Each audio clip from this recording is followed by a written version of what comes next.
Folks, it is a special day here at the Late Night Grin. There are people backstage. I do not know if they're waiting for me to bring them on or vice versa. But I didn't know, right? I didn't know. I didn't know either, so I was just going to wait and let it play out. Always a good idea. This is the first. I'm saying first as though there will be a second. There may not be a second. We don't know as of right now. But for now, we're going to say this is the first Grinathon. 12 hours of grins involving many different grinners for a good cause, right? Shu, how are you on this wonderful Monday afternoon for you? I'm doing good, man. I've been awake for about 2 hours, which is pretty good for me on a day off to be up before noon. I'm jealous of you, to be honest, man. That's what I was looking for. You know, be up just before this thing started, and I did not. That's not how things went. So this is going to be quite the day, I sense. God bless. Now, I alluded to it, and I've promoted a lot on social, but I want to quickly here. And folks, look, if you've seen our content, you know how quickly this thing's going to lose its way. But I do want at the top establish what we're doing. Okay, Shoot has made this wonderful graphic. You see in the top right corner there, Voices of Children. You see on the left the link for or the address for where you need to donate or where you can donate, I should say. And I have to say, I'm going to work my way through these here in a minute. Shoot, I sent a tweet and said, if you're not going to be there or you don't want to forget, here is a link, or here's the place you can donate, and everything from this point forward will go to the charity. I said that, right? And I thought that would be a nice way to give us a little bit of a head start. And we hit the 12 hours, with not completely from a flat starting point. Now, Shoot, I am delighted to announce to you that we are almost $400. Good thus Lord. far. We have not done 3 minutes of our 12-hour stream. We're at nearly $400. Thank you. I think is the immediate point here, mate. I did not expect that. So I will quickly work my way through those. Shoot. Can you believe these folks, these grinners? They're something special, aren't they? That's pretty incredible, yeah. It's wild. Okay. We're very close to our goal of 2.4 million. We are. Well, mate, yeah. I think, by the time Bob's commentating on Raw, I think we're pretty much going to be a lock. Joe can control his narrative was the first donation, which is interesting. He says, find Bob for excessive finger pointing in the outro. Shoot, please make a note of that and send it to our lawyer, who is in fact Bob. Okay, JJ said, it's pointing for a great cause. We appreciate that. Rice Man, note with no comment. We appreciate the donation. We read Andrew's famed Zia Lee update on Friday night. Jay Rourke sent a great donation. Listen to this, man. Our pal Kevin, Avalanche style, the Crossword King. He sent us 12 hours worth, the minimum wage. Incredible donation. Wow. Yeah, I mean, I haven't even done the 12 yet, right? I could just leave. Reese had a good donation, and he also said, with it, and this is a question you and I will get to here shortly, about AEW talent that we'd like to see take an excursion to maybe Stardom or New Japan to kind of round out their in-ring game. I've made a note of that, Reese. We will remember it. I'm saving those kind of for when we get deeper in this thing. The pal JK Shawshead, he sent some love. He said he hoped we don't die during this, which we appreciate. I'm hoping that too, but I'm not promising anything. Mad King 1984, which is not Eddie Kingston. I've verified this. Pal in the chat. He said he was inspired by Hangman dunking on poor old Glenn. Well, I guess just fuck Glenn now, right? Yeah, I would. That's wild. Way. That's wild, right? Remember when he was like the one wrestling guy that everyone refused to bury because he was such a nice dude? Yeah, and they talked about how intelligent he was all the time. And bro, shit's crazy, man. It really is. Meech demands no bathroom breaks, which is definitely not going to happen. Staring at Oracle's ceiling, asks what is up there. Is there a teleprompter? Does he draw power from there? Brock's cowboy hat suggests that Bob's cowboy hat is Bob Lamack. Frank sent in some love. And Riley was suggesting about the alleged 24-hour stream that will come if and when Samoa Joe shows up in AEW. That is all for now. And by all I mean, that is a hell of a lot more than I expected us to lead with. What was I? Oh, yes, I'll pin this in chat. Shoot. Where do we start on a project like this? You and I, we've refused to plan because we feel that would be very ungrin-worthy of us. Do we just sort of like Do we treat this the way we treated some of those Patreon shows where we don't know what we're going to do until we get live on the air? Pretty much, yeah. I mean, I Interesting. literally didn't even tell you for sure I was going to be on this show. I just kind of showed up, so we definitely don't have anything planned. There's really, we could talk about Buddy Matthews being in the WWE 2K22 game. That's pretty exciting. So, your thoughts on the most interesting parts of that roster being guys that no longer work there?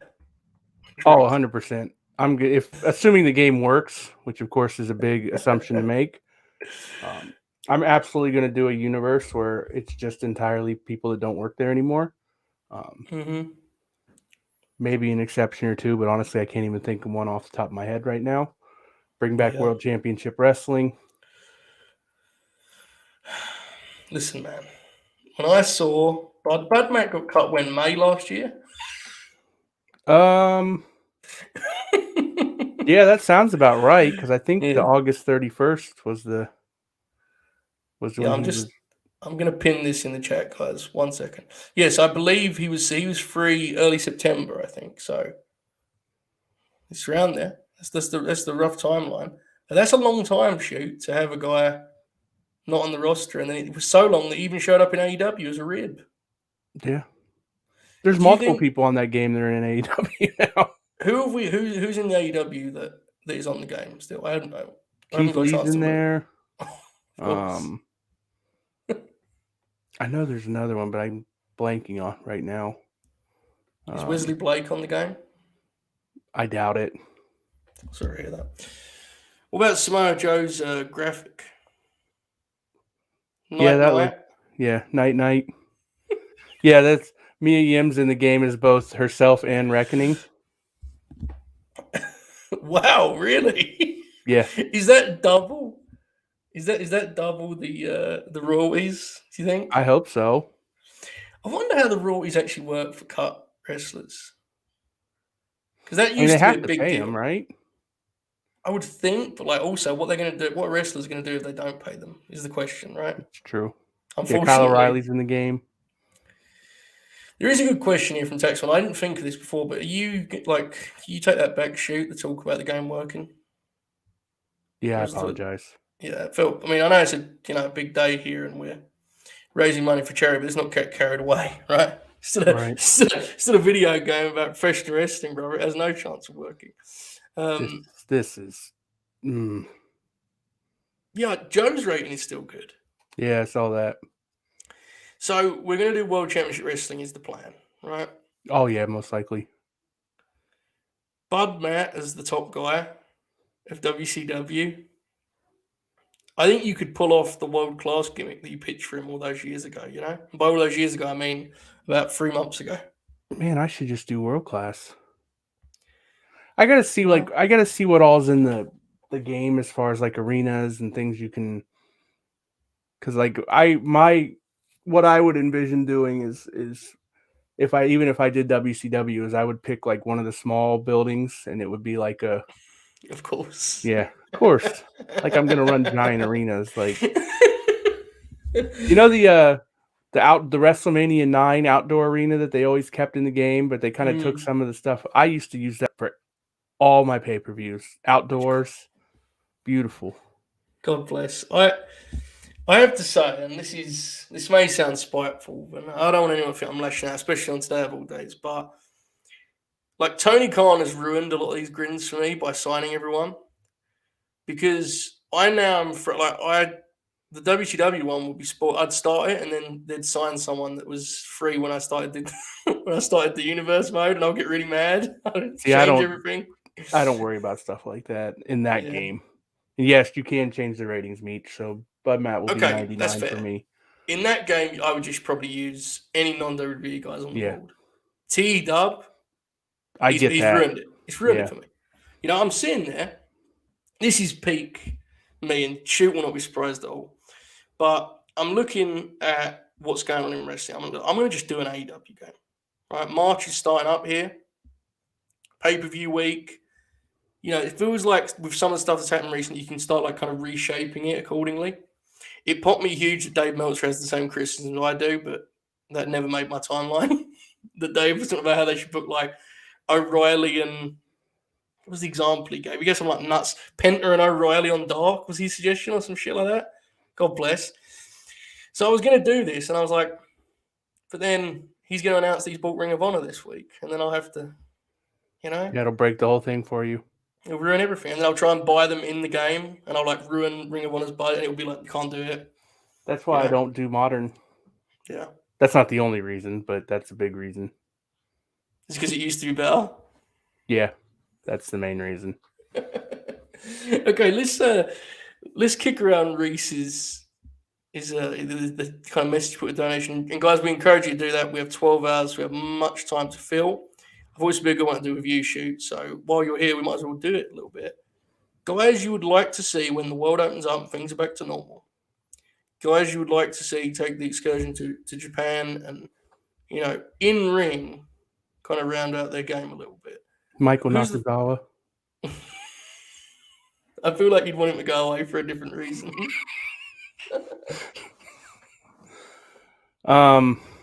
Joe's already freezing. This is going to be a fun day.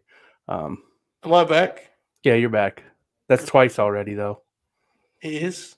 Mm-hmm. If I go twice every 12 minutes, then it's going to be an interesting night, pal. Yeah. So we said New Japan or Stardom, is that what? Mm-hmm. Yeah. Let's see. Yuta's probably a good one. I think Dante Martin's a pretty good one. Dante Martin's a good one, yeah. Just add some. If you could just add some edge, right, like some physicality to his game, that'd be good. Riley St. Anthony Bowens, that's a good.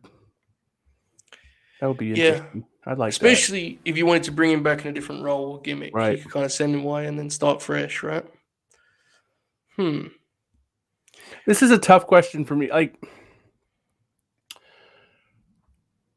I wouldn't watch any of it, so that's kind of that's going to factor into my thought process because, like, I don't want to send anyone that I actually want to see on TV. You know what I mean? Not that I don't want to see these guys, but someone I would miss on TV for 3 months or however long they're gone. As far as Stardom, Sky Blue would make a lot of sense, I think. Julia Hart. Yeah. You could probably do Anna Jay, right? I don't know. I don't think they'd want to not have her for that long. Yeah, true. Penelope would be an interesting one, yeah. Reese says Ty, and she would be fun in Stardom, but yeah, they're not gonna let Ty Conti go for months. Yeah. Yes, that's what's kind of weird about how they. I mean, it's not weird to make it sound like I'm being critical, but they use their roster in a very different fashion than we're used to. Where, like, because it's rotation, while you may not see people every week, you do see them like regularly enough that it's weird to imagine them just gone, right? I think if things open back up and get, somewhat back to normal, whatever that new normal is going to be, I definitely think you could see like Ty J going over there for a big show, or yes, because that would still be good for them to go over, even if they go over there for a couple weeks and come back. I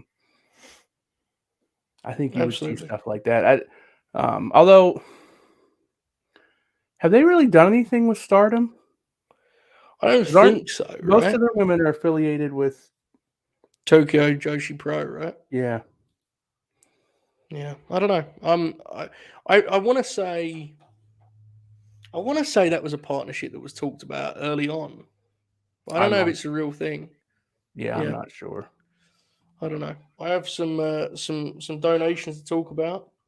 Again, more than expected. Go ahead, what was you going to say? Sorry. Well, I agree with this, but at the same time, I think there'd still be experience for. It'd still be valuable experience for like to go over there and work a couple matches with somebody really good. You're still going to get something out of it. She is apparently rumored to be working Stardom in March. Okay. What about Kyrie being back? By the way, we talked about that a lot. Yeah, I think we'll see her at some point as a guest. Yeah, it feels like. Yeah, yeah. I mean, I don't think she's ever going to do like a sustained run, but I definitely think we'll see her. She's like Kenny's number one draft pick. Okay, we have some chats here. I'll read them. Tope Suicida says, "Nice hat, shoot." Thank you, sir. Bird Company Bill says, "All hail the great calls." Cody says, "Love the idea of all of this." Cody Rhodes? Ellen, yes, Cody Rhodes, who's got a big night tonight. We're gonna have live commentary from Bob on that front. He says, "LNG is a very fun part of my weekly routine. Can't wait to spend a big chunk of the day with you, fine lads. All hail. We appreciate it, Cody. Thank you." Quick Vic with the big free figure donation. We appreciate it. Pal says, "All hail and keep grinning." We will definitely be able to do so with Did this you see level in of the chat support. earlier where he said I was his favorite grinner? Well, in that case, I'll swiftly That's be the top man refunding. there. Yeah. Good bloke. Jay Rourke says, "What is everyone's most anticipated match at the pay per view?" Punk MJF for me, but Jericho and King sold a ticket last week. I think that's about my answer, honestly. I think the top is kind of a consensus pick, but Chris and Eddie, I think, I'm biased, but I think they've given me an opportunity to get invested in that, right? Which is really exciting. What about you, Shi? What do you think? It's probably the same, yeah. Yeah. Where's the title match at for you on your like big board of investment? It's still like we've had this conversation multiple. I'm higher on Cole than you are, Yeah. but it's still not like super. I'm not super excited about it. Part of it's that like I absolutely do not want Cole to win in any way, shape, or form, Yeah. which makes it tough. I will say, and I know I don't need to convince you, but I'm intrigued by it. The reaction to the opening segment or not the opening, the segment that followed the battle royal, right, of Cole and Hangman. Mm-hmm. I mean, the reaction to that was like it was akin to the kind of things we reference to the glory days of the late '90s, early 2000s in terms of the audience's reaction. Now, again, I'm not sitting here saying it'll do a buy rate or a number or whatever, but good lord, did they react, man? When Cole came out, there was that like shriek in the building. It was Yeah. electric. So I think there's a chance it gets over huge in the building. It's just a matter of how fresh the audience is by that point, right? Oh, I agree with like. I think it has a real chance to be a special atmosphere if they're not. The other factor is it's Orlando, so Right. Cole's already got a built-in fan base in that city. Yeah. Do you think that's a real thing? Yes, I like. It'd It's be not like a interesting. massive thing, but it's a thing. Like Yeah. when they would when the Fed would run Orlando, the NXT people always got louder reactions, and those people are going to the AEW shows. Like they go to the dark tapings. Did you see the clip I posted on Twitter from NXT Takeover Toronto? No. So I was watching it last night, and I posted this clip of when Shin came out for his match with Joe, and his music stops, right, and the place sings the song, and it's that great moment where Joe's like, he's like doing the big fight feel cell, and he's telling he's going to put him to sleep and shit, and the place is singing, and then later in the match, Joe gets the choke, and they're doing like the submission tease deal. And rather than just chanting for Shin's name, they start singing the song. I was like, humming the song. And he's coming up, he's coming up. And I was watching it and just like, man, this was a time, wasn't it? And like, Yep. you and I have talked that topic into the ground. I know that. But like, sometimes in conversation like this, when you're looking in hindsight, you can forget just like how much hope and excitement surrounded those shows, man. People had a blast at those shows. And it's a shame, but I think it's one of those deals where I'm glad it happened. But it feels like a lifetime ago, doesn't it? Shoot, It Shin and really Samoa does, yeah. Joe. I saw a I mean, question. go ahead. Hmm. I mean, Trios titles. you can I would. ask us to refrain from it, but I mean, Death Triangle is a good fit, though, right? yeah. I would say. Best friends are the ones that jump out to me because they haven't really had any belts. That's probably who I would put it on And first. Orange is probably not going to win a singles title because he doesn't really need it, and it's like whatever. That's probably the one. Yeah, that's a very. I mean, if Santana and Ortiz aren't getting the tag titles, you can, you could do them with Sammy or them with King. I really hope they do trios titles. I think they've got the the roster built correctly. But that it's felt that way for a long Hmm. time, and we haven't heard anything about it. So maybe It that's Tony's seems big like announcement on Wednesday. He had to sign non-disclosure agreements with the belt makers. that would rule. A couple more super chats here. I'm running out of fake names. Said, I should have spent this money to get Bud Matt to do you guys a cameo. I don't agree with that. That would probably have been considering I'm delighted to announce you. By my mathematics, we are mere dollars away from breaking the $600 mark. Wow. Not gonna lie to you, my target for the day was $500. I sense we've made a good start. We're just going to rename the video title to 1 hour charity stream. We get out of here in about 40 minutes. We've had a great day, right, Shu? No, but seriously. So, anyway, this will pop you. So, I watched that takeover and I looked at the, like on the network, it has the thumbnails for the shows on after and before. And there was like a main roster stage. Do you remember when NXT taped their TV in Canada at like a SmackDown? Oh, yeah. And they do this Samoa Joe, Ty Dillinger 15-minute TV main event. And it's like, that's a weird deal, man. That was a strange time. And they flip the belt in Japan and it airs like a month later on TV. Do you remember being excited for that stuff when it would like leak, like when we'd find out on Twitter that was happening? That's Yeah, fun. that was a different life. Yeah. Sitting there updating like the tapings and stuff. I've left that life behind, Joe. You have? That's the old me. Is this journey your life? Yeah. Fair. It's been a long, winding road, but I'm just getting started.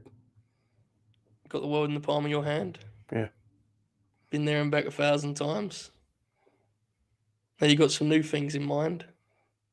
I'm a little worried that you know that much of it, but Yeah, that's hit fair. the wall there, I think.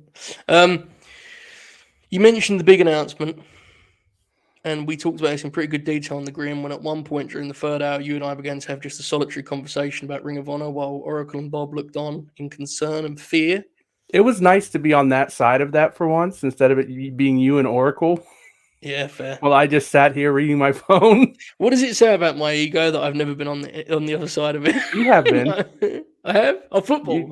Yeah, talking about football. Yeah, there you go. Are we locked in at this Ring of Honor scenario, brother? I'm like doing that thing where I think it's that, but I'm trying to like hedge it in case it's not.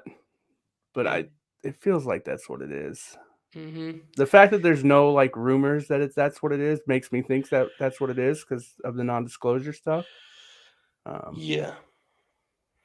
Well, it was interesting. Did you see that Dave predicted the tape library? What's that? David Meltzer predicted the tape library too. So I did not see that. I mean, I agree with the general point that you guys made on Friday when I said it could just be the tape library. You very, fairly said, well, it feels like the stuff about it being good for the wrestlers would suggest. My gut reaction is if it's just the tape library, you don't announce that on TV. Okay, let's have some fun with this. What does this look like? Let's imagine it's Ring of Honor. What does this look like on Wednesday? Well, I don't think it's going to be Tony doing it. No, it never is. It's normally Shivani, right? Is what that means. Right. If he's actually buying Ring of Honor, I think there's a real chance that like it's going to be whoever's going to be the on-screen. Like I could, or what? Even if it's not on screen, you know what I mean? Do we know if Regal's like? Is he? He must have a 90-day, right? I don't know. I kind of feel like he may actually. This is a really good point, though.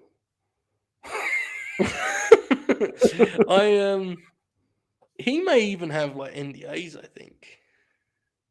I don't know. Because he probably knows some shit, right? You would think, but I would assume he doesn't just have like a 30-day contract, no compete deal. But he would be the one that would pop me most for sure.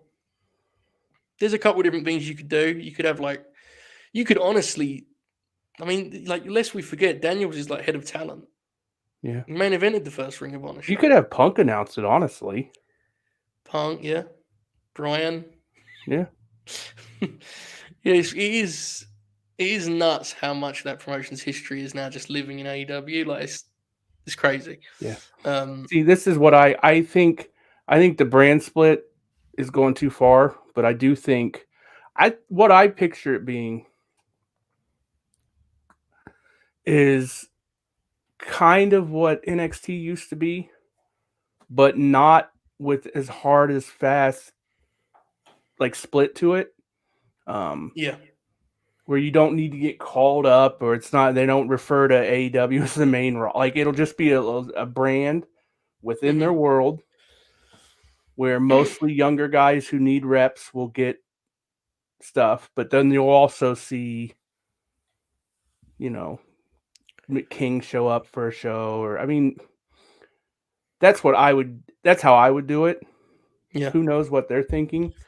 Um, but like the idea of, sending like Daniel Garcia gets a run as Ring of Honor champion, but that also doesn't mean he's never on Rampage or Dynamite. No. Um, but you can tape them separately. Um, so there's all kinds of factors here. There's like let's say this is what's happening. Tony's buying Ring of Honor and he's going to run it as a separate thing. Then you run into where's it going to air? Right. What's the, how are they going to tape it? Um, I talked to you, Joe, text yesterday. That to me, and honestly, I think it makes sense. Doesn't mean it's going to happen, but the idea of them staying on Sinclair and Tony basically going to them and saying, "Look, everything you were going to spend on this, pay that to me." He buys the brands. You're Right. getting this lump sum for the tape library. And I don't even know. I don't know if Sinclair owns the tape library. Isn't that like a separate? Anyway, either way, There was a rumor they don't, but they do. they do. Okay, They do.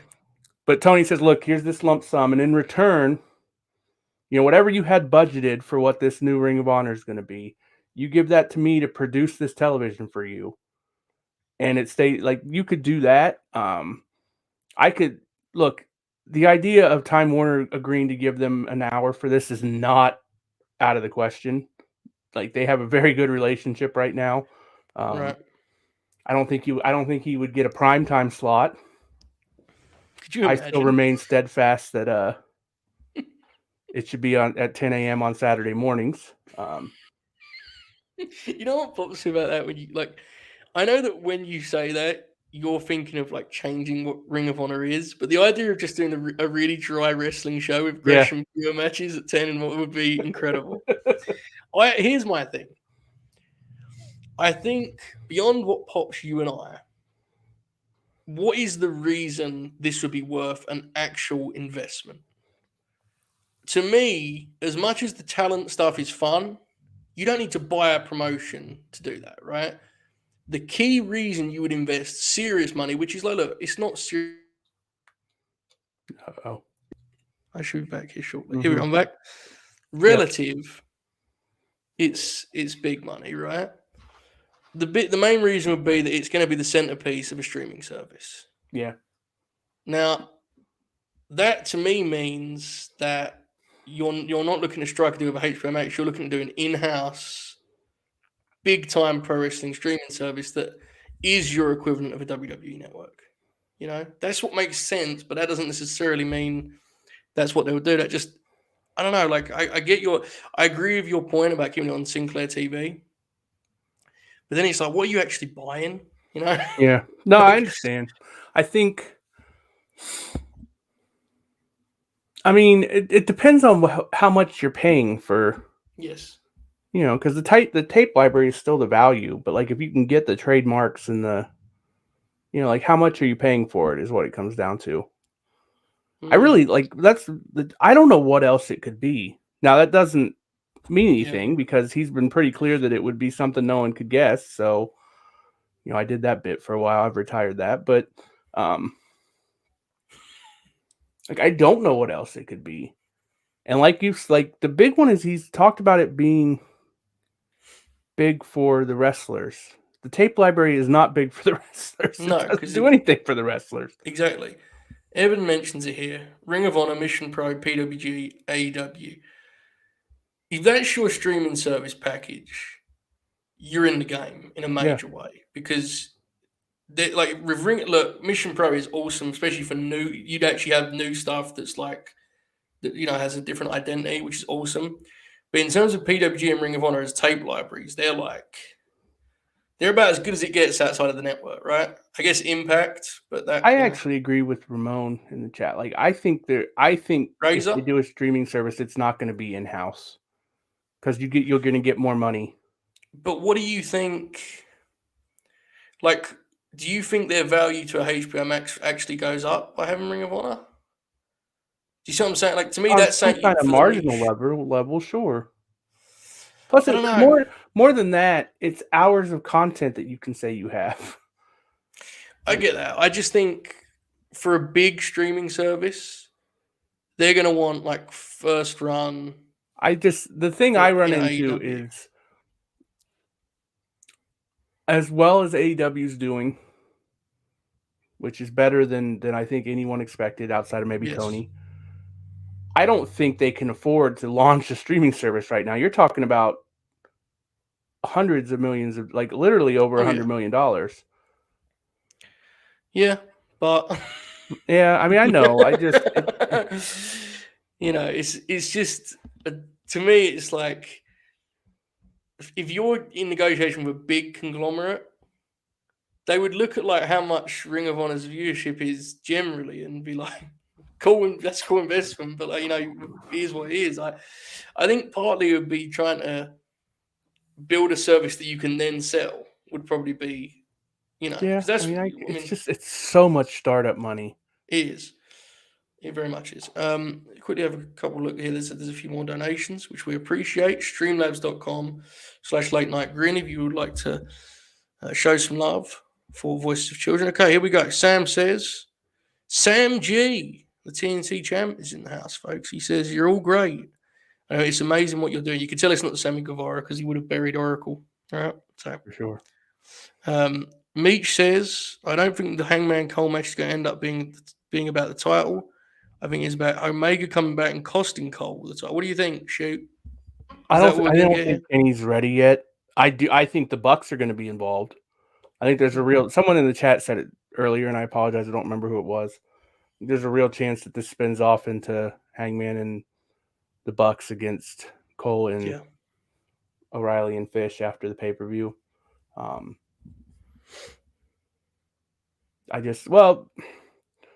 Honestly, what they did on this past week actually makes me a little bit more hesitant because they made it a little more obvious than it was in the past, and that makes me wonder if it's a red herring. But I definitely think that's a possibility. Yeah, I don't think Omega's going to be back for.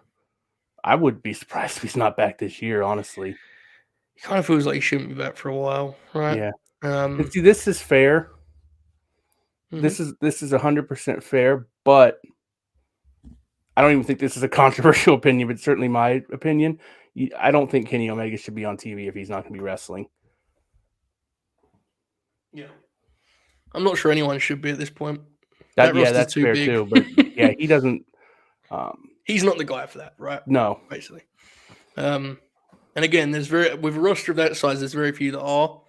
It's just that it's not the right fit for Kenny. Bud Ryan with a donation says, "Congrats, grins all round." Looks forward to being in the chat after work. We appreciate it, pal. Thank you very much.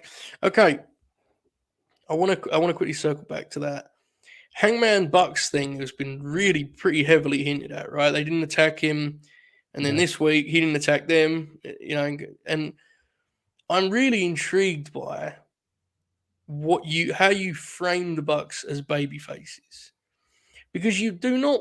I mean, I think you and I enjoyed them thoroughly before, but we would agree they were maximized as heels in AEW.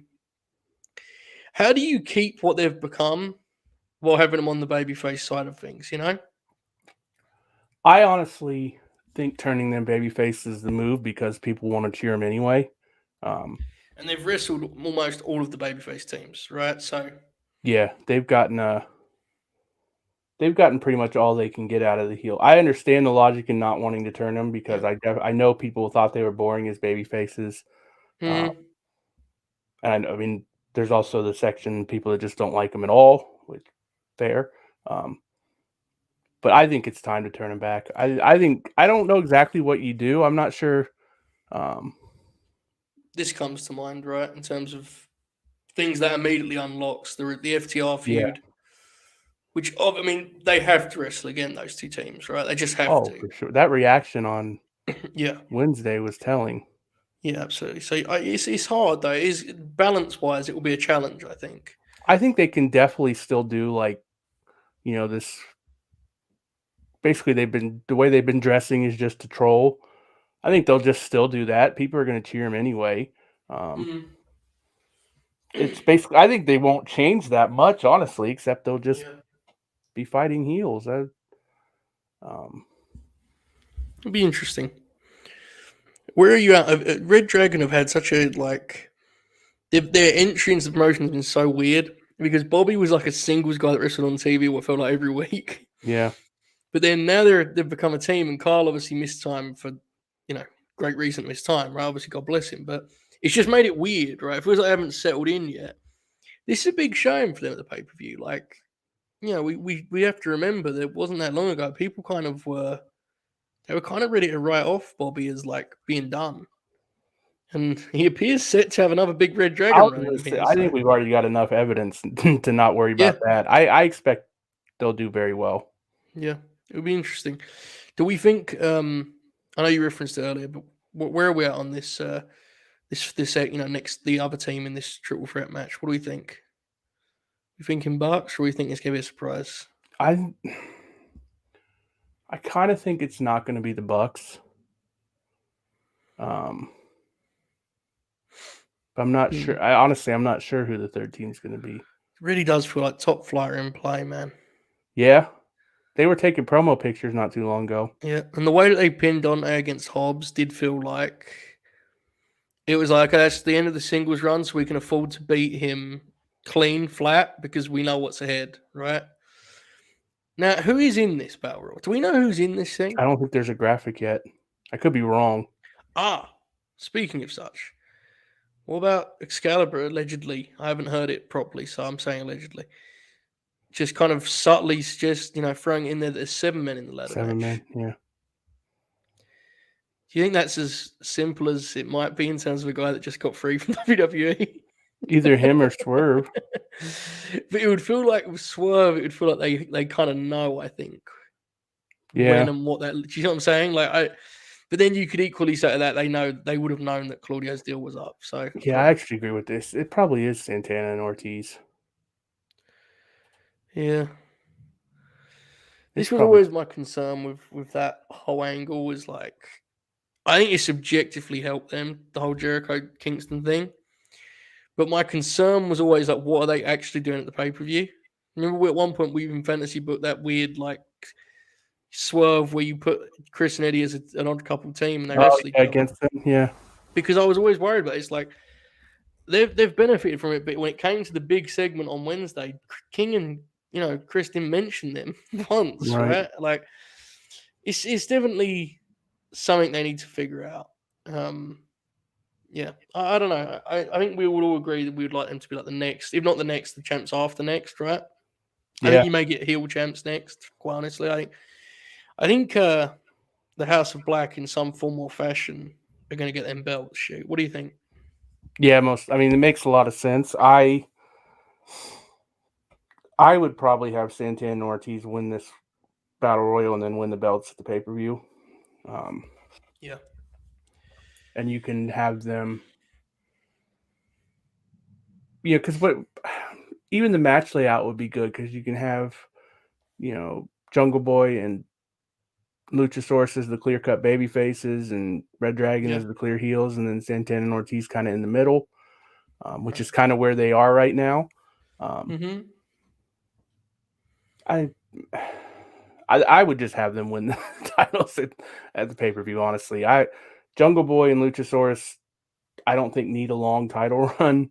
Yeah, I think it was a good moment to have Jungle Boy win a belt on the first TBS show, but I don't think they need to be. I don't think they need to be a tag team much longer, honestly. I have to say, I'm a little bit, I don't want to say concerned, but I'm certainly intrigued by what they eventually do with Luchasaurus because I don't think it's being unfair to say that we all agree Jungle Boy in a year's time, let alone two, should be doing better things than this tag team, right? And should be a singles guy and should be, TNT champ, maybe higher. What does one do with Luchasaurus in that timeline? How do you separate them without just pulling the band-aid off and doing it? How do you do that? I'm not sure. No idea. And he's not a guy where you immediately have another role for him, right? No. I mean, it's going to be interesting.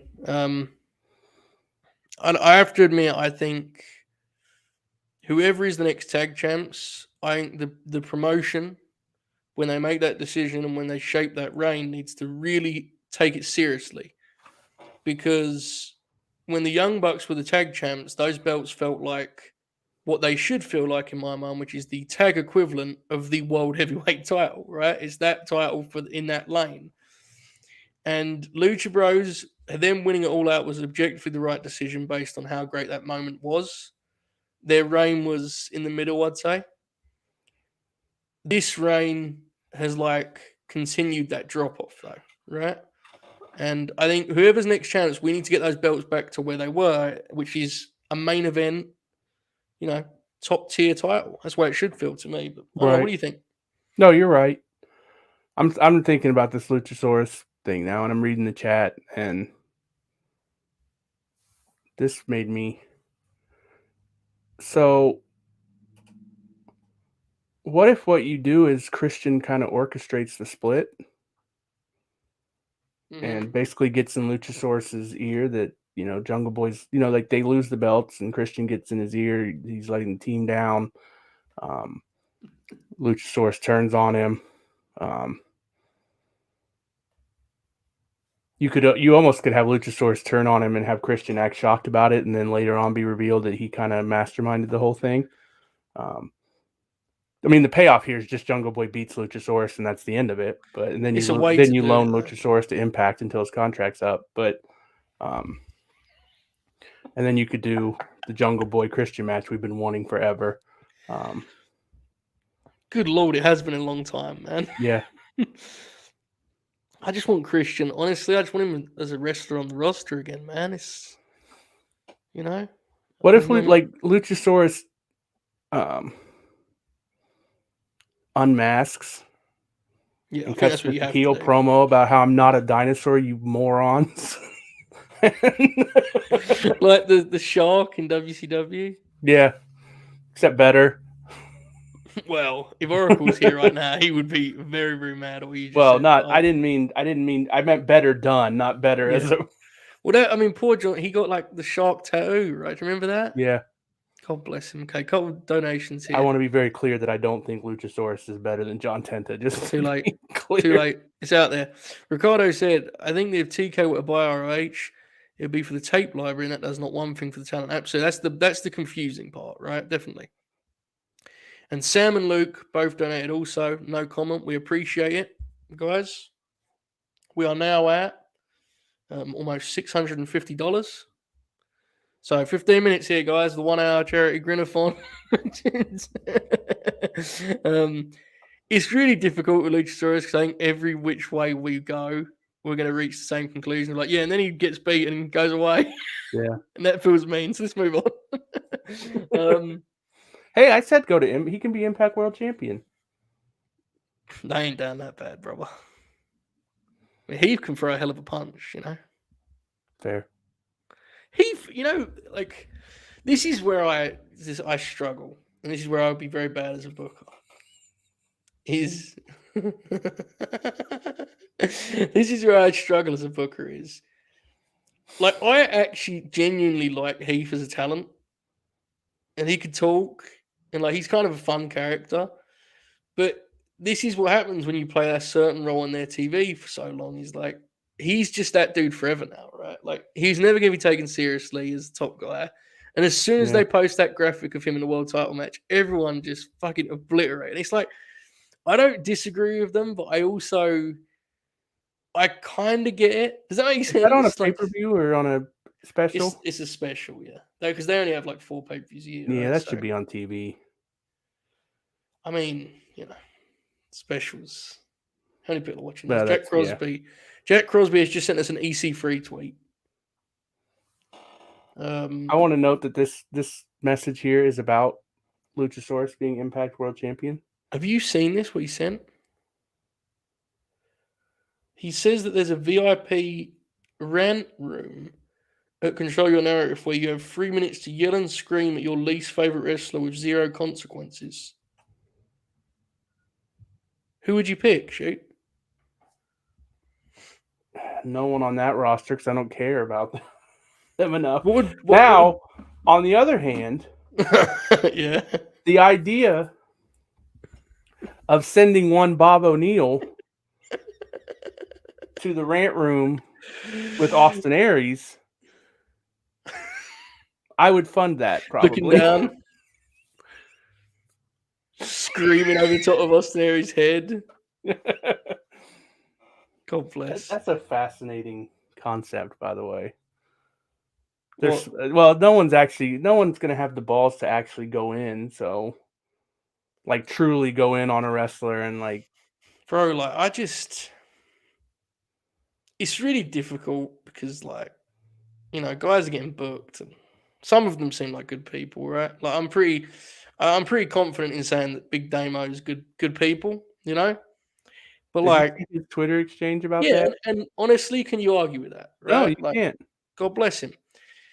But at the same time, I can't remember any project quite like this. This is like a walk-in, just fucking owned. They're owned Yeah. every time. Yeah. Do you see the disclaimer they put up at the start of the show? Yeah. It's filth, man. Like, It honestly feels like performance art.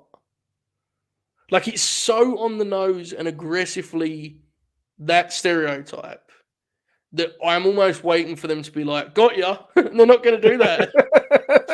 Like that opening statement disclaimer thing is literally what you and I would come up with if we were dunking on that whole mentality. Yeah. And it's just like buzzwords, man. Like that shirt they made. And yeah, the parody shirts are hilarious, by the way. People doing the parodies of their. Oh, I haven't even seen those. Oh, they're funny. So is it a real shirt or not? The one that we live in a society? I think, as far as I know, that shirt's real. What, the one that says we live in a society that fucking sucks? Yeah. I'm pretty sure that shirt's real. Well, that is, incredible. I don't really want to do the research to find out for sure. Reese says it's real. Yeah. So. But people have been making parodies of that, and they're pretty good. I mean, if nothing else, it'll be a good Dark Side of the Ring episode eventually, right? Yeah, fair. Because it's going to end in like, just, yeah. God, can you imagine? He's the GM. He's the mayor of Control Your Narrative. Genuinely think that like his rep among his peers, kind of alongside the stuff that we've seen him do this last couple of years, especially, he's like an incredible case study of just how dumb professional wrestlers are. The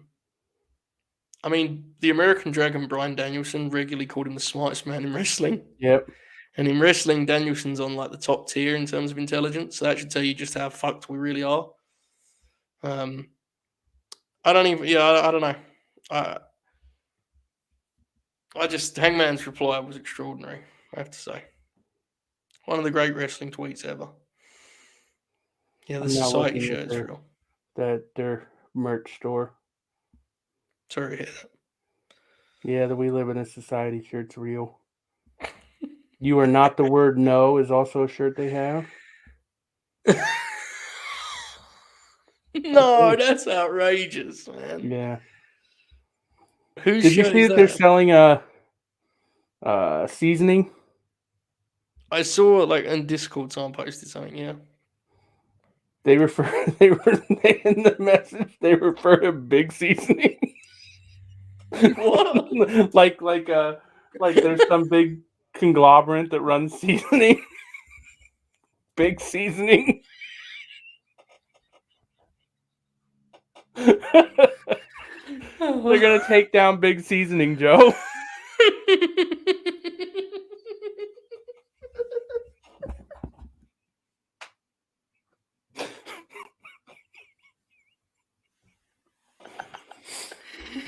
Oh shit! Something's up with that whole thing. I don't know what, but there's something that doesn't smell right about the whole deal, man. Yeah, it's weird. Yeah. Do you know what is actually interesting though? Genuinely, and this is where wrestling is such a weird existence. There are guys, one of which is involved in that promotion, very strongly involved in that promotion, who was an actual like top guy in WWE. Yeah. There's another one that was trending on my Twitter today because someone took a picture of him. He's not doing anything in wrestling. And how like odd is professional wrestling in that sense, where a guy can actually reasonably be a SummerSlam main eventer. He can go over a McMahon at WrestleMania, and within a year of that, he's going after big seasoning. You know? Seriously, like, how nuts is that? I was gonna make a joke here that why would you want seasoning from 4 white guys? And then I realized Control Your Narrative is all white guys. 15 white guys. Seriously, how nuts is that? Like, Braun beat Shane at WrestleMania like 10 months ago. And Good Brother is, I mean, he's fucking, he ain't up to much out there, man. It ain't like there's a lot going on for the Titan, you know? Yeah, I don't know. I got to be honest with you. I don't care about this at all. It's Control Your Narrative thing. Besides laughing at it, like there's no, and I haven't seen anyone doing it to be clear, but like there's no way I'm gonna get worked up about this. Oh, like mad? No, it's hilarious. Yeah, and no one seems to be doing that yet. But just laugh at them, man. Yeah, I think it was Bob the one who tweeted that the one good thing about them is they've brought AEW and WWE fans together to laugh at them. it's Bob crazy. It may not have even been Bob. And like, let's be honest, if they announced tomorrow that Wyndham was involved, you wouldn't be surprised, right? No, I'd pump my fist, honestly. Yeah, relieved. Yeah, it's just weird, man. Wrestling's strange in that way. Like, there are certain guys that have more value to the alleged industry leader than they do to like MLW and Ring of Honor. It's fucking weird. It's a weird landscape. Hashtag TV deal. I still think they should do a YouTube TV show called TV Deal Imminent. Yeah. I think Power should be renamed that. NWA was good this week, bro. Okay. I swear to you. Chelsea Green, this is not me doing a bit. I know. She wrestled, I believe the woman's name is Kenzie Page. They had a good match, man. I was fired up. I was like, holy shit, this is a good wrestling match. Page. She's been on Dark, right? Yeah. They had a good. It just because I was texting with you, right? I mean, Shoot and I were talking on. Was this yesterday? Please God, tell me this wasn't yesterday. It may have been. We were talking about how there's good wrestling about everywhere now, and you kind of need more than that. I think this was yesterday. Yeah. Oh fuck. Well, anyway, we were talking, and I told him at the time, I was like, I just watched Colby Corino and Rhett Titus have like a damn good TV match. And I like both those guys. That isn't me being a dick, but like the point we were making was how weird it is now. Once upon a time, there'd be one or two good match guys in the territory that you go to as your go-to guy. Nowadays, it's like, man, I need someone with some personality. I need someone with some color. It really is interesting. Speak a little bit, Shoes. You were talking to me about like how this affects your fandom and how it kind of has left you really looking for that little bit extra, you know? Yeah, it's part of I've talked about the bell curve of my wrestling fandom before, how I'm like, regressing is not the right word because I don't think I am regressing, but like as I've gotten older, I'm kind of going back to the way I watched it when I was younger. Now, not obviously back to like thinking it's real but for a stretch there, probably like the 2000s basically, um, the good match guys were my favorite wrestlers. Yeah. Like, obviously, the other stuff still mattered to me. Like, but you latched on to the really good wrestlers, Hmm. and now, with exceptions, but everyone's good. Yeah. And so now that doesn't do enough for me anymore. Like, and I got dunked on before, but I'll bring it up again. Perfect example is Daniel Garcia. Like, I see the potential, I get it, but I don't think he's there yet because everyone's good.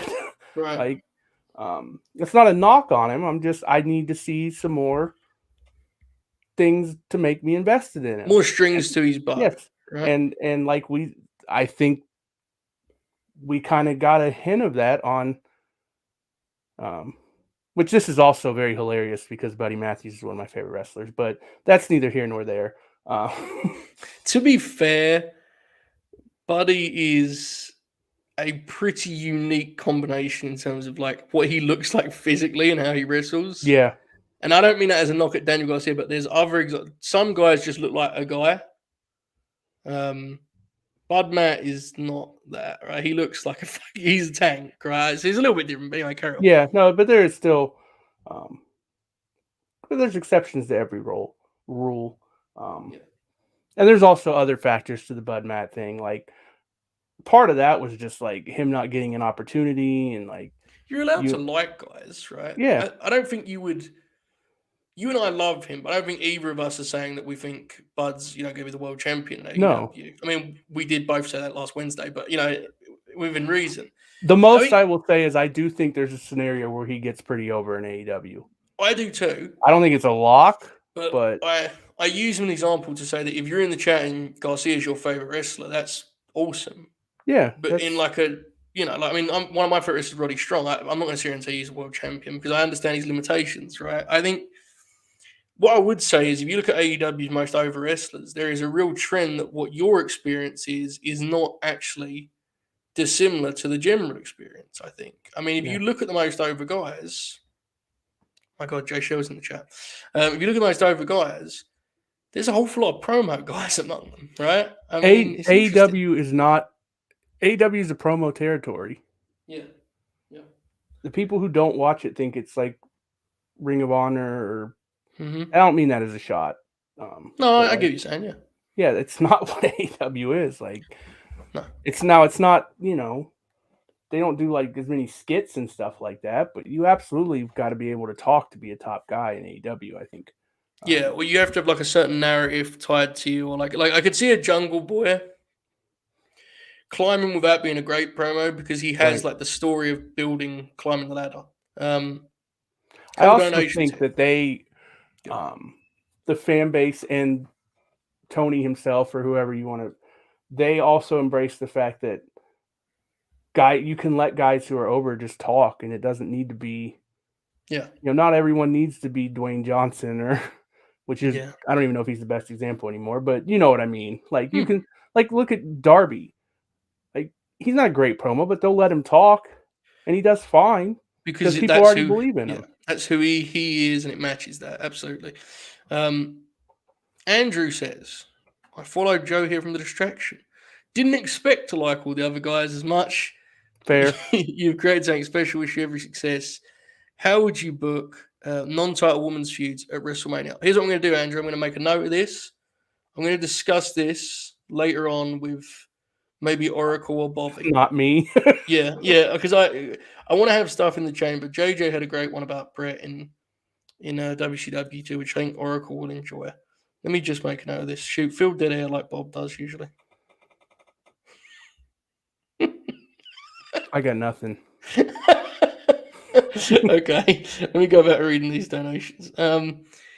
Jason sent one without a comment. We appreciate that, Jason. J. Rook said, "I think Hangman needs to be turned up a notch, especially without Cody. The sentimental Magnum TA connection to the crowd stressed every time out. False. I think the usage has been about right so far. Shoot, we debated this a little bit, but my conclusion was it's helping him to not be overexposed. What do you think so far of Hangman as champ? I've liked his title reign a lot. I think Mm-hmm. they're hitting correct notes with him. He's shown fire when he needs to. I've been very happy with Hangman's title reign. Yeah.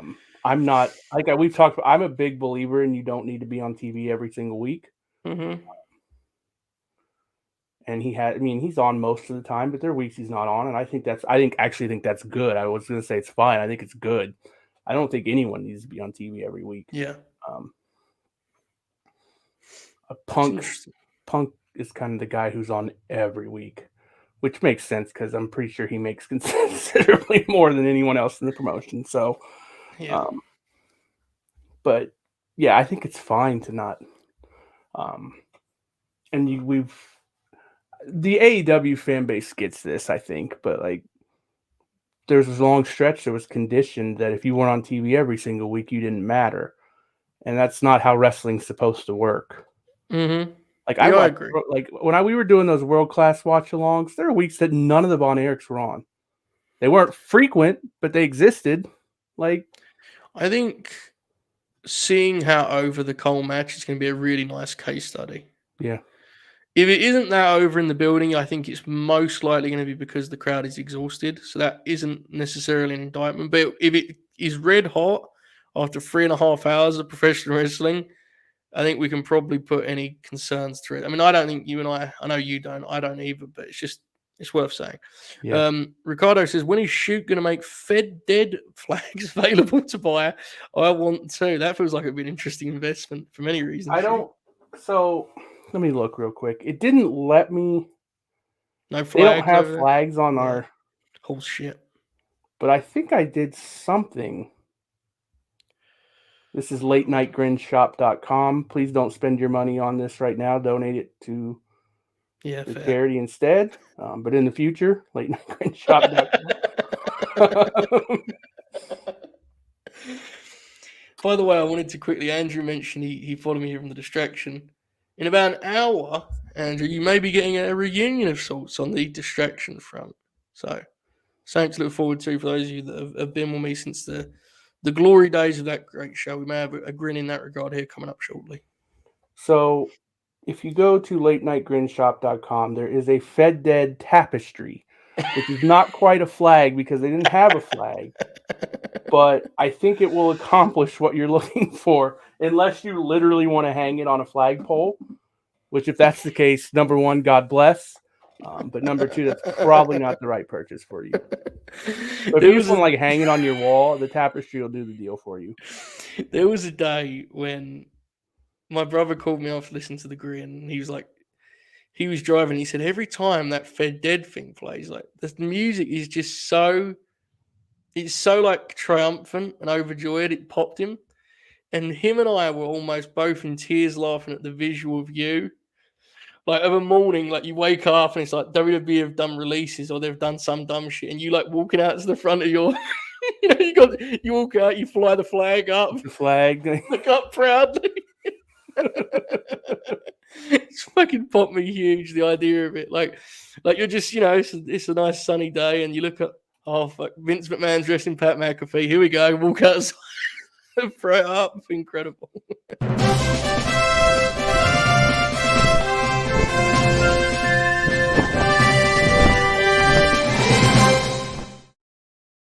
That was for anyone who may be watching us for the first time. One of my friends has donated under the name of Tyler Bate Fan, which is a direct shot at me.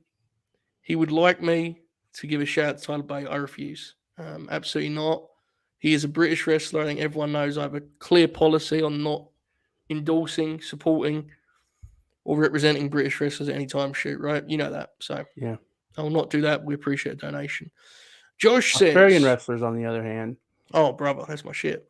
Josh says, who's the current wrestler you believe could be a top star despite a lack of evidence? To be clear, this is more an alternate universe question than future potential. I will always believe Chuck Taylor could be a mega babyface if booked correctly. So I think this is more for guys. That was a good example of like people that you kind of in a different time, right? If you could change all of the pieces around them, who could have been a top guy. So, like a historical example, I think would be Regal. Would be a great historical example. I do that for everyone that thinks I'm truly anti-Brit. Show some love there. Like he's a good example of it, right? In terms of guys today, Trent. I know it's real close to Chuck, Josh, but Trent is like that dude's incredible, right? He's an obvious one, I think. I don't know. Any names got a mind shoot? I'm thinking. Okay, I'm looking here at the chat. What One do we that think? would go. I would go. I still would say Tyler Breeze. Yeah, Bowens is a good one, but I think that could still actually happen. yeah, me too. Maybe not to AEW World Champion level, but certainly to a much higher level than he's in now.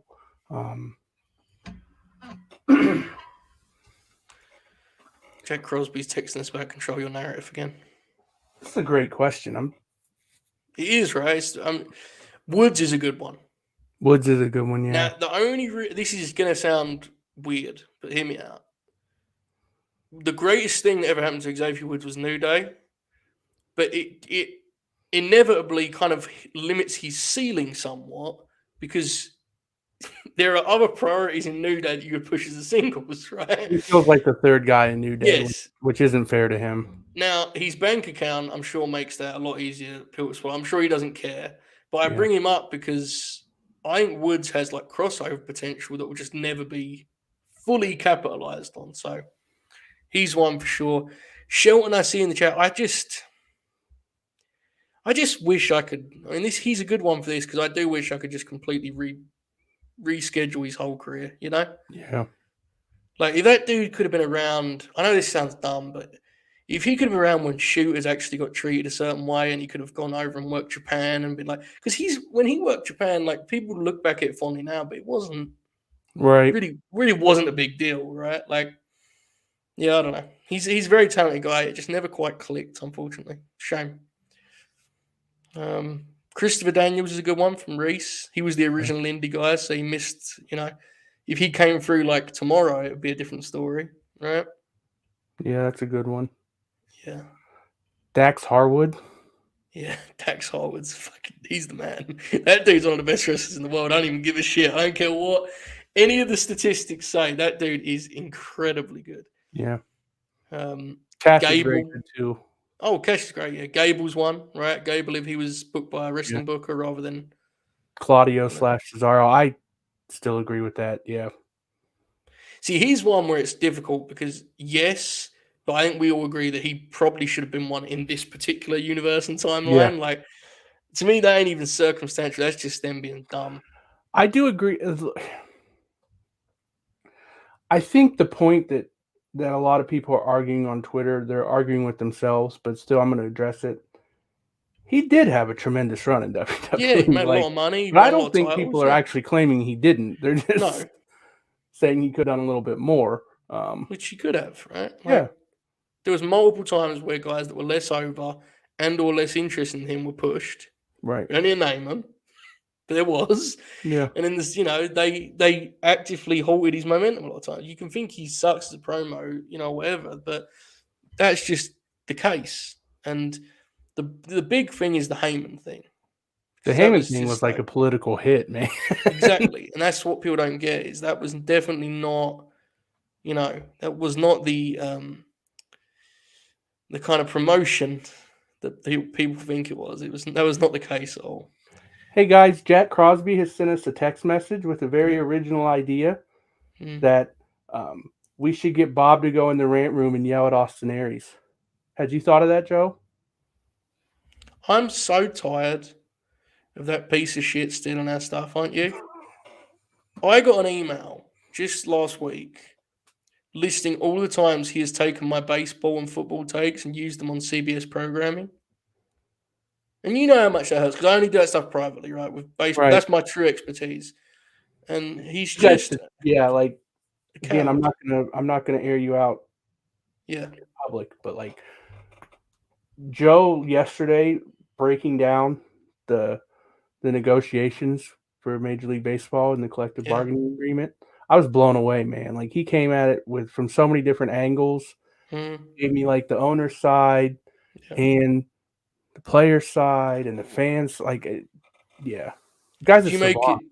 Did you make it to the third hour of that video I sent, or just did you stop I before? haven't finished it yet. Okay, yeah, it's worth. By the way, J Ben brings out. I'm going to use this opportunity to just be This, happy before this it flames horse out. shit. I don't read the Discord anymore. I have a wife. So, dude, James Harden, like sometimes when you just talk about these players, you really, oh god, Oracle would get the shit kicked out of him, man. Sometimes when you read, you talk about these players and you kind of have your assessment of everyone, you can really forget just how ridiculously good James Harden. Like he's outrageous, man. Did you see where he fell out of his chair? Yes, but that's what makes him so incredible. He sort of looks like he's like lackadaisical at times. The Yeah. best gimmick he does is when he gets double teamed, and in like the most lax way, turns around, fires it into Embiid, or shoots at the max. So he's fucking incredible.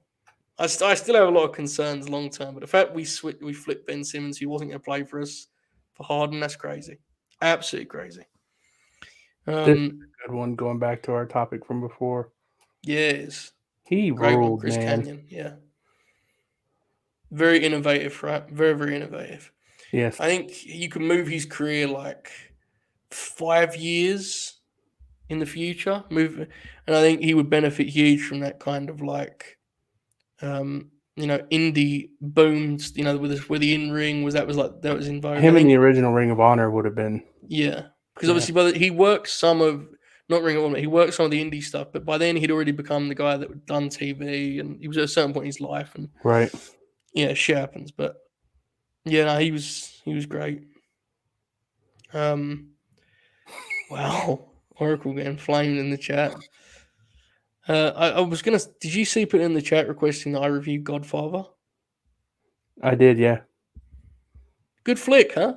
I think so, yeah. I haven't seen it since I was in college, but It was really cool seeing it on the big screen, man. yeah, that's awesome. That I'm actually a little bit jealous of that. And the second one is in there on Saturday, so I'm gonna go again. So, and the second Are you one's throwing the better, I'm third one pretty in the sure. cinema?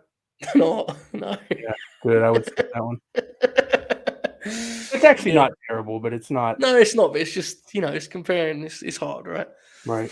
It's like they'd be comparing. When Bob comes on at the end, and they compare it to like you on here, and maybe the other guy that may be here shortly. And then Bob comes on. It's like, well, Bob's not bad, but he isn't the same. Bob, by the way, is backstage, just with his camera off, his mic off. We don't know if he can hear any of this. What happened? Would you like to know our pal Contrarian Alex's take on the rant room? Hang on a second. Bob has just messaged in the private chat. I've literally heard all of it. Yes, I would like to hear our pal Contrarian Alex take on He it. said that's called buying a ticket to the show.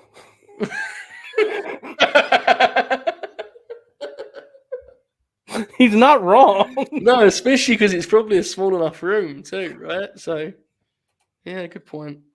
That would be great if someone started getting some heat and Braun Strongman was like, hey man, save that for the rant room. You a VIP? What are you doing shouting abuse at me, man? I might be a heel, but that's for the rant room. Come on now. Are there heels and baby faces in Control Your Narrative, or is it just guys? I don't know.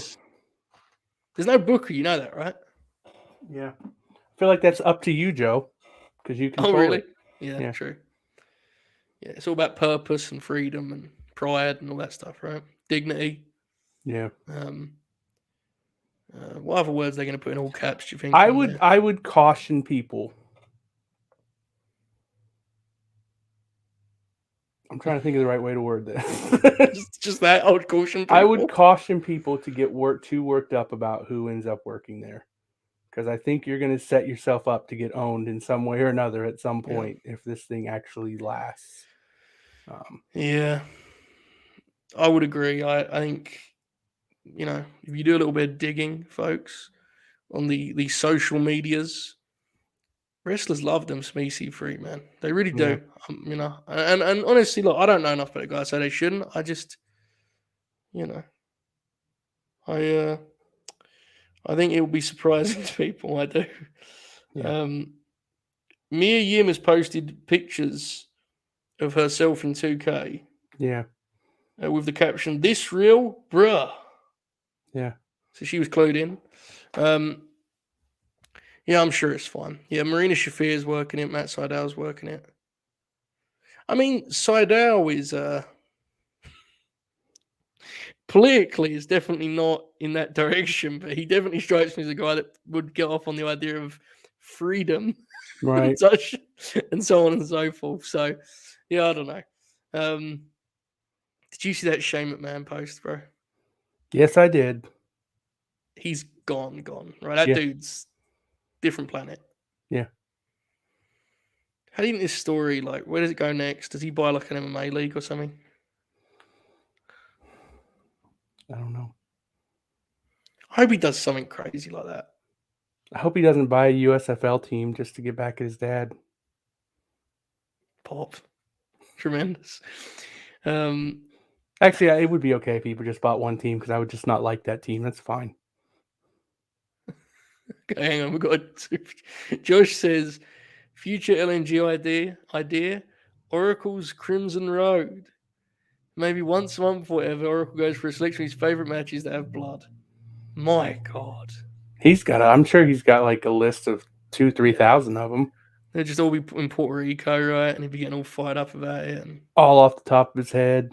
yeah, Gives you the naming the exact dates. dates. And how good was it when I was like, I don't remember Samoa Joe and Cesaro wrestling on WWE TV, and he was like summer 2019. Yeah. Dude, I've watched that match. It's a good match for like they just wrestled to like silence. An hour or two of Monday Night Raw. Of course they did. Main event of that show is Seth and Braun versus the Good Brothers, who are going by the OC at that point in time. A lot can change in a couple years, shoot. That's what I'm saying. Oh, absolutely. A lot can change. If it was speculating on what Shane does, fucking rules. If Shane buys Ring of Honor, I'm quitting, guys. This is the. Oh man, 80 overall. Did you see where AEW is making their California debut? I saw like Dave tweet about it. Where is it? They're doing Dynamite from the Forum in Inglewood on June 1st. The old Lakers building. Yeah, the Great Western Forum. Oh, wow. That rules. Yeah, it does. Oh, shit. Hang on a second. And then they're running the Toyota Center in Ontario on Friday for a live Rampage. Well, that'll be fun, right? I like when Rampage is live.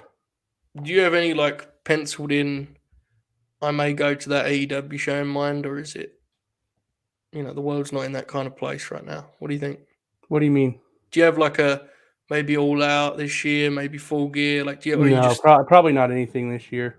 Okay. Good. I'm hoping they do a show here at some point this year because they haven't been here yet. This is a tough town for them though because we've got two 20,000 seat arenas and I don't know that we have. I've been trying to figure out where they could run if they're not going to run one of those big ones. One of the mids, because they usually run at the smaller sort of 5, right. 6. And we don't really have that besides the old place at the fairgrounds, which they could run. But this is our intention. My brother and I go to this. Double Nothing 2023. I'm hoping that I can do that as well. The Vegas thing is a huge pop to me, like as a concept, because like my wife and I can do other stuff on the non-wrestling days. Because I haven't even been to Vegas yet, but I could see that being like a yearly trip that we do. Yeah. Yeah, I mean it's fascinating that like they haven't been able to do that at all yet, right? Yeah. Like they did the first show and that's it. So it's crazy that they're running T-Mobile too. It's a beautiful arena, big arena. That's where they should be at. Like, look, Full Gear was a weird case because it was moved and it was in like Minnesota, which was a new market for them. But let's be honest, they're 4 pay-per-views a year and moved after this, this next one. They should be shooting for NBA arenas for those. Yeah, I really hope they do seats, right? All Out in the United Center. I don't know if they will because it's expensive, but I hope they do. I mean, T-Mobile can't be cheap either, so you best believe that if they're leaving the home base for that one, though, there's going to be some people tempted to do the baseball field, right? That would The be awesome. what's it called? I'm sorry, Wrigley Field. Wrigley. Yeah, yeah. That would be No, I don't awesome. know. I don't know how. It's hard, right? Because MJF and Punk didn't do like crazy business in Chicago, but a pay per view is different, and it's very much a case of like build it and they will come. Look how well Grand Slam did because it was promoted as something special. You know, it's interesting. I don't know. So I know I'm looking up buildings here because they're running the TV at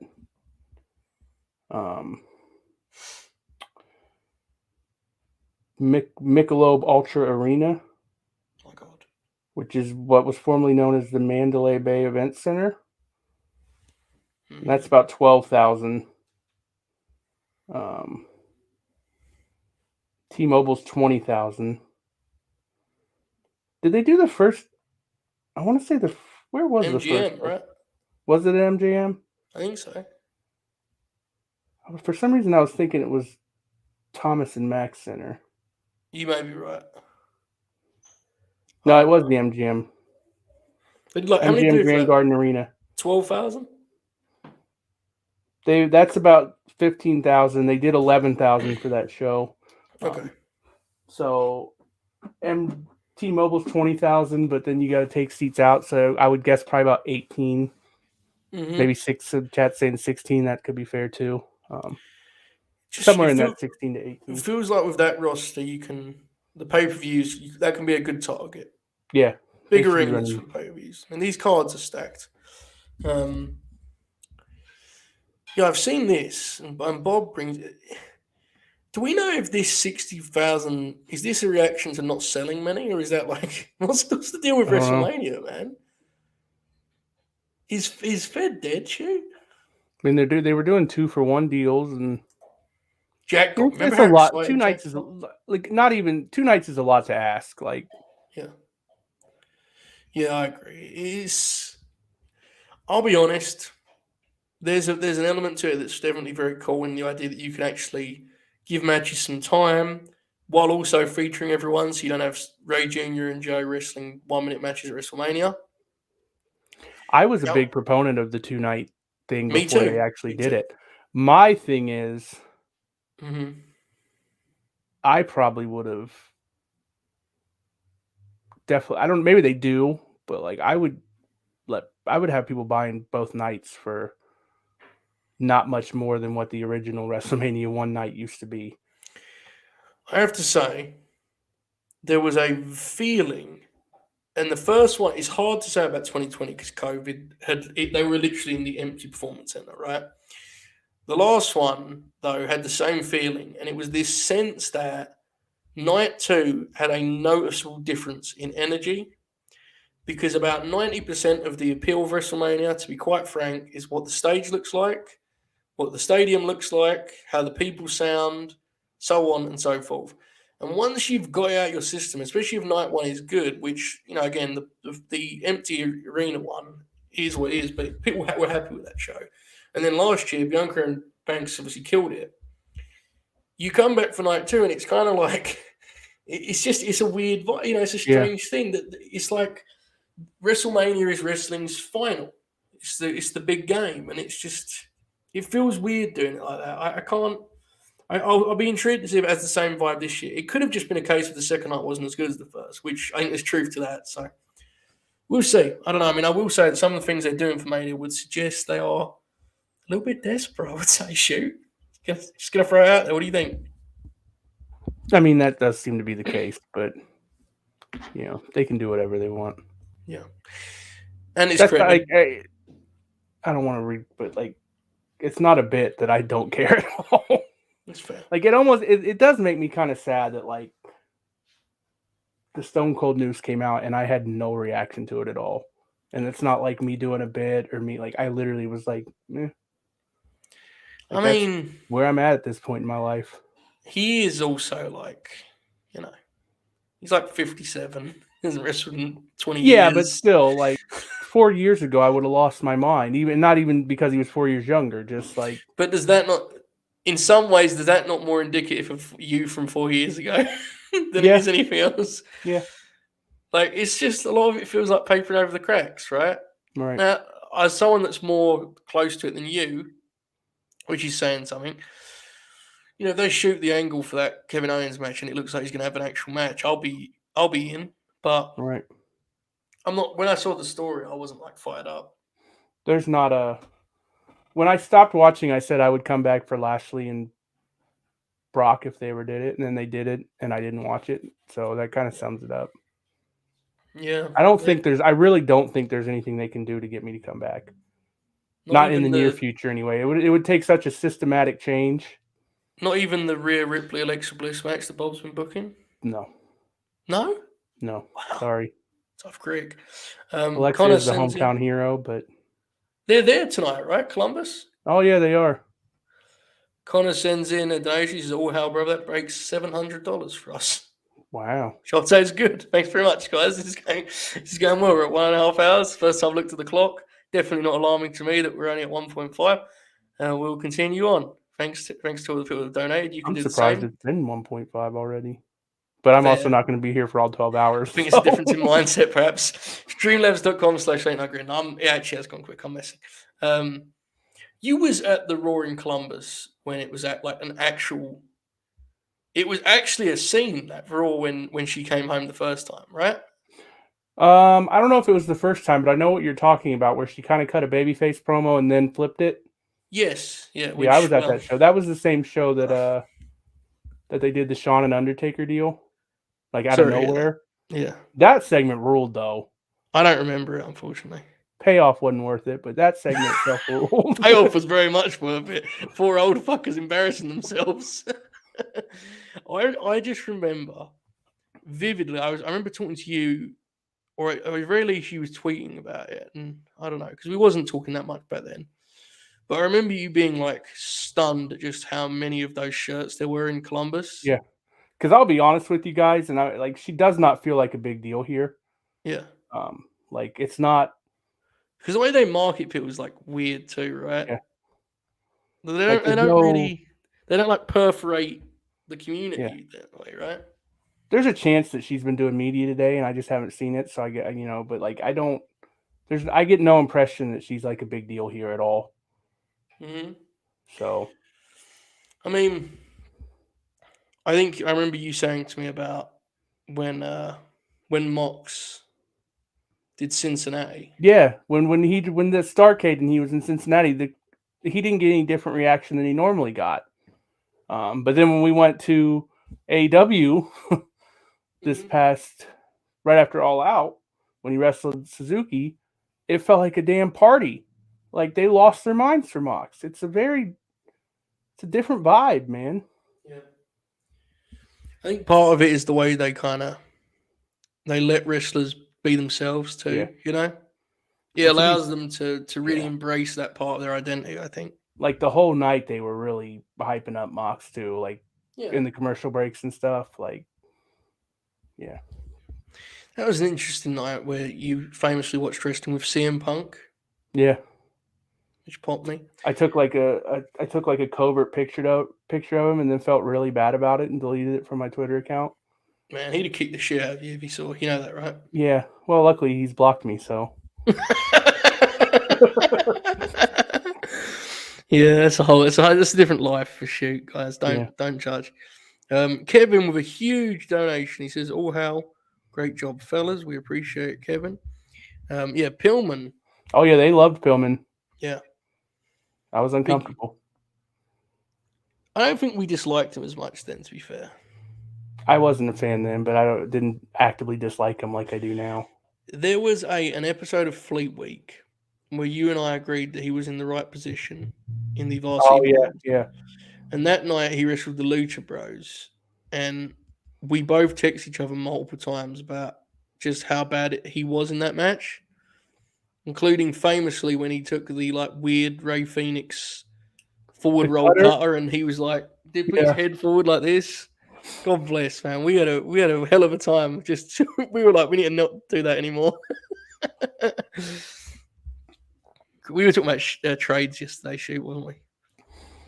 We would be the best. There's no choice about it. If trades in wrestling were a thing, we would be the best at that coverage by miles. No two ways about it. Okay. I don't have quite that big of an ego, so I'm gonna just say okay.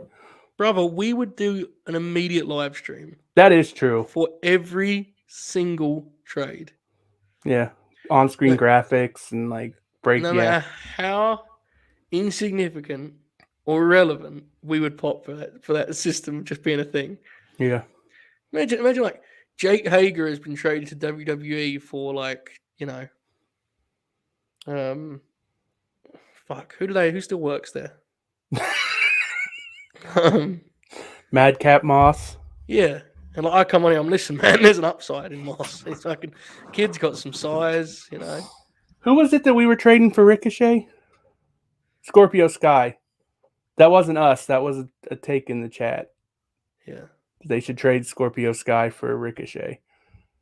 And then I was talking about like the logistics of that and how there's no way Vince McMahon would take a call from Tony Khan. And I would be so bad at that. Could you imagine the amount of emotional decisions I'd make if I was in charge of wrestling trades? Yeah. I get a text from someone at the PC who says they just saw Samoa Joe take a bump for the first time in 6 months, and I pick up the phone. What are we looking at here? what are we looking at here? They start trying to get a King's ransom for 44-year-old Sam Joe, and I'm like, well, TK storms in, and I have to explain to him that in 2005 Joe was the best wrestler in the world, sweating bullets. The best part is like, because. Like, can you imagine, like, Tony Khan and Vince agree to a trade, and, like, it gets leaked, and we're all popping huge, and then, like, one of the wrestlers won't sign the new contract, so the whole thing falls apart. And that in itself would also be hilarious. Because it's like soccer, or football, as you call it. When they do, most of the time they don't include players in these transfers, but when they do, like, if they trade, like, they have to agree to it, because it's not like our American sports leagues where you have a contract with the league. You've got a contract with the individual teams, so it'd be the same thing here. Like, you can't just... Yeah, but wrestlers are such, like... Vince Jr. could convince any of those guys to go. Yeah. You'd probably have to do a thing where it's like, part of the agreement would probably have to be like a kicker in terms of salary. You probably have to get a little bump. Little 5% bump or something, Who from AEW are you trading for Finn Balor? Put that package together. Adam Cole. And I'll throw some things in too. I'd drive him there to get. I'd be more than happy. Yeah, I mean, there's a few guys like you'd have to really not trade under it, but Finn is fucking awesome. Yeah. And this just what he would give you. He's tremendous.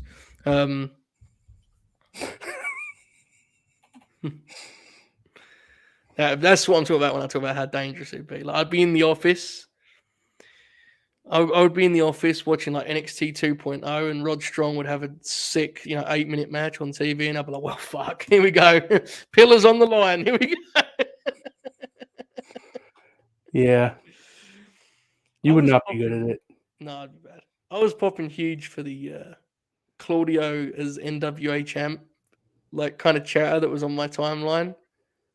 Listen, we know why, and we know it makes no sense, but like the visual of him with that belt actually being world champion and touring the world would be fucking awesome. That would be so good, man. Remember when we wanted to trade MJF after he cut one promo? It's kind of an example of how we wouldn't be good at this. I was talking about Rod Strong, and Oracle like co-signed it, and we were all kind of just sitting on, it was an interesting time. I think the trade was like Rod dunking on us viciously. Roderick Strong and Stokely Hathaway for, MJF, and Oracle was like, nodding, and I said, "Fuck yeah, we won, pal. We pulled it off." Yeah, it'd be interesting. The idea of me getting like the CEO or the head job at Impact and being like, right, Colt Bauer, pick the 5 biggest scrubs on your roster, and I'll send Moose your way. Yeah, we did do this too. Listen. I drafted him. I drafted him as a tag team wrestler with Big Banter Corbin. So you can't. Oh, that's true. Yeah, I forgot about that. I mean, MJF's very good, but like, if you were building a promotion and you wasn't being objective about it, and you instead was doing a fantasy draft for a podcast, you're not like desperate to have him on your roster, right? Yeah, fair. That's what it is, man. I mean, that's the problem with our pod, and that's why I'm glad Jay Shell's on this platform now. Is that like we all have basically the exact same thoughts on it. I mean, we have like variants among ourselves, and Oracle says some crazy shit. But, like generally, we're really not that far apart, right? And that's why you end up with Sam Guevara and MJF not getting drafted. But a big thing for me with that stuff, honestly, and this is something that's always will To be be fair, Cody didn't get drafted either. No. I teamed him with John Cena, and I just think sometimes people are too attached to being like objective and safe with their takes. If I don't care about someone, I'm just gonna not pick them. I don't give a fuck. What's the worst that happens? I lose the poll. that's fair. I don't know, man. I think there's such a in wrestling media, there's such a mass uniform opinion. This guy is good. We will never debate how good. We will just say this guy is good. And it's like, oh, fuck that. I mean, Adam Cole is a perfect example. I don't actually think Adam Cole sucks. I think you obviously sign him if you have a chance. But as someone that isn't making that decision, whatever. I'm cool on it. Somebody asked when this was that we about 3 months ago. That was during the Pillman stuff, right? And when he was doing I think it was after the Darby one where he talked about. Yeah. It's just MJF's toned that aspect down a little bit lately. Hopefully he sticks to that. I think if you'd have asked us then, now, forever, an objective opinion on MJF, we would have all said, or at least us two would have said, incredible upside, way ahead of his level of experience, good promo, underrated worker. I don't think we ever wavered from any of those opinions. Yeah, that's fair. We just didn't want to see him anymore. Exactly. That's how it works sometimes. It's the same deal we talked about with Britt on Friday. We both it was a good promo. Yeah, that's actually a good comparison. Yeah. Yeah, it's like that's the way wrestling goes. It's if you treat everything as kind of logically as you could. This is the insult I'm dunking on myself, and I am, okay? Your opinion will not change week to week because you'll just be like, well, this match wasn't very good, but, MJF's a prodigy. And you just say that every single time you talk about him. It's like, unfortunately, when you're doing daily content, let alone weekly content, you can't really do that. Right. You can only take a step back and think about the big picture every once in a while because otherwise it's fucking boring, man. Yeah, this is a great way to put this. I mean, this is the truth. That's what it was. Yeah. The Pillman feud was bad TV. The Pillman feud was terrible. Yeah, the first Darby promo sucked, and then the feud got good. And I thought we were pretty quick to praise it when it got good. Yeah. And he's been good since then. That Darby promo was the last time I think that he was really actively and we always, I think, TV. We always said he was underrated in ring too. Oh yeah, I think he's a better worker than he is a promo. Yeah, I don't disagree with that. His promos are, for me, I do find him to be, and this is not necessarily a criticism because that's the character he's playing, but I do sometimes find he's very performative for me. Yeah. Very performative. He does feel like acting a lot, I find. Yes, personally. I agree with that. And I know that doesn't affect everyone because for some people that's all they're used to with promos. I personally think there's a very noticeable difference between him and someone like CM Punk when they stand next to each other and trade. I think one of them comes across like a real person and the other one comes across like a caricature. Now, MJF could very, very rarely say to that, that's the point, right? He's an over-the-top villain who's using bravado and being over the top to hide some of his insecurities. But that's just me personally. Last week's promos are great. I thought last week's promo was really good. I did not think it was the best promo in AEW history, which some people that I respect the opinion of did. So that just shows you your mileage may vary, so to speak. I mean, to be fair, the Kingston and Punk confrontation didn't even get nominated for Yeah. Mike, whatever they called it, of the year. So This is a key point. I think you yeah, and I have talked like he's an awful lot like young CM Punk. yeah. And He's see, this is I'm telling you, way ahead of his man. time. Hmm. The answer to this is huge. Yeah, top guy. He's going to be a massive babyface. Yeah, I agree. I think it's a long way away, right? I do Long way too, but away. it's going to happen. Yeah. Yeah, it's very interesting. I think MJF is, I think, the most far along pillow, Pillow? pillar out of Jim Ross. Do you remember when he said in the opening match of Full Gear, two of the pillows here clashing? Pillar. Yeah, I think he's he's the the most most far, far along. I agree with that. and which is hilarious because he's the only one that hasn't won a title, right? I mean, he's won 15 diamond Yeah, I guess dozen, you're right. What does MJF in the Fed look like? I think he would still do a hell of a job. I think they would beat him too much for his heat to be where it should be because they just beat the fuck out of heels over there, man. Yeah. Um, He would do well there, though. but he would do good, and that's what I think. I People would. disagree with the people who say it's a better fit for him, though. I don't think that's true. I don't even know what that means at this point. Well, it's a better fit for Cody. But that's more like circumstantial. I don't think Yeah. he fits as a. Do you see what I'm saying? Like, Right. I think the kind of way they book sometimes does fool people a little bit. Like there are guys that are top guys there that do lose pretty regularly, but like that doesn't necessarily mean that they're not important. Does that make sense? They just beat guys. They don't care. Right. Like, and AEW is probably the other extreme, which is like there's guys they frankly could beat more often over at AEW, right? And they protect almost everyone. So it's different. I do agree. I think he'll be the first one to win the world title. I think that's probably not even The close. first pillow, you mean? Yeah, the first pillow. Yeah. Yeah. I'm only convinced that 2 of the 4 are going to win the world title at some point. So Who's the I don't second? think I'll be surprised if Darby's ever AEW champion. Yeah, I could see it, but I don't. And I don't think Sammy's got that ceiling personally.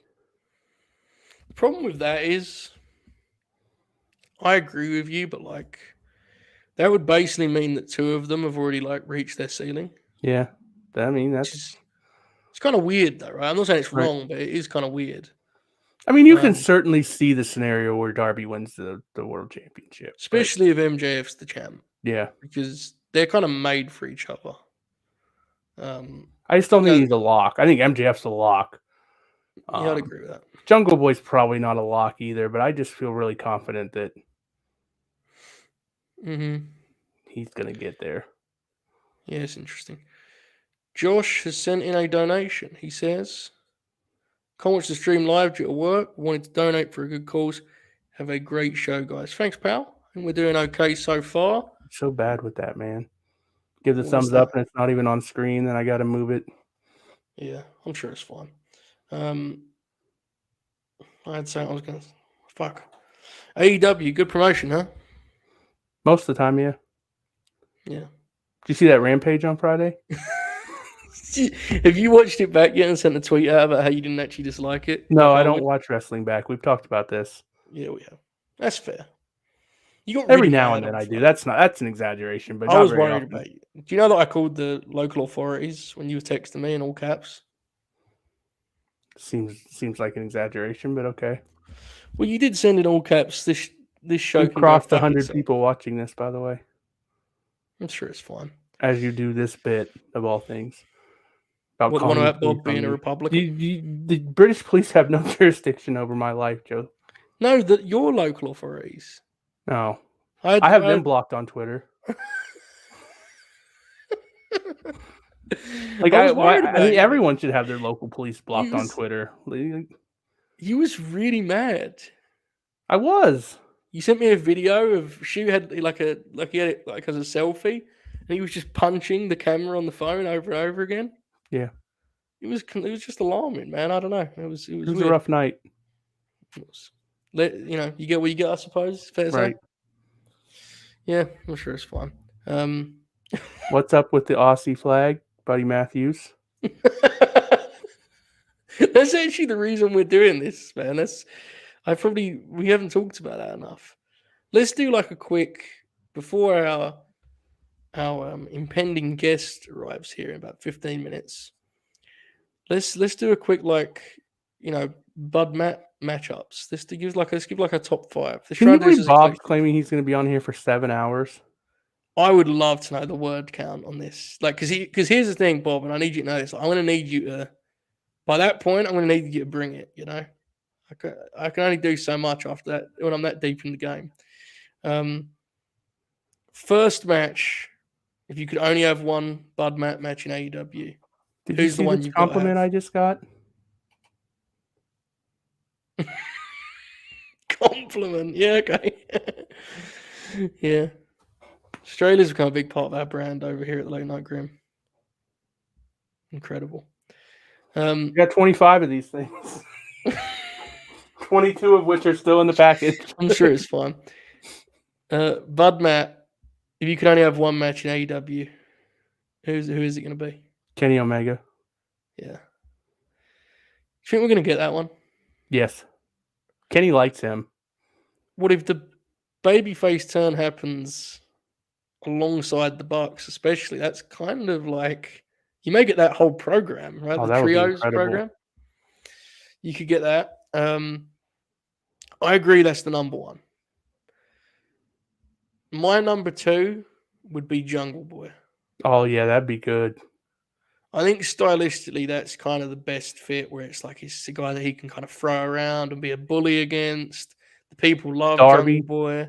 Darby, same archetype, right? Yeah. I mean, I need to put. Here's one that's weird that I don't think we'll get that pops me. Christian Cage. Pops me tremendously. Because Christian loves wrestling guys that can do like cool shit because he can just put their stuff together, right, and place it accordingly. That one would be good. Obviously, it goes without saying, Eddie Kingston. That match was teased at House of Glory while you was watching live. Yeah. I thought it was going to happen for a second, man. I was going to... Because what were you watching instead? Final Battle. Okay. I mean, there was a cool moment where you got... what happened? You got Kingston showing up, and at the same time on Final Battle, the Briscoes got jumped by FTR, and they shot that big fucking angle. And that was like... We both were in pretty good spots there. Yeah. It was good. It's good times. Danielson, yeah, that one's fun. Their match in WWE was good. It wasn't great. They didn't quite click the way you expect. They had a good match. The Roman match was better. Yeah, Roman match is awesome. Yeah, that's peak fed there. That Roman Reigns went to them immediately and said that guy's a star, and then they were like, "Go fuck yourself, pal." Imagine that's what they actually said. Bruce Pritchard shovels his back. Go fuck yourself, pal. Yeah. Stick to wrestling. We'll handle creative. Hangman's a good one. Pac is a good one. Yeah, there's some matches there, man. I hope we do. There's get a some lot singles. of matches, man. Yeah, like I just hope we get the singles every once in a while. Once every couple months. Seidel. That's an elevation main event, brother. Oh yeah. See, give him 10 minutes at Universal. That's my biggest concern about the House of Black gimmick is that will prevent the C show stuff. Yeah, that would bum me out because I want to see him on those. Yeah, that's because I do think there's a chance they keep them off them completely to try and keep the law. Did you see their promo or their not promo? Yeah, I did. He talked. It was okay. Yeah, I can't remember what he said, but he talked. It's like one line, so it was like the house always wins. Yeah, but you have to have a particular kind of voice to pull it off, though, right? Right. Yeah, I'm sure it's fine. He's up for best on microphone, best on promos this year in the Observer after his work at PWG. Did you know that shit? I believe it. Yeah, he's the current betting odds favorite with the famous bookmaker that is the Late Night Grin. Please contact at Robert O'Neill 31 to get more information. Malachi is a very interesting guy in terms of usage because the assumption, I believe, is that Bud and Brody will be a team. but I don't actually know if that's going to be the case because I think like Malachi really likes teaming with Brody, but then what does that mean for Bart? It's What an if Buddy's interesting deal. just a singles guy? I mean, that would be incredible for you and I, but I don't know. I don't think Julia Hart's joining, to be honest with you. I don't know. What do you think, Shoot? Julia Hart Probably thing's not happening? No, I don't think that's going anywhere. I think one day she'll just have her eye patch off and they'll never acknowledge it again. Yeah. Yeah, that was weird. That whole deal was weird. I hope she actually does join the group, though. I think that we are almost at $800. I'm trying to keep count here. If you guys could see the Streamlabs, you'd understand why it's somewhat challenging. Afterwards, I'll obviously have the exact number and I'll post like the screenshot of the donation. On your screen, does it show dollars or British pounds? It's all dollars. Okay. You really popped saying British pounds there, didn't you? You enjoyed that? Okay. Yeah, right now, based on my count, my somewhat rough count as I am doing this live stream, we're at $780. So I'd say that's good, Shoot. That's pretty good, yeah. Yeah. Thank you very much for those you have donated. If you would like to also, streamlabs.com/late night grin. Every little helps, Shoot, right? Every bit, sure. Every little helps. Yeah, man, Bud, Matt, and Pac is kind of... The only problem with that is, like, Bud's so much bigger than him, he just shouldn't sell for him, right? Shouldn't sell for anyone, if we're being honest. How do you think Pac would react to that? I don't think that would go very well. Like you seriously, okay? So let's imagine that, like, Jerry Lynn is... Hey, this rules. First time watching?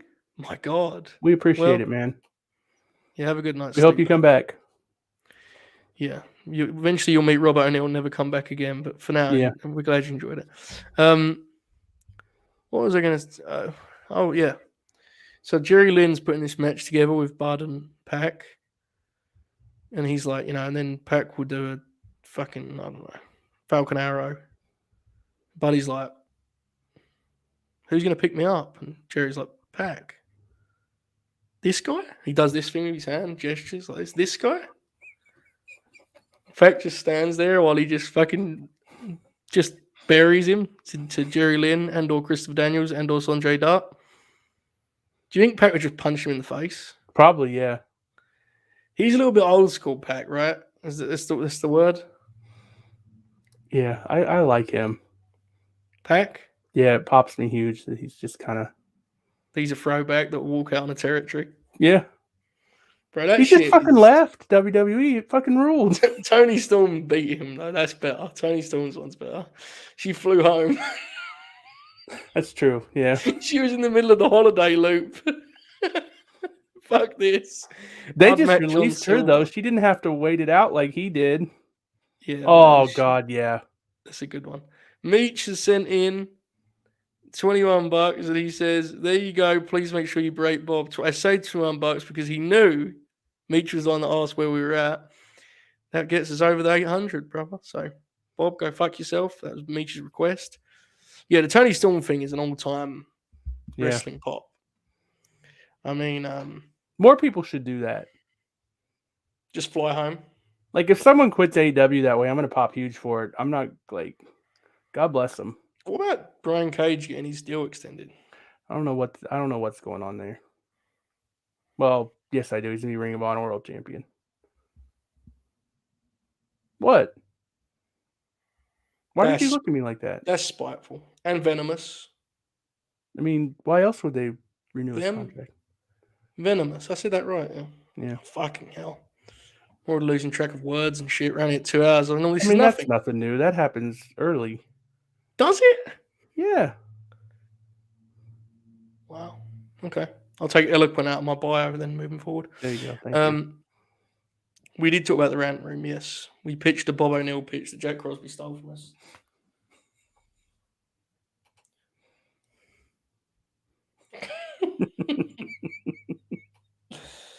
I mean, it is a weird situation. I do wonder if he just doesn't want like the negative press of what Cage maybe would say in an interview. I'm not gonna lie. I mean, Cage doesn't seem upset. Well, I mean, I guess we don't know for sure, but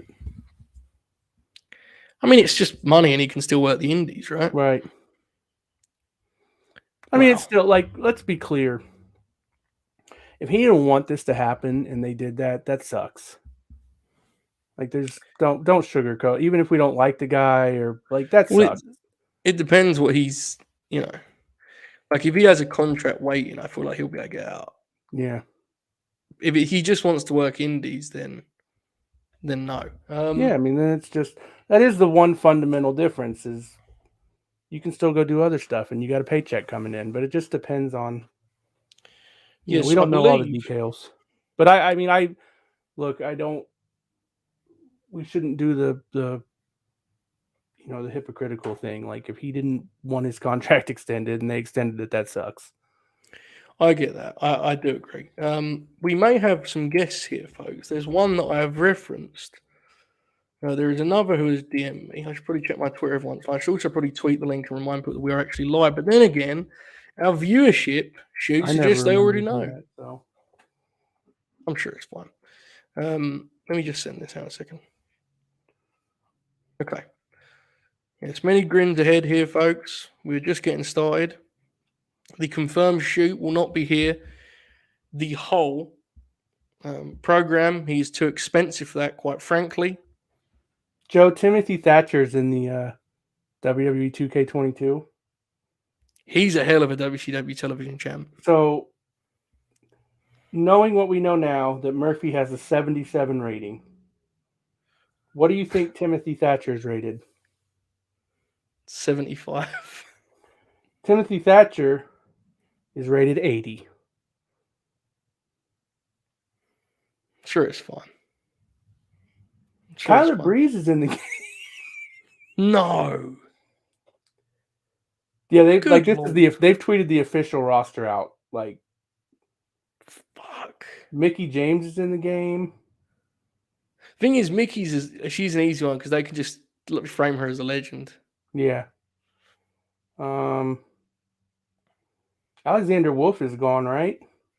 Yeah. Is he still there? No, he's gone, right? He's gone, yeah. Yeah, he's in there. Let's see. Quick shout out to the pal, Rory F. Showtime, who says, I probably won't be around for the whole show. I wanted to support the great calls you guys are doing. Keep on grinning, my friends. Thank you, pal. Much appreciated. Finn Balor has an 87 rating, but Demon Finn Balor has a 90. Eric Bischoff is rated 69.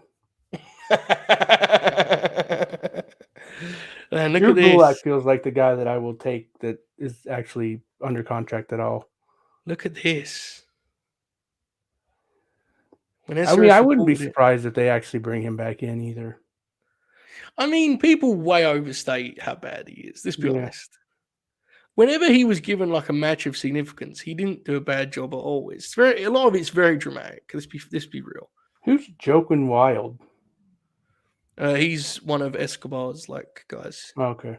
He used to be. Remember Zima Ion, DJ Z? Oh, okay, that's him. Yeah, Cage is fine. I mean, the matches, chat's mentioned the matches with Hangman, which were great. The pay-per-view match was awesome. The matches with Darby were really good. So, Mansoor's in the game. I mean, he's still there, but I'm still surprised he actually made the game. I guess he's on. Is he on TV? I don't know. I don't watch it. Brian Kendrick's in the game. Wow, they didn't pull him? Yeah. Surely it isn't that hard to pull, guys, surely. Well, you wouldn't think so. There's a Boneyard match Undertaker. That rules. Did you ever see that match? Oh, I love that match. I watched that WrestleMania. Oh, There's no Boneyard match AJ Styles, though. Well, to be fair, Boneyard match AJ Styles is just him with a shirt on. True. Fair. And the shirt design is probably in the games. So I'm sure someone will make that within a day. People make those. If this game actually works, I'm definitely going to buy it and just build a universe out of. It's a wrestling game at the end of the day, brother. Almost everyone release people. As long as that gets us to Meech. What's this? They could technically do this, but I think the fact that they've posted the roster would lead me to believe No, they're not going to do that. I think their approach is that it's a wrestling game. Let's reward the audience for waiting. Let's just put the wrestlers we've designed in the game. I think that makes sense. Brian Kendrick is a little bit of a different case, though, right? Like, it feels like you should probably pull him just based on everything that made it out there. I think, like leaving guys like, Joe and all these free agents and stuff. It's like, whatever, man. Like, I mean, it's fine. I'm definitely going to build a territory in Universe. I hope they still have that high school gym arena. I'll just talk about it on here every week. That's fine. Just go over everything that's going on before I give up on it within like 2 weeks. I'll spend like 3 weeks building it and laying it out, and then the GM mode doesn't look particularly good. Yeah, it's very disappointing. There's no tag belts. You can only do single. There's no tag belts. You can't have tag belts on your brand. That's peak WWE right there. 3 matches per show, 5 matches for WrestleMania. I think 4 matches for the other pay-per-view. Like, it's not going to be good, and it's not going to be deep enough to keep our interest to try to do anything with it. They take such easy, obvious home runs and fucking him into the ground, right? It's just a shame. Such a shame. Now, folks, we are just over 2 hours in, and we have a surprise of sorts, right? I hinted at it. We have nothing planned for this show. It is a late night Grin stream. You should not expect us to have anything planned. However, there was one thing that became possible, and it popped me huge because I know how much it will pop our audience. And I didn't see it coming, but upon thought, it felt like the perfect way to do this. So, without further ado, there's only one way to set this up, right, Shoot? There's only one way to lead this in, it feels like. Go for it. Folks, here we go. And I said, psychosis! This one's for all pals and O'Neill. Such a feud from the jaws of victory with the pop gun and the chubby cheese. Distraction. Hey! Podcast. Pure filth. Wins and losses don't mean shit. So what's Joseph Cringe as I do his bit? Distraction. Hey! Roll up. 1, 2, 3. Bro, the theme, man. The theme. Jeremy, how you doing, buddy? How are you, man? Well, what's up, Joseph? What's up, Shoot? How you guys doing? How's it going, man? It's good. It is good. It is another day. Another day. Did you guys do like just a 2-hour cold open, and then now we're doing the show? Yes. I saw on the when you were uploading the cold opens like separately. Yeah. I saw the one when we did an hour after Danielson and Hangman, and like when I saw it, I was like, I remember the chat being so confused. You remember people in the chat thought you'd push the wrong button and shit? Yeah. Like, why is this happening? It's the corner 3 right now. It was tremendous. It was the time.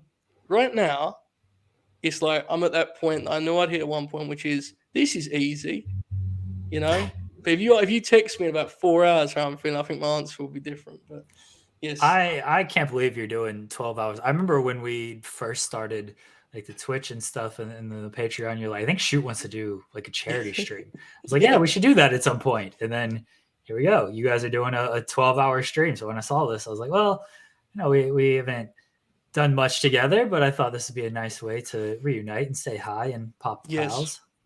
Well, there was one time I was intending to join UNSP3 for the MBA program.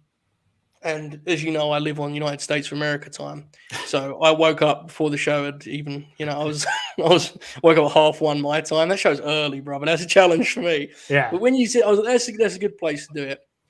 How is the news round today on this Monday? You waiting for that Cody scoop to come in, Jeremy? What's going on that side? Sean just tells me everything, and so I don't have to worry about it anymore. Honestly, I'm listening to Thunder Rosa stuff, and it's news. And a lot changed when you left, and I started giving this is going to sound terrible, but I started caring less about what other people are doing and started worrying about just more of what I was doing when it came to that.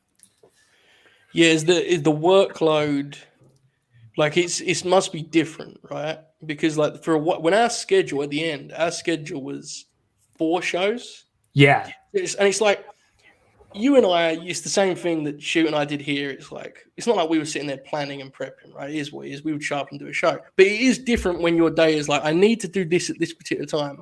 Is it better in that sense where you can kind of freestyle it more around, doing what you're doing today? It's a little so like the end, like when we had the channel and everything, Mm-hmm. like what became tough about what we did is I'd get up, especially because I started getting very involved with the kids and stuff that last month. Like I was up at 6 o'clock every single day, Right. and then I'm doing stepfather stuff, and then I was doing news for like 12 hours, and then we would do a stream at like 5 and everything. And then so we would do the stream. I was just fried by that point. And I know it showed on the shows and stuff. Like I was just burnt. I was like, I'm doing like 14-hour days of all of this stuff. Now, like if I want to do a show, I'll do it at like 2 o'clock or something. Like we're doing something tomorrow at 2 o'clock. And it's like, I can do it in the middle of the day, take a break from news. And I legit now just like, I check out at 5. I don't do any shows. I try not to do like any news stuff. I'm like, I put in a good 11, 12 hours. Yeah.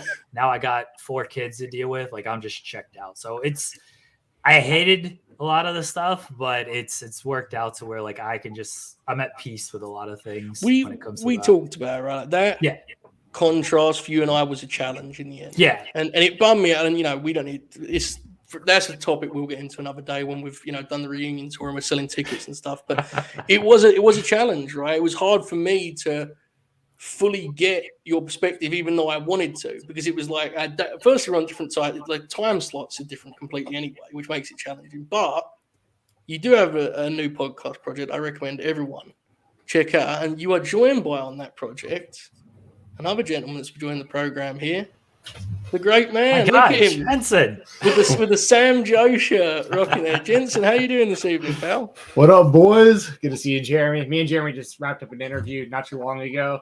I was gonna say this is the first time I've talked to you all day, but you just ruined that one. You ruined that. What kind of bit is that? Yeah, man. Let's go. Okay, whatever. But yeah, I just What wanted number are you at, Jensen? Whatever. Like a 7. Okay. It's like 3 p.m., isn't it? Yeah, Jensen doesn't give a fuck. It doesn't matter. Right. The only thing I really had to do today was the thing that me and Jeremy did earlier, which was interviewing Cole Radrick for the Spotlight. If you want to check that out on Thursday, but I wanted to come on here and say what's up to everyone. Good to see you. Confirm Shoot. You guys are killing it over here on the Late Night Grin. Good to see you, my buddy Joe Holbert. I loved the Fleet 50, by the way. Like I cannot wait till next year for that already. That was all me. There you go. Well, I have to bring it up. One of the big moments on that show was when I read Cody's ballot and I said his highest position was, and I knew. I said that's Stephen Jensen. Yeah. I have to check in with you, Jensen, as we wait for the update on old Code, man. How are you getting on with this whole thing, man? How you doing? See that behind me? Yeah. Yeah. That's loyalty right there, bro. Yeah, loyalty, baby. I'll say this. Fed dead unless Cody comes back. Then Fed is very much alive again. But I'm still not convinced he's going. I've come to peace with the idea that he could go back to the WWE. If I can get over it, anybody can. Like I've seen so many people get so like territorial about the whole thing, and I'm like, I'm okay with the idea of him leaving. Like if I'm okay with it, y'all should be able to get over it. But hey, I'll be watching Raw tonight, strictly just in case, right? Like it's working on me. So yeah, people take it too seriously, the brand stuff, man. It's people got to chill, right? It's at the end of the day, they're wrestling promotions. Watch which one you like, but like you don't have to get actively angry at guys taking the bag. It's fine. It's like, can you imagine like making flags declaring companies dead? Or buying Australian flags in mass because a guy debuted for your favorite promotion. I couldn't imagine any of that. No, I couldn't. That would be You have embarrassing. the Cody banner. Shoot, like if he it's goes up to on it's curled up in a ball up here in the. Oh, After I tore it down in anger and yelled and screamed. And... Wait, what? Hold on, let me see this. What are you talking about? All right, hold on. Yeah. The American Nightmare banner, brother. Shoot once he had it draped on him, it was in his different time. yeah. Those were glory days for old Code, man. A lot changed. We did a round table We did. Wondering where this whole thing was going to go. And then it just left a couple weeks later. Bro, I'm telling you, and Jeremy, I think you're the same. Like, there was a big part of me that was like, I don't know if they know. Oh my good God Almighty! Look at that. It's the Nightmare family flag. There you go. I did at one point. The background on here was the Nightmare family flag and the AEW flag. Yeah. And I realized that it made me look like a huge bootlicker, so I took those down. No, it wouldn't. I'm sure it's fun. Frank in the chat said, "Bro, SP3 was an all-timer on that show because he was on there with us for the Cody Roundtable." But what everyone doesn't know is what he was doing to antagonize Cody before this story that he tells. Agreed. Like he tells this whole story that he was just this good guy just hanging out, and he was just trying to like fist bump Cody, give him a too sweet, and Cody gave him the bird with this. He's not telling you the full story, y'all. Like the things he was saying to Cody before that, you wouldn't even believe. So yeah, that's fair. Yeah, I definitely, Jeremy and I talked about this at the time. Like, there was a big part of me that thought, hey boys, I need to roll out. My dog's about to yell at me. I'll see you later. I didn't want to leave and not say hi to everyone. Jeremy, it's good to talk to you again. It feels like it's been forever. I know it does. It's not intentional on my side. It's not on me. I'm off of Twitter a lot nowadays, and I just don't banter about it. Oh yeah, I didn't mean to imply it was on your side either. Just Jensen, it's good to finally talk to you. Yes, I'll see you in the playoffs. Shoot. My God. Well, you guys signing for NBA teams? I think he's talking about hockey, and my team ain't going to be there. The Blue Jackets, unfortunately, doesn't look like after their start going to be there this year. I was looking forward to potentially going to a playoff game, but oh well. All right, boys, have fun. Cool. I shoot. Speak soon, pal. See you, man. I thought it'd be funnier if you guys had like 10-day contracts or something in playoff time. You know, got one of those Greg Monroe contracts. We might be able to sign with the Lakers the way they're looking. Like, bro, we could. We need to talk about it a little bit. There was definitely a big part of me, and I think Jeremy, you're the same. Of like, Cody may not know what they're doing here, or at least Tony doesn't. There's like something but man, we let that shit play out long enough that he left the territory. Dude, even the territory had no idea what was happening. Like, they have all this stuff that just isn't going to play out now. That like they completely like planned on having play out. Like it isn't just the fans; it's like the company right now is probably like, how the hell did this happen? I still don't get it. Yeah, so where are we at on the fleet there right now? I think on my front, it's like I thought they had a really kind of a little bit of a cold January. And it feels like the pay-per-view coming up has got them back into kind of motion. What do you think, Jeremy? Where are we at on AEW at this point? I mean, the Punk and MJF stuff has been incredible. The last 2 weeks with those promos have just been top-tier stuff. I'm cold. I think Jensen and I are going to talk about more on Thursday, but I'm kind of cold on Hangman and Cole, as the world title program. I'm pretty cold on that. And Joseph, I'm a big fan of Adam Cole, and so if I'm cold on that, like that ain't a great sign. Danielson Moxley, it's gonna rule because it's Danielson and Moxley, right? But it's definitely heated up a little bit. There's still some stuff that I wish they would tighten up on that I just don't know at this point if they're gonna get there with it. Yeah, it doesn't feel like Quality Control will ever be like the centerpiece of that promotion, right? It's not. Yeah, there's always a lot of stuff going on. Jensen, where are you at on the fleet right now, pal? I mean, I'm always big on AEW. You know what I mean? Like, I'm just like a massive fanboy for them, and I'll admit it all day. Like, I love what they do. I'm very much looking forward to the pay-per-view. I'm like you though, Jeremy. We'll talk about it more, but like, I am a bit cold. I mean, Adam Cole and Hangman is going to be a great match, but there could have been a lot more meat on the bones, like in the story leading up to this, especially with their history.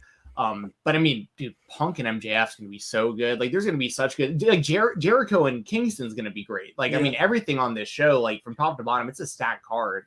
Right. We talked about it, right? Like, I got this sense that feud was going to be important enough to Jericho that he may actually like kind of go through the gears a little bit, and he has, right? Yeah. I mean, I understand everyone's frustrated, but I think he's been kind of objectively good in this feud. I would go even further and say at times he's been great. Like, I'm pretty optimistic about that whole dinner. I'm intrigued. Okay, now I don't want to step on your guys' topic for Thursday in terms of Cole Hangman. Go for it, dude. Is there a part of this Adam Cole thing that's just like, man, this is a different roster to what he's usually been on. Like, it's one thing to be the top guy over at Full Sail, and you got Bob Fish as your second and all that good stuff. Like, there's some killers on that roster, and I know it's like a borderline bit with me and Cole at this point. I get your it. hatred of Adam Cole. Of course, and by the way, were you ahead of the curve on that one? I used to refuse, and then one night I had a full-on meltdown about it. You were right. I guess I do hate him. But seriously, like, is there not? I think there's some truth to the idea. Like, I think he's struggling a little bit to feel like a truly top guy on that roster. I really do think there's something to that. What do you think, guys? Am I being unfair? I think, like, him wrestling just these kind of, no offense to these guys, but dorks every single week. Like, all right, he's racking up wins and stuff, and like it's fine. But then he loses to Orange Cassidy, and I know it doesn't count against the records, and that's their whole reason of why he is still in this title match. But like visually, he lost that match, and that's what people are going to care about more than these like padded records and stuff. Like wins over Evil Uno and Preston Vance don't erase that visual loss to Orange Cassidy. I don't think just beating these random dudes like helps him that much. Like you look at the story, because I think there is a story there with Hangman and Cole. They touched on it. Like they've done a decent enough job in the promo stuff, but I don't think just beating these guys is actually helping him, because when Hangman did his run, he wasn't just like beating these random nobodies that nobody cared about. It was the arc with Omega, obviously, but then just winning the Revolution ladder match was the big thing for him. He was in the ring with Omega in the elimination match and everything. Like that was what it was for Hangman. Cole, just beating dudes that no one cares about, that we know he's going to beat, just doesn't do a whole lot for him. I think it's one of those deals too, with like the devil's in the detail, right? Like it worked with Britt because, I mean, you could also argue how much it worked with Britt, I guess, in hindsight, the lights out doesn't count thing, because that build was, but the Thunder Rosa match elevated both parties because it was this epic blood. And it was months later too. Like this is a month and a half after he losing Orange Cassidy's getting his title shot. Honestly, even if they had more time, the finish that didn't feel like a lights out match at all anyway. No, right? I mean, I was there. Yeah, I was there, and it didn't. The finish, I don't know. The finish probably came off better live than on TV, because on TV that finish was like, that was death. I don't know how they got him to do that. I mean, I do know he doesn't care, but none of these dudes care anymore. But Jensen, what do you think here? Is this a case? Is this maybe a case of a leading scorer for a bad team finally being on a contender, and things are a little bit different? He's not getting the shots he used to, Kind of like a big fish in a small pond, just kind of like another fish in like a sea full of fishes about his size, or maybe a little bit bigger. Yeah, I know. I think you're both like totally accurate about this, but here's the thing. I think just in general, that's going to happen for a lot of guys and girls, for that matter, in AEW, just because of how stacked their roster is. Like it's super, super important, like how they're presented on the show. Like, but the thing with like CM Punk, for instance, I don't think CM Punk is the same level of like in-ring performer as a lot of the other people in like the main event scene of AEW. This isn't a knock on Punk. This is really just, but because CM Punk is such a massive star still in the world of wrestling, that like everything he does, no matter what, it seems really, really important. You know what I mean? Adam Cole just isn't that same level of star as someone like CM Punk. So it's just easier for someone like him to potentially get lost in the mix. But I'll also say this. I think a big part of it for Adam Cole, just my own personal opinion, is they were probably had a lot of plans ready for him and Kenny, and they will get to those. But Kenny had to take time off. So like you don't know how much that could have possibly affected Adam Cole's kind of status on the card, if that makes sense. Right. Yeah, I think it does. I think they clearly want him to be one of those guys, right? They want him to be a top guy here for the next, 10 years and more. So it'll be interesting. I will say, and I know, Jensen, you've always been high on him, and I've been up and down. I think you too, Jeremy. But like the last couple of months, it sure felt like MJF's on a different level to Cole, right? In terms of who's up next on the heel side, like MJF kind of feels ready. Jeremy, we was just before you got here, we were talking about the whole MJF. Like at one point, Shoot and I were kind of out when he was doing some of the Brian Pillman Jr. stuff. It was brutal. He's been really good as of late, hasn't he? Oh yeah, Jensen and I talked about it last week after that promo that he cut, and like you were saying, and like we've said, like I don't always like when he just goes up to the low hanging fruit kind of, let me touch on this nerve type of thing, because it's very cringe to me, but when he can like hone in and like cut that stuff out and like tell real stories without having to use that kind of stuff, he's always been good on the mic and he's always been very good in the ring. We forget he just doesn't wrestle a whole lot, but like the range he showed on the promo last week was something was on a different level from everybody else. And the range he showed, the segment with Jericho where they did a song and dance number. I know that's not everyone's cup of tea, but like to be able to pull that off in that way is like some incredible stuff. But yeah, this Punk feud has really elevated him to just a completely different level. And it does feel, I don't know what they're going to do on Sunday. I have suspicions that Cole might win and this is the Omega return. Like, I don't know how soon Kenny's going to be able to wrestle, but I do think he can like come back and be part of this story and go from there. I'm throwing it out there. Okay, Joseph, you seem very, very disappointed by this. If that's the case, this time next week, this show will be called the Late Night Grimace moving forward. That'd be very, very bad news for me and everyone that likes me. That'd be bad news, man. I'm not. Jensen, set this straight. This isn't happening, right? Please tell me this isn't happening. No, I think Hangman retains. And I think a part of that reason is because I don't think that Omega and Cole needs a title to be involved because there's so much history.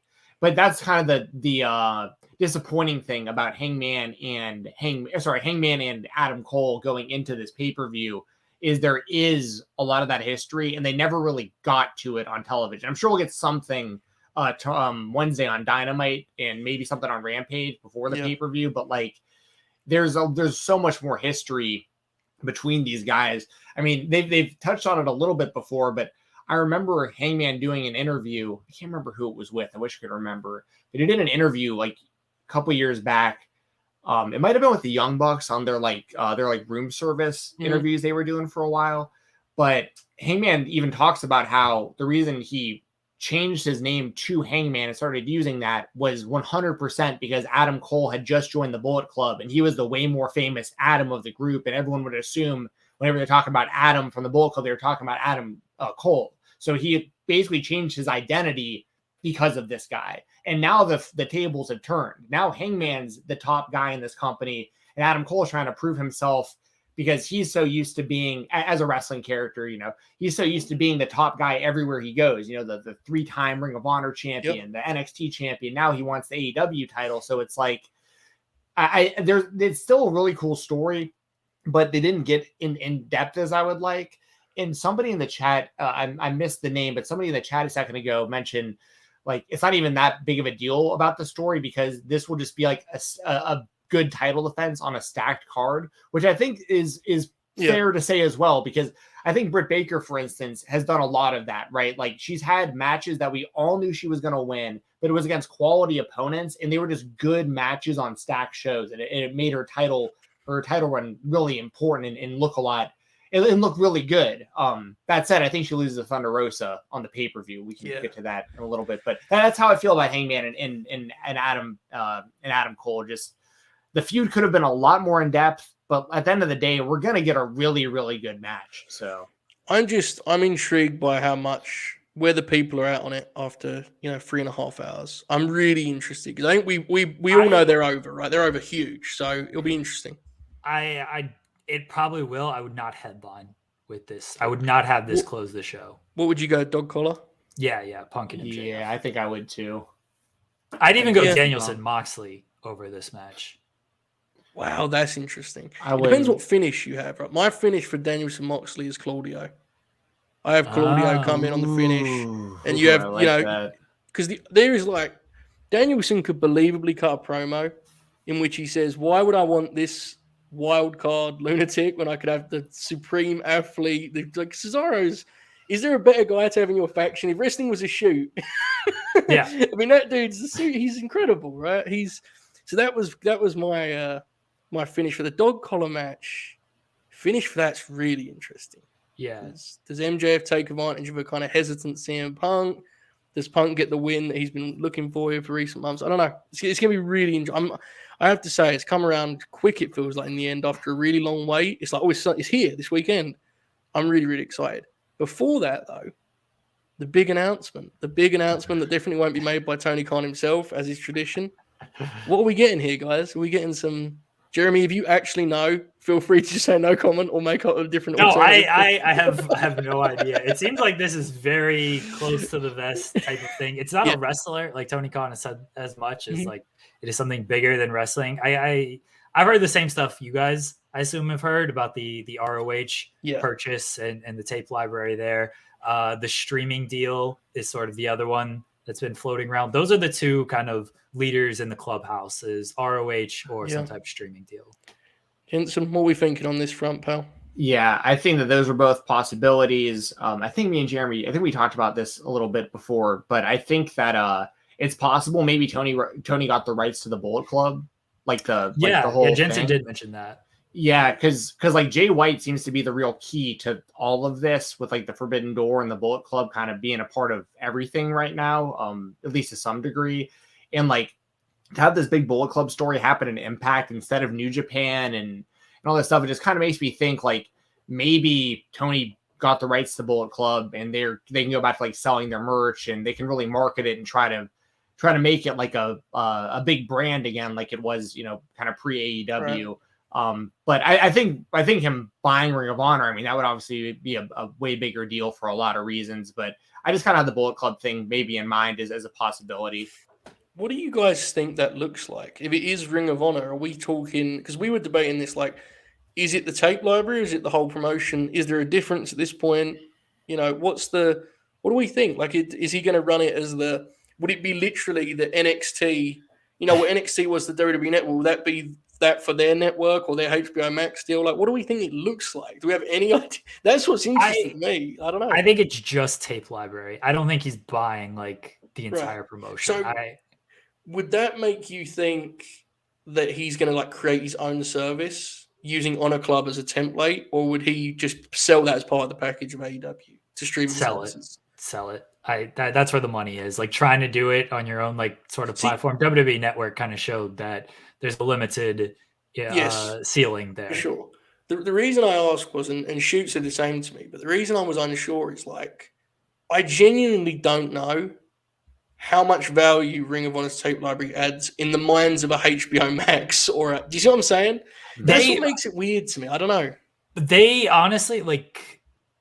I see the point. Like they're just looking at like hours. Because, yeah, like if you look at like AEW Dark, like HBO Max like doesn't care. Like okay, AEW, like what does this mean? But they'll see that it's like, oh wait, you have 3,000 hours of content here that we can just throw up there that anybody can stream at any time.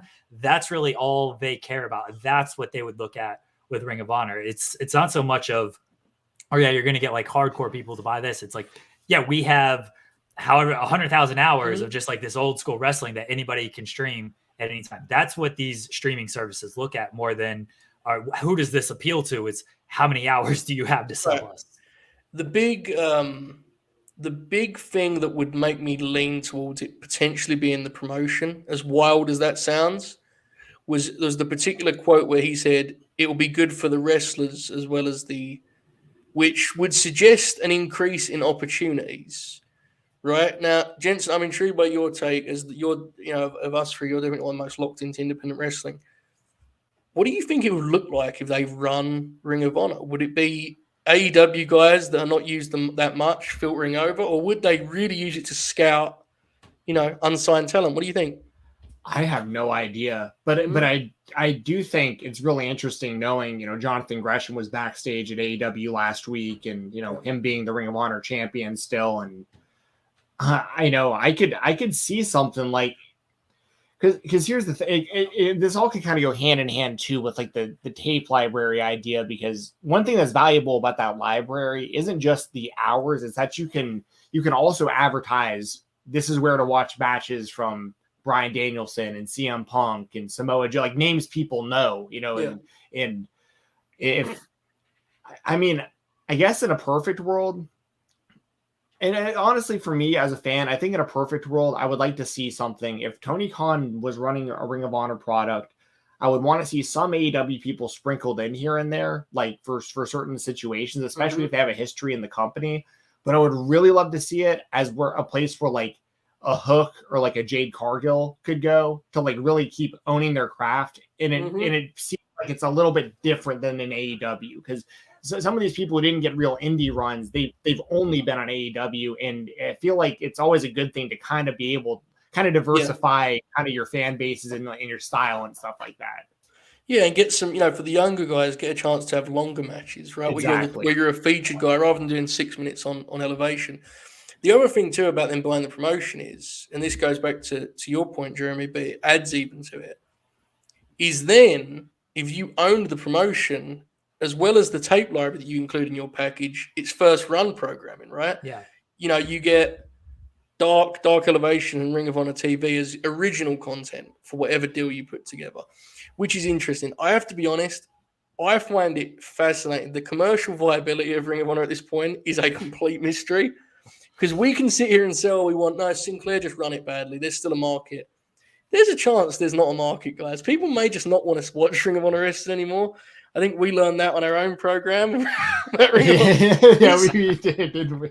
It's a struggle, right? It's interesting. Yeah. I mean, we all immediately kind of think this idea, well, maybe they could fix it. But like, if they bought the promotion, am I wrong, Jeremy, in saying there's a chance that would just be an incredible waste of money in the end? Because like they ain't shifted many tickets for a while, Like that's why I feel like it's just the tape libraries. I just don't know what value the promotion has. And they have no contracts, right? They have no contracts. So if you're just going to buy the promotion and just treat it as a developmental, like that's sort of what you already have Dark and Dark Elevation for. So what does Ring of Honor add outside of you're running just live shows but you're still using the Ring of Honor branding? Are you just going to send your guys there? Which is fine. But like, Tony Khan does enough as it is on top of wrestling. Like, I don't think he needs to be worried about, okay, now let me add a whole other promotion and how am I going to balance the guys going here and there? It just seems like a lot, because you would think if he's going to buy it, he's going to be rather hands-on with it. He's not just going to buy it and then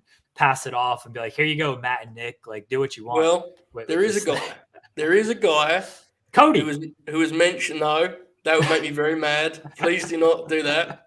Jensen, I love you. I do not need Ring of Honor being resurrected by Cody Rhodes. No, thank you, please. Baby. There's a guy that was mentioned on last week's TV. Reese is way ahead of me on this. A guy that has a lot of experience being involved in someone's developmental territory. They mention Regal on TV, and whenever they do that shit, my eyebrows, I'm like, is there a better guy to put in charge of a project like than Regal? Like, he would be perfect, right? And then maybe the gentleman on Jensen's shirt there could be involved in such a project too, dare I say. But that comes to mind. I agree with you that the general sentiment, and Shoot mentioned the same to me, like, if Tony Khan is running this thing, like, he needs better friends that look after that dude, because he's going to lose his mind. I mean, he's already doing too much without running Ring of Honor as well as a 2005 pop. This is going to be interesting, guys. Here's my question, okay? What are the chances that by the time Dynamite's done, we all agree it was a massive disappointment and wildly underwhelming, Tony's announcement? Well, give me like a percentage chance. What do you guys think? That it's underwhelming? Yes, that we all go on Twitter and like, what the fuck, man? I think it's like, and I hate saying this because it just seems like it's going to be set up to fail, but it almost is set up to fail at this point, because when you hype it this much and you say all of these things, because people were like sort of disappointed. Oh, it's just Keith Lee and Jay White. It's like, it was kind of always going to be Keith Lee and Jay White, but when you keep hyping it in this way, you just expect more. And there was nothing wrong with Keith Lee and Jay White. No. It's great, but people are just going to be disappointed by that. So it's almost like 75% that is going to fail. Mm-hmm. Well, I think, like, let's be honest, if it is the Ring of Honor thing, like, it'll pop us through, but there will definitely be people like, who cares? Yeah. And that's going to be fair. I guess that's fair, right? I guess. Jensen, are we going to be, what do you think? Are you more optimistic than us on this one? What do you think? I mean, so I'm more optimistic from the sense that, like, I'm not the kind of person that, like, really gets my hopes, like, ultra up about this stuff. Like, I see, like, Keith Lee and Jay White show up, and, like, I'm really happy with it, but I know that people get it in their heads. It's like, oh, John Cena. Jensen thought the Rumble was great. He thought this year's Rumble was like the greatest show of all time. I didn't say it was the greatest show of all time. Wait, what are you talking about? No, I did say it's a lot easier to watch their shows when you watch it once a month, because you're not sitting through, 5 hours plus of their programming and seeing the same thing over and over and over again, and then expecting the pay-per-view to be different. The Rumble was that's different though. I mean, Jeremy knows I would generally, when we would review those shows, I would be like, it was fine, whatever. The Rumble was all-time bad show. That was So bad. Jensen's defense of it was the same thing. He's like, I didn't expect like big surprises or this or that to happen. So like when Shane McMahon comes out, I'm just like, yeah, sure, whatever. Like Jensen has the right approach to this stuff. He does. But my expectations are very low. Like I go in knowing Cody's not showing. I go in knowing Ronda's winning the Rumble. Like I know Brock's winning the Rumble. Like and this isn't like dirt sheet like behind the scene. This is just like very, very like obvious things that like WWE is gonna do. Brother, when Ronda came out in that Rumble and she was like walking from corner to corner and throwing her punches, I could not believe what I was seeing. Like, could you imagine? Like, this is where everyone dunked on Ronda, and myself included, because it's funny. But like, seriously, it's very obvious that she's good at like when they choreograph a match from front to back, she can do it well. But like when you're in a Rumble, you just have to like fill space and work, right? She doesn't know, like she hadn't wrestled in years, and she's in there like going, it was terrible, man. That was rough. And I guess the only reason for that was they didn't want to have two people come in at 30 and win, so they're just like, she's going to be 27 or whatever. It was rough. My biggest pop of the entire show wasn't on the show at all. It was when it might have been during me and Jeremy's show. I honestly can't remember, but when it was explained to me that Shane McMahon had written himself into outbox Matt Riddle, I was like, that was the biggest pop of the show for me. It was like I was crying. I was laughing so hard at that. I liked when Owens super kicked him twice and he didn't take a bump. The second one was like Kevin. The second one was in like the chest and he just threw him out. That's enough of that. Yeah, Shane's seems like that dude's kind of lost the plot a little bit, doesn't it? God bless him. He seems like he's out there. The Rumble was bad. I think where was we before this? Oh yeah, no, my favorite pop in the Rumble. Let's keep talking about the Rumble. My favorite pop was when Rhea Ripley came in and got like a shine and cleared house, and immediately Charlotte Flair's music hit and she just beat the shit out of her and then eliminated her about 10 minutes later. I was like, I bet that popped Jensen. He's probably thinking this incredible. Anyway, back to AEW. The Queen. There you go. We was talking about something, and then the Rumble came. I forget. Oh, Jensen, you being optimistic. That's what it was. You being optimistic. Oh yeah. I'll say that the percentage is like for me, I can't really rate this because I'll be happy with probably any announcement he makes. But I think the fan base, I think there's a 80% chance, like Jeremy, like that most of Twitter is just going to talk about how it was a giant letdown, no matter what it is. So unless like John Cena shows up, it isn't good enough for a lot of these fans. So. If John Cena shows up, Jeremy's going to text me immediately with like the hand of emoji or whatever, and I'm 100%. I'll be so mad. I'll be so angry about it, and I'll go live, and everyone in the chat will be like, "It's a big deal. He's a big star." And I'm like, I don't care. You know, I'm jumping on your review show, and I'm just gonna sing the theme song like the entire time. Do you know when we did the album, and people in the chat were really mad about it? It's a good album, bro. It's like, no, it's not, man. You knew it was bad when like I couldn't even play that off as a bit when we did that album. It had aged badly, was the truth. It really had, yeah. Which, you know, that shit happens, I guess, right? Guys, whenever you need to go, feel free. While we're talking shop here, this WrestleMania card looks like something, doesn't it? Yeah, see you guys later. I'll hang out for a little while. I was saying that just because I don't know what you guys' schedule is, but seriously, this WrestleMania card, yeah, that Vince story, that was man, story, man. What the fuck is going on over there? Like, it's kind of hilarious, right? They got to sell essentially 200,000 tickets for 2 nights, and so Austin, Vince, who else from the 90s can we get in there? Can we pay Rock to do a cameo or something? Like what can we do here? Like an actual cameo. Yeah, like an actual cameo. Yes, Rock on cameo. How much does it cost? Yeah. I know Triple H's heart ain't in the best condition, but however they can do that. Like whoever they think is a star from the 90s, they're just gonna. Like Hogan just got a divorce. I wouldn't be shocked if they're calling him up for something. They're gonna pull out any and every stop they can for this 200,000 WrestleMania. It feels like the result of stuff we've all been talking about for years, right? In terms of the lack of star building and like, does any of this matter, Jensen, or is this just fun for us to be right about something? All of us nerds that pointed this out, you know? What do you think? I mean, these things are inevitable, and especially more so when they keep like getting rid of so many people on their roster. So I've been saying for a long time, they've been preparing for something like this for a while because, you know, we can get into the whole thing about the brand split and whether or not they should end that or whatever, consolidate the titles, all that stuff. Like, but all that said, like, you really don't need that many wrestlers to do what the WWE's like current model is, especially if you're not going to be hiring like a lot of indie talents. You're just going to try to build people from the ground up, like non-wrestlers in the performance center and stuff like that. So they're just in this really, really strange position where Roman's the only star that in their mind, he's the only star that they have on a regular basis. And then there's stars bigger than him, like Brock Lesnar and Ronda Rousey and John Cena and stuff like that. And then they get in these situations where it's like, we need to sell a ton of tickets. Like y'all are saying, like legitimately 200,000 tickets over 2 nights.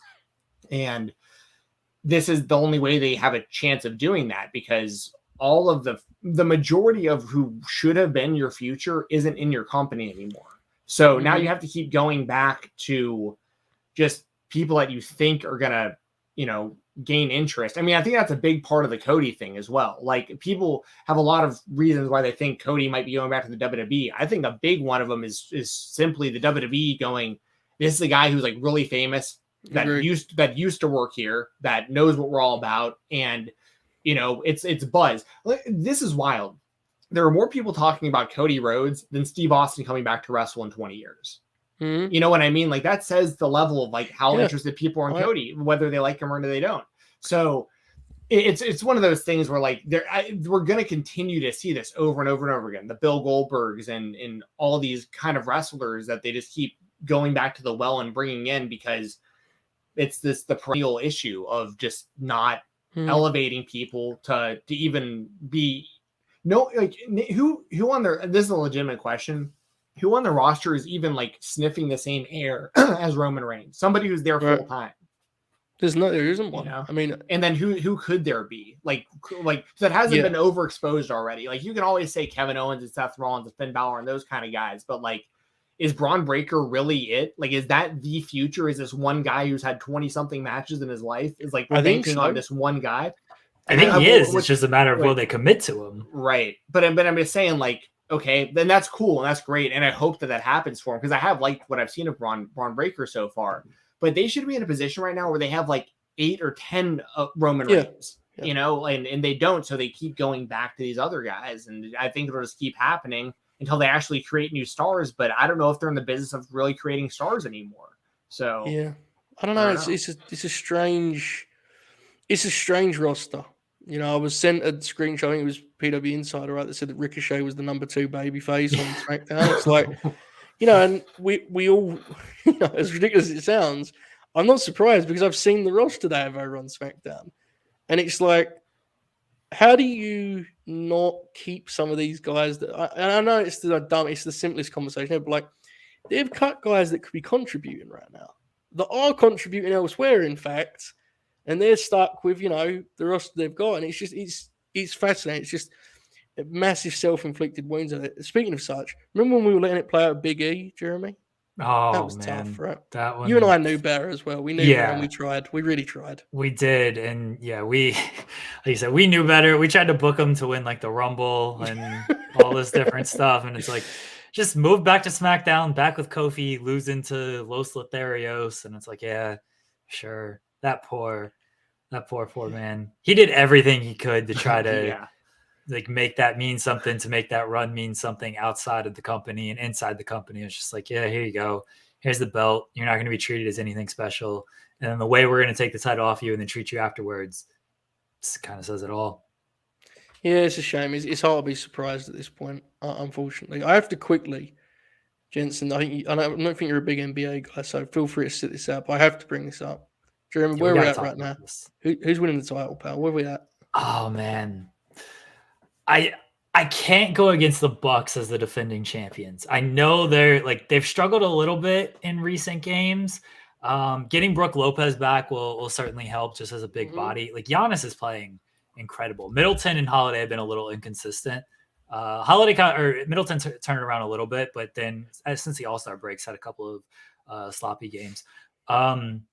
It's tough for me to go against them. as the defending champions. Like, I know it's only 2 games, Joseph. I got it, but we got to talk about this Harden and Embiid pairing. 2 games against the Timberwolves, against the Knicks. Mm-hmm. These games are going to last about 13 hours with all these fouls. They're going to last longer than the Grinathon with all these fouls that are called. Yeah, that's fair. Look, man, we've talked about Harden after, my instincts on him, and I have a lot of concerns. Always have. But like, that dude is fucking ridiculously good. And sometimes, I was just saying this to Shoot earlier on the show, like, sometimes when you talk about this stuff enough, you kind of lose sight of just how great that dude is. And again, that doesn't mean that when push comes to shove, I have doubts about him. I think we all do, right? When it really comes down to it. With that being said, I can't tell you how nuts it is to watch the Sixers play with like the point of attack, shooting the ball and fucking handling the ball away. Like, and you know me, I'm not even doing the anti-Ben Simmons shit. Like, Ben was great and what shit happened, but this is the guy that Embiid needed to be playing with the whole time. He's made for him, Brother, they run fucking pick and roll, and it was like, we don't do that. We haven't been allowed to do that, So they're very dangerous. The East is murderer's row out there. Yeah, because I like the Heat. That's my pick. See, I think people, and I know it's weird, but like they're the 1 seed right now, and I feel like they're still underrated because no one is like taking them. It's like, oh, the Nets when they get healthy, the Sixers now with Simmons. People are even like, oh, Boston, Milwaukee, obviously the defending champions. Like, the Heat are the 1 seed, and it doesn't seem like people are in on them, but that's a well-coached team that's going to just play you very difficult. I think the reservations they have with Miami is 1, kind of Lowry's health, 2, what we saw last year in the playoffs with them and the way Butler performed. And so people aren't going to like fully commit to them, but I'm with you on the Heat. I think people are sleeping on them. I think the Nets feel a lot like the Lakers last year. They'll figure it out. And it's like there's a lot. I mean, good Lord, there's a lot of moving pieces over there in every which way, right? There's a lot of uncertainty.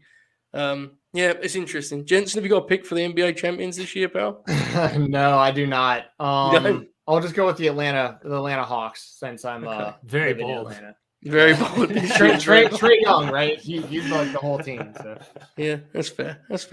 Okay, we'll rotate back to professional wrestling, guys. I know that I'm very impressed.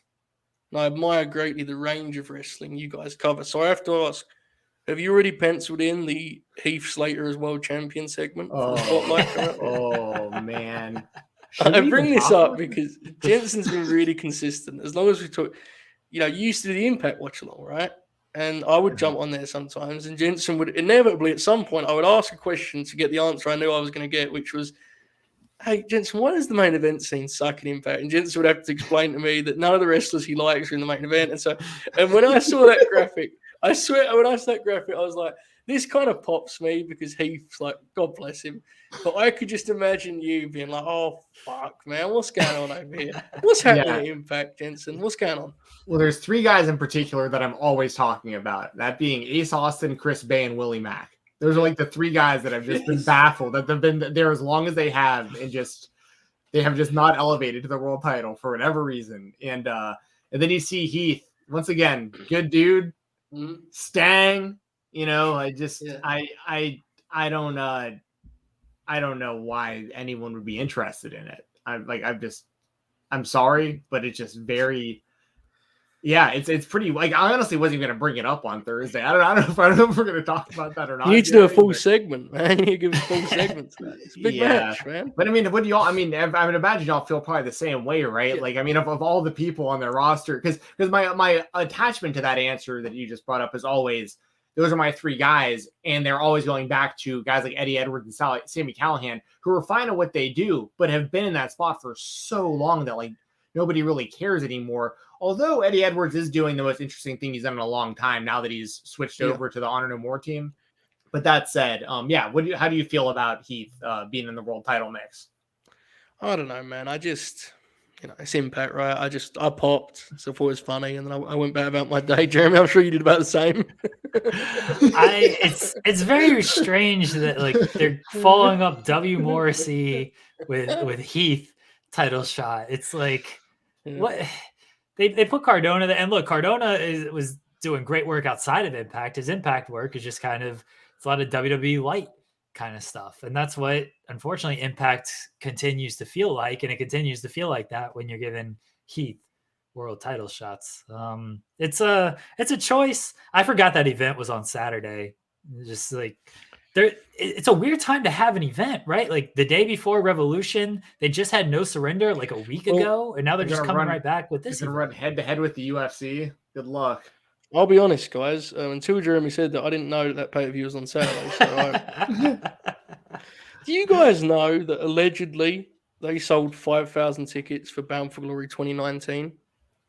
What was on that show? I don't know, but am I being unfair in saying that it feels like that's probably a distance away now, isn't it? What was on Bound for Glory 2019? I gotta look that up myself. I want to say maybe was that when like Morrison was like in the world title mix still, or was he already back in the WWE by then? Oh, he came back in 2020. It was Brian Cage against Sami Callihan was the main event. Jesus.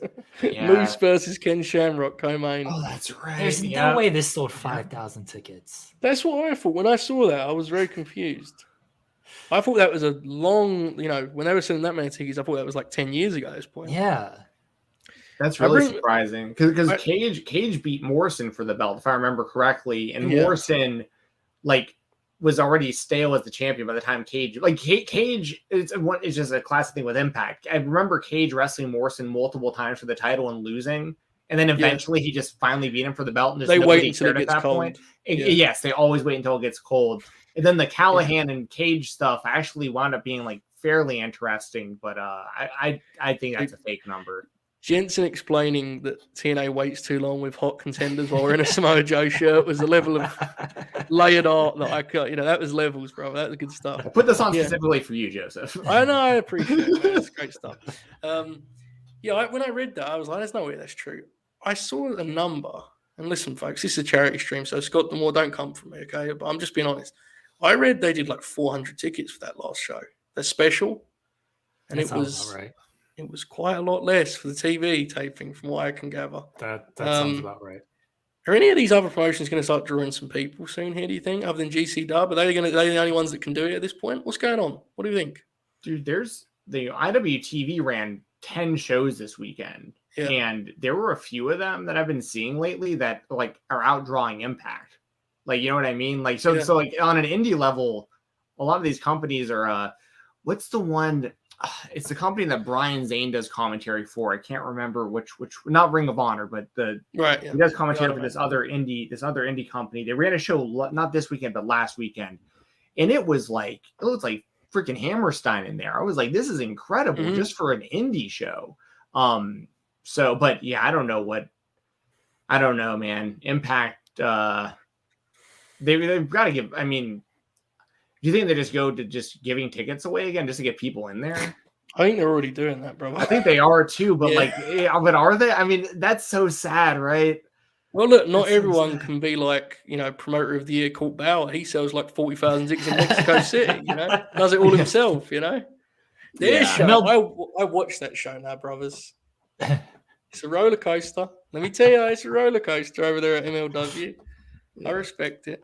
It was Prestige Wrestling, by the way. The chat's right. Yes. They tried running a show last night that the live stream was all screwed up for, unfortunately. But Prestige has been bringing it. They Defy's selling a lot of tickets well too, Josh. Yes. Yeah, there's a lot of indies that are doing really well. I talk about SUP in Nashville a lot, but that's because I go to those shows and they do just a bar in Nashville and it's standing room only. And a lot of the time they sell out completely, and that's at probably 200 or 250 because that's literally all they can fit in the room. But there's people that get turned away; they can't get in. I mean, that's just once again just a small indie promotion, Yeah, that's been a trend here for the last couple of years, right, Jeremy? You and I were talking about it's like the ones that want to be television promotions because they're not running events enough. They don't move up tickets, right? It's a weird. Well, this is the AEW effect, right? All these television promotions, like Impact is a TV promotion, but they all a lot of them come off like WWE Light, and WWE's not selling, but AEW is just an indie promotion with TV. They're selling great. So all these indie promotions are selling great. Yeah. Everybody should just be like AEW, just be indie promotions. The That's how it works, though, right? The talent crosses over too. Yeah, exactly. Like you have, if you show up to these indie shows, you have more of a chance to see like just randomly John Moxley show up. Thunder Rosa is a lot of on a lot of these shows. Darby showed up at the Defy show, and then Swerve came out. These Impact is. Look, man, the people are going to lie and tell you the television show is great every week and how it's got this great knockouts division and how, the pay-per-views are so great and now it's can't miss on television, but then they don't actually watch it because it's not actually that good.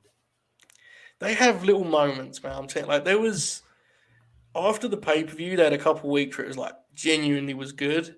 And then like they did Myers and Morris's, their TV main event, and it's just like, man, like you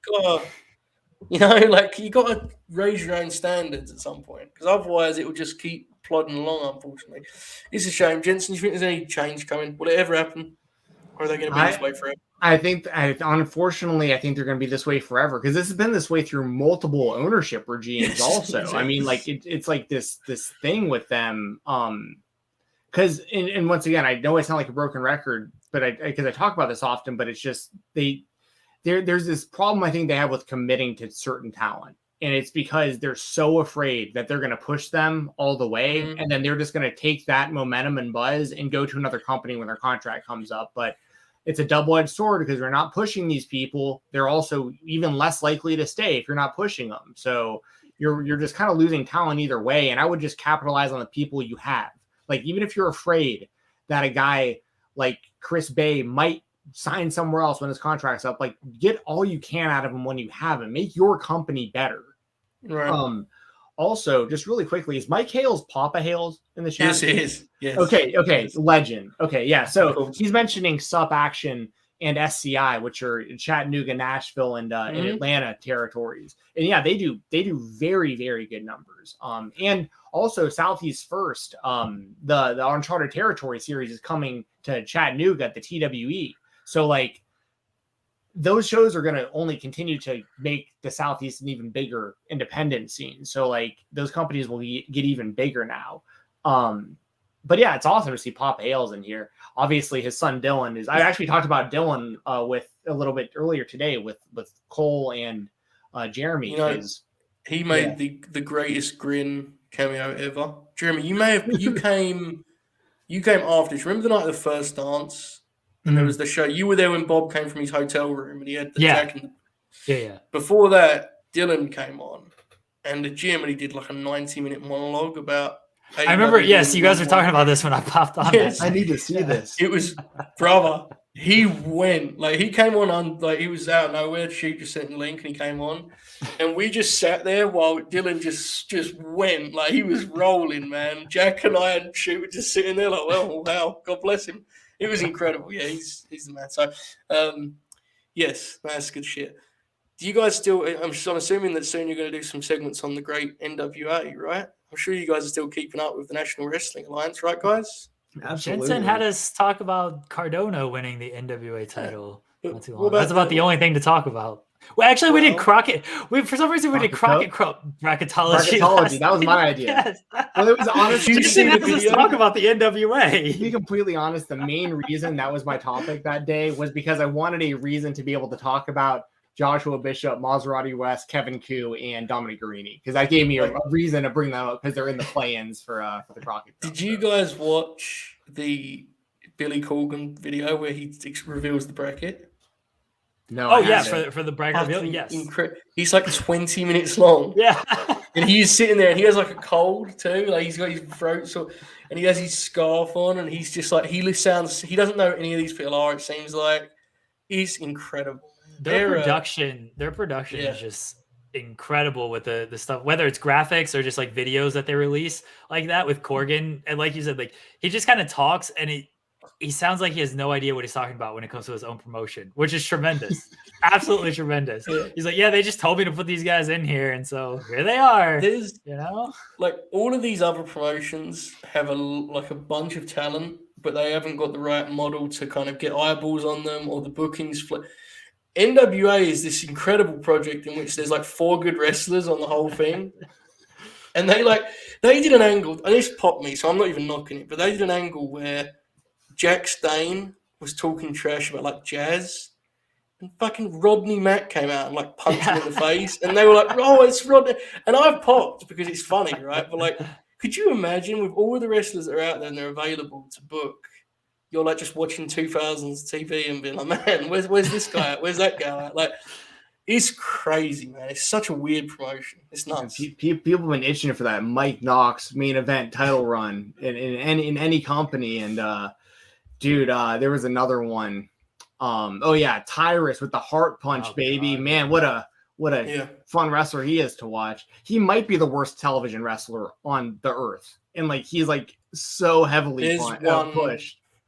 There's a candidate in WWE that, bless her heart, she's been bad for about a decade now. In the WWE currently? Now. Yeah, she's currently in the WWE? She's been in a couple tag teams. She's currently... Oh, her cage match rating is at an 8, Joseph. Let's be nice here. Wait, I don't even know. Oh, no, that's someone else. This person wouldn't have an 8, trust me. Because I was going to say, like, I've never been a Melina fan, and, like, she's heavily pushed in NWA, and she botches, like, half her moves. Yeah, she's not very good anymore, especially like she had a match on NWA last week that was like. Was that the one where she like was trying to do like the finish, probably rolling her opponent over and like couldn't do it, and it just looked really bad. She tried to like an Indian deathlock or some shit, right? She just give up.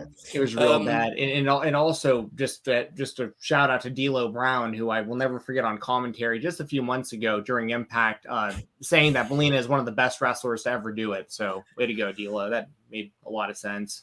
Incredible. Anyways, no one has predicted the women's wrestler. I want to be like, it's Tamina. Come on, guys, she's terrible. Duke said it. Duke said there's nobody meaner. She JJ said the person who has a cage match rating of 8. That I knew you weren't talking about. It just popped me. It always pops me that Natalia has this high cage match rating, especially when I know that Tony Khan is like browsing cage match to see like who the best wrestlers in the world are. She's like bad in a very different way, where she's like one of the weirdest personalities I've ever seen on TV. But like, she's mechanically good. Tamina is bad. I'm sorry, I'm not trying to be a dick here, but like, she's bad, real bad.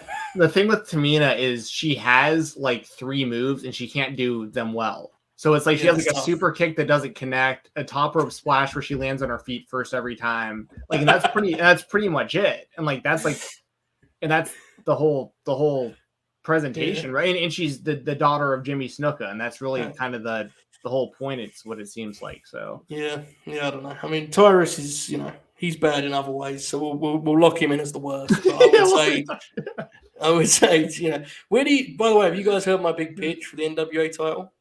I know exactly what they're doing. I've called this before Cardona was even champ. I had this locked in. You ready for this, guys? I want you to remember this. Yes. Crockett Cup. Who's the ambassador for that event, guys? Jeff Jarrett. The same Jeff Jarrett on every single week on his podcast in the first 10 minutes takes a shot at Matt Cardona. And I kept thinking, why though? Because they're both heels in GCW. And then it clicked. Cardona is going to tear up and destroy. He's going to poke fun at the NWA brand at the Crockett Cup. And Double J is going to have to come out and protect the prestige and legacy of the National Wrestling Alliance. They're going to shoot an angle, and I'm betting, I'm not going to bet real money, but I'm just going to say I believe this is going to happen. They will do an NWA title match in the next few months. Jeff Jarrett, Matt Cardona, and you're going to do a big segment on it. We're going to talk 100%. Ourselves into liking it over at the Grin.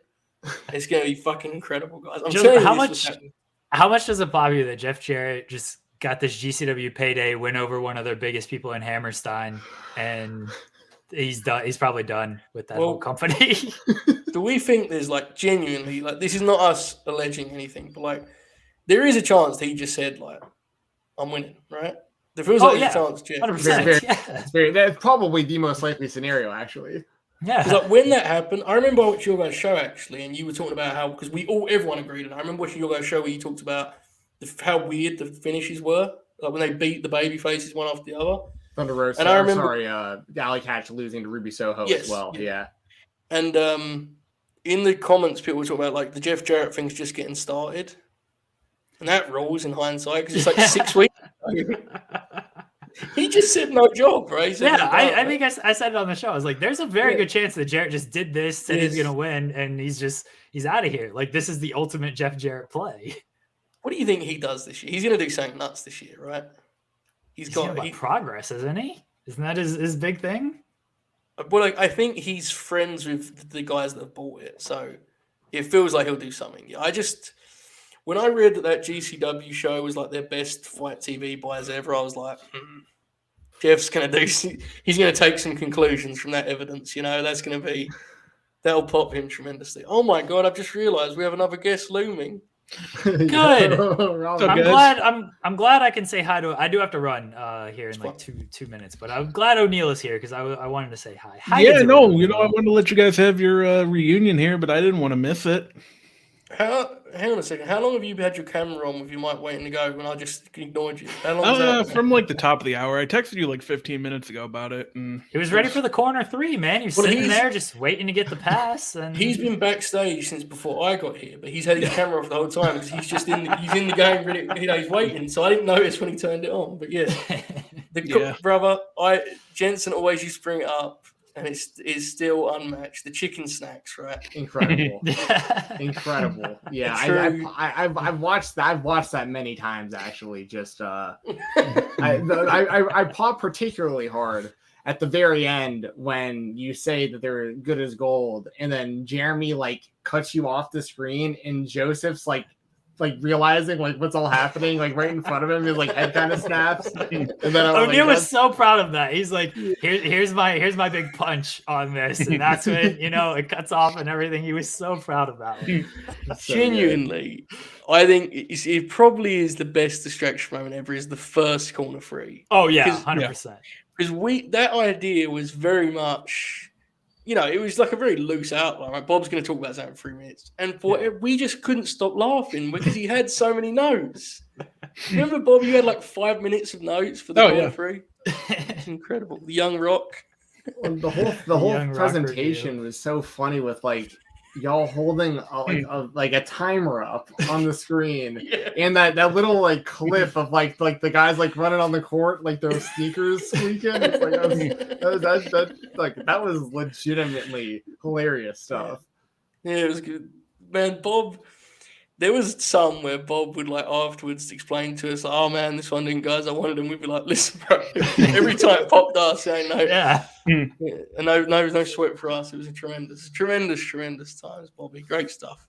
How are you? Bob's gonna be here for the last like 7 hours. This show, by the way. Shoot doesn't think that I'm actually gonna do that, but like I fully do plan to be here from about. I don't think you're actually gonna do that. No, because here's the thing, like. After Raw and after Bulls Heat, it's like 90 minutes left. I'll be fine. He's going to do live commentary of Raw.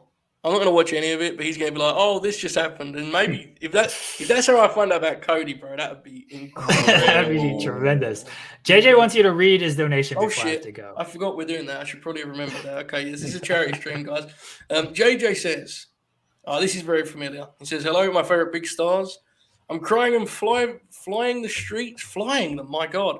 Waving the flag and yelling the distraction." That sounds like something that'll get you arrested, but fair. Oh, how. Love you both. So great to see you both back and miss the intro. Yeah, the intro, man. That's a masterpiece, isn't it? Yeah. We should have got that shit on the charts, man. That was a different level. There's a couple others here that I'll read shortly. Jeremy, thank you for joining me, man. This has been fun. I need to repay the favor over on the Overbook channel soon. The NBA show. Oh, you're welcome. You're welcome on that anytime. You and O'Neill, anytime you guys want to come on and talk about basketball with SP3 and I, you guys are more than welcome to. Well, I want to try and get on there before the playoffs because that's when I could be more kind of optimistic. That's when things get heated, as you know. They take a very dark turn. But I'll be on there shortly for sure. Absolutely. Okay. Anytime you guys want to come on. Joseph, it was great to see you again. O'Neill, yes. Great to see you again. Talk to you guys again. I love everything you guys are doing. I'm proud of everything you guys are doing, especially the Grinathon. Everyone donate, streamlabs.com/late night grin and sign up to Late Night Grin. I've signed up. It's the end of the month, and I would like to say that I wasn't completely happy with the service, and I would like my $1 back from Robert O'Neill. Specifically, I believe that is the offer. O'Neill, if you could PayPal me $1, I would appreciate that. Yeah, no, we'll have to work that out. Bob, I think that was your fault. You've been fined accordingly. Thank you, Jeremy. I'll fine Bob for that now. Okay, so I want to plug one thing. Can I plug one thing? Of course. Okay. Follow Robert O'Neill on Twitter at Robert O'Neill 31. Bye, guys. Don't do that. Thanks, guys. Love you guys. Sweet man. Hey, Jeremy. Oh wow, that was fun. Jensen, what's your schedule looking like, pal? What kind of time are you looking at here? I think I got probably about another 10-15 minutes. I'm waiting on my brother to get off work, and we're gonna get dinner when he's off. But I haven't heard back from him yet, so I got some time. Okay, good stuff. You're going to be watching Raw for the Code Man potentially tonight, Jensen? You said. Yeah, I think so. I mean, I didn't watch SmackDown on Friday because I was like sure it wasn't going to happen then, and I'm pretty sure it's not going to happen tonight either. But there's enough interest there for me to at least have it on in the background. So, Bob, it feels like they'd want to announce that though, right? I agree. I don't know. In all honesty, it's one of those. I very rarely have FOMO when it comes to the WWE, but I would be so angry with myself if I missed that happening live and I had to see it or hear about it on Twitter. But then again, I don't want to sit through a 3-hour show of a bunch of stuff I don't like just for that. I mean, I shouldn't say just for that. It'd be worth it for that. But if that doesn't happen, then it's like last week when I watched for 3 hours and nothing happened. Yeah, I do. I think Bob's right. So I do think they're going to announce it. The thing is, the longer it goes, and I know you're the same way, Jensen, and Bob, I'm intrigued in your take on this. The longer it goes, the more you kind of wonder, right, what's going on. It sure feels like if you had the deal done, you'd have moved as quickly as possible. So I don't know what's going on. Bob, what do you think? You're a big scoop. So what do you think's going on? No, I think you're absolutely correct. If you had a deal done, you'd want to do it. I think that Raw after Elimination Chamber, so last week, if you got it done, I don't see a point in waiting, especially the time of year. You could factor into WrestleMania if you have something done. And I think right now they kind of think that they do, and he's going to factor in. But we'll see. What do you think, Jensen? What do you want to see him do at WrestleMania? As just purely as a fan, what would pop you for Cody at WrestleMania? See, this is where I get kind of upset with the whole situation because he has so many more matches I'm interested in still in AEW than in WWE. Yeah. So I like the idea of him and Rollins. That's one I know that people have kind of floated around. Him and Roman is the big one, but obviously it's Roman and Brock at Mania. So I feel like there's someone I'm missing though that's super obvious too that I've definitely thought about. None of them feel obvious because they just what you mentioned earlier. None of them feel like top guys. It's really weird. Yeah. I pitched. I think him and Finn would be interesting because of the story dynamic of the fact that he kind of, in some ways, he walked on the path that he set off on, Finn, right? In some ways. But, is that actually a big match? Probably not at this point because they kill these guys. It's a shame. Because of how Finn's presented. He's just kind of a lower mid-card. Isn't he wrestling Damian Priest for the title tonight? The U.S. title tonight? Which, that's not, the worst spot to be in, but it could be, he could be presented as a real star. Guy. Yeah, he's just a guy. Bill's Mafia mentioned in the chat, the obvious one that I had on the tip of my tongue was Randy Orton. But it looks like it'll probably be something with him and Riddle, either as a tag team or against each other. So I think I'm pretty confident that will be his best WWE program when it happens. I think there's a lot to do there. I think in ring, those guys are, they're a natural fit. But yeah, Mania, it feels like Randy's doing something with Riddle. So I don't Edge is interesting. Is he a heel or a babyface when you bring him back? What do you think? That's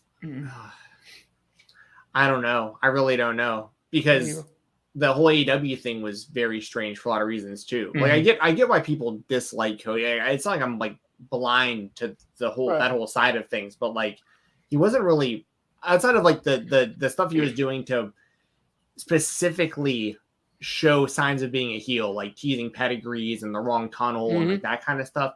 Outside of that, he wasn't really doing anything to really be a heel on the show. Yeah. So I don't know how WWE feels about all of this. Do they think that the world hates Cody or loves Cody, or do they just see him as this former star that used to be there, that we'll get a big pop when he comes back in. So just push him as a babyface because people are going to pop when he shows up for the first time. Like, I really don't know. Bob, what do you think? Yeah, I mean, and especially if you do have him come in and face Rollins, like, I don't know that he has a clear designation right now either. So I guess you kind of go off crowd reactions, like, because I think Cody's going to get a big pop when he comes in, but like, that's not surprising. But it's what you do from there and like what his promo looks like and all that. Yeah. I think to me, and I don't really know what it is. I tried to find something, but I couldn't. But like, it feels like you got to bring him back in like a big angle to me, man. Like, I don't want him to just. No, it doesn't really matter to me. But like, if I was had the pencil at WWE, it's like we need something that's gonna like hook the fan that stopped watching. Yeah. So, like, my pitch was, you do a thing where whether he's heel or babyface, Cody Rhodes, the character, says he's back to save WWE. And you pick guys that fit around him. So, like I mentioned Finn, imagine those two as the two frontmen of a faction.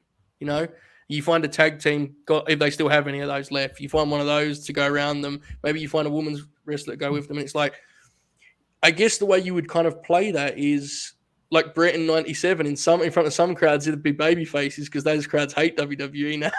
And in front of others, they'd be heels. I don't know. It just feels like you need a hook. It can't just be Cody coming in and wrestling guys. Does that make sense? Like, you need something exciting, I think. I don't know. Yeah, I mean, I definitely agree.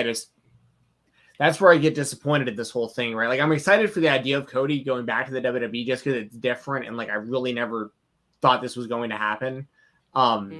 But like I just have such little faith in like the WWE's booking abilities and everything else that it's just like I don't.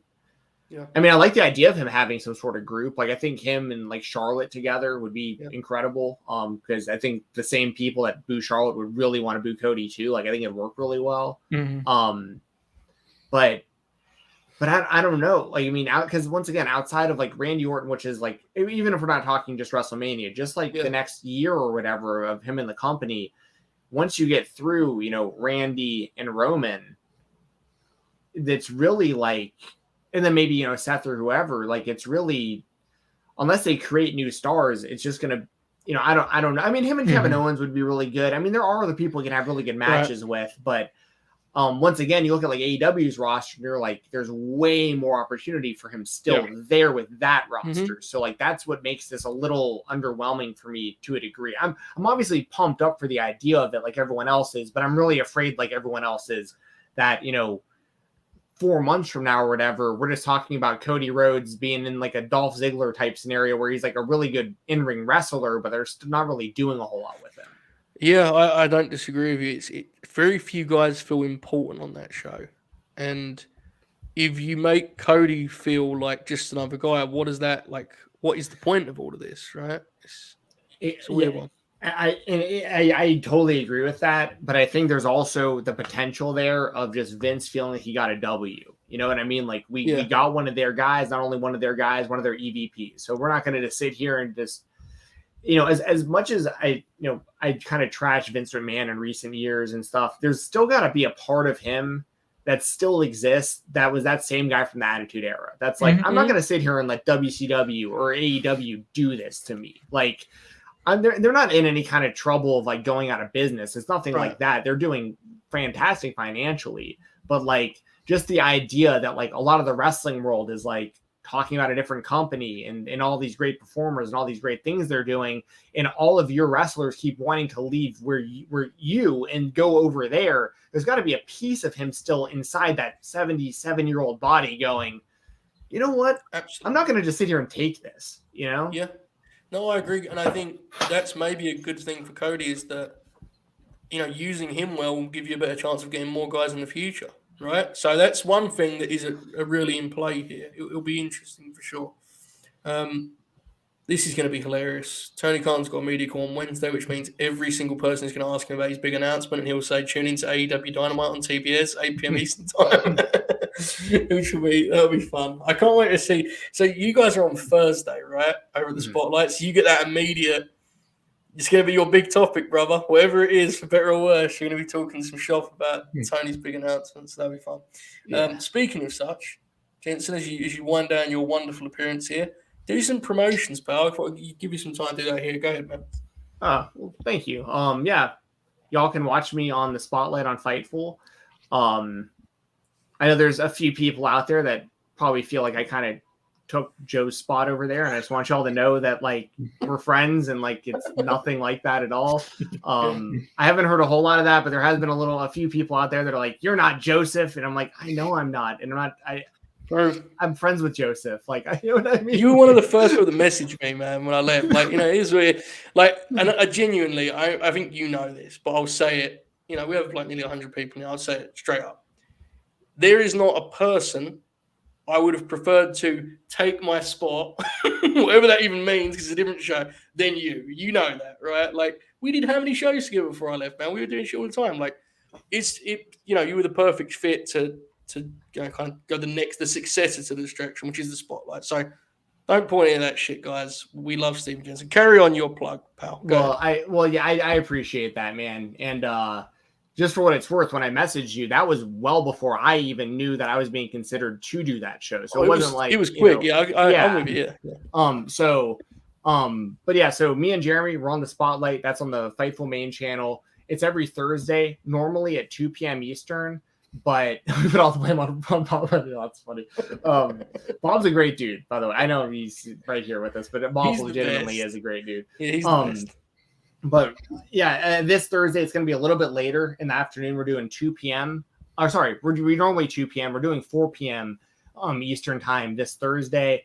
We're having a special guest, Cole Radrick from the independent scene, making some big waves in GCW. We interviewed him today, recorded it, and we'll be airing it on Thursday, so y'all can check out that conversation. It's about a half hour long, and it's really good interview in my opinion. Cole was a great guest, so y'all can check that out. I got the Fightful Select Weekender podcast. That is every Sunday on FightfulSelect.com. This week it may be on Saturday because Sunday is going to be all about Revolution and so maybe I might go up on Saturday or Monday, but it's usually on Sundays. FightfulSelect.com, mainly talking the world of independent wrestling. I do a show on every Tuesday night at 10 p.m. Eastern time. Myself and my friend Doug. Some of y'all might remember him from RVD Tito for Life, Bill and Doug back in the day. Some OG YouTubers. Me and Doug do a show every Tuesday night. It's called Live Rounds.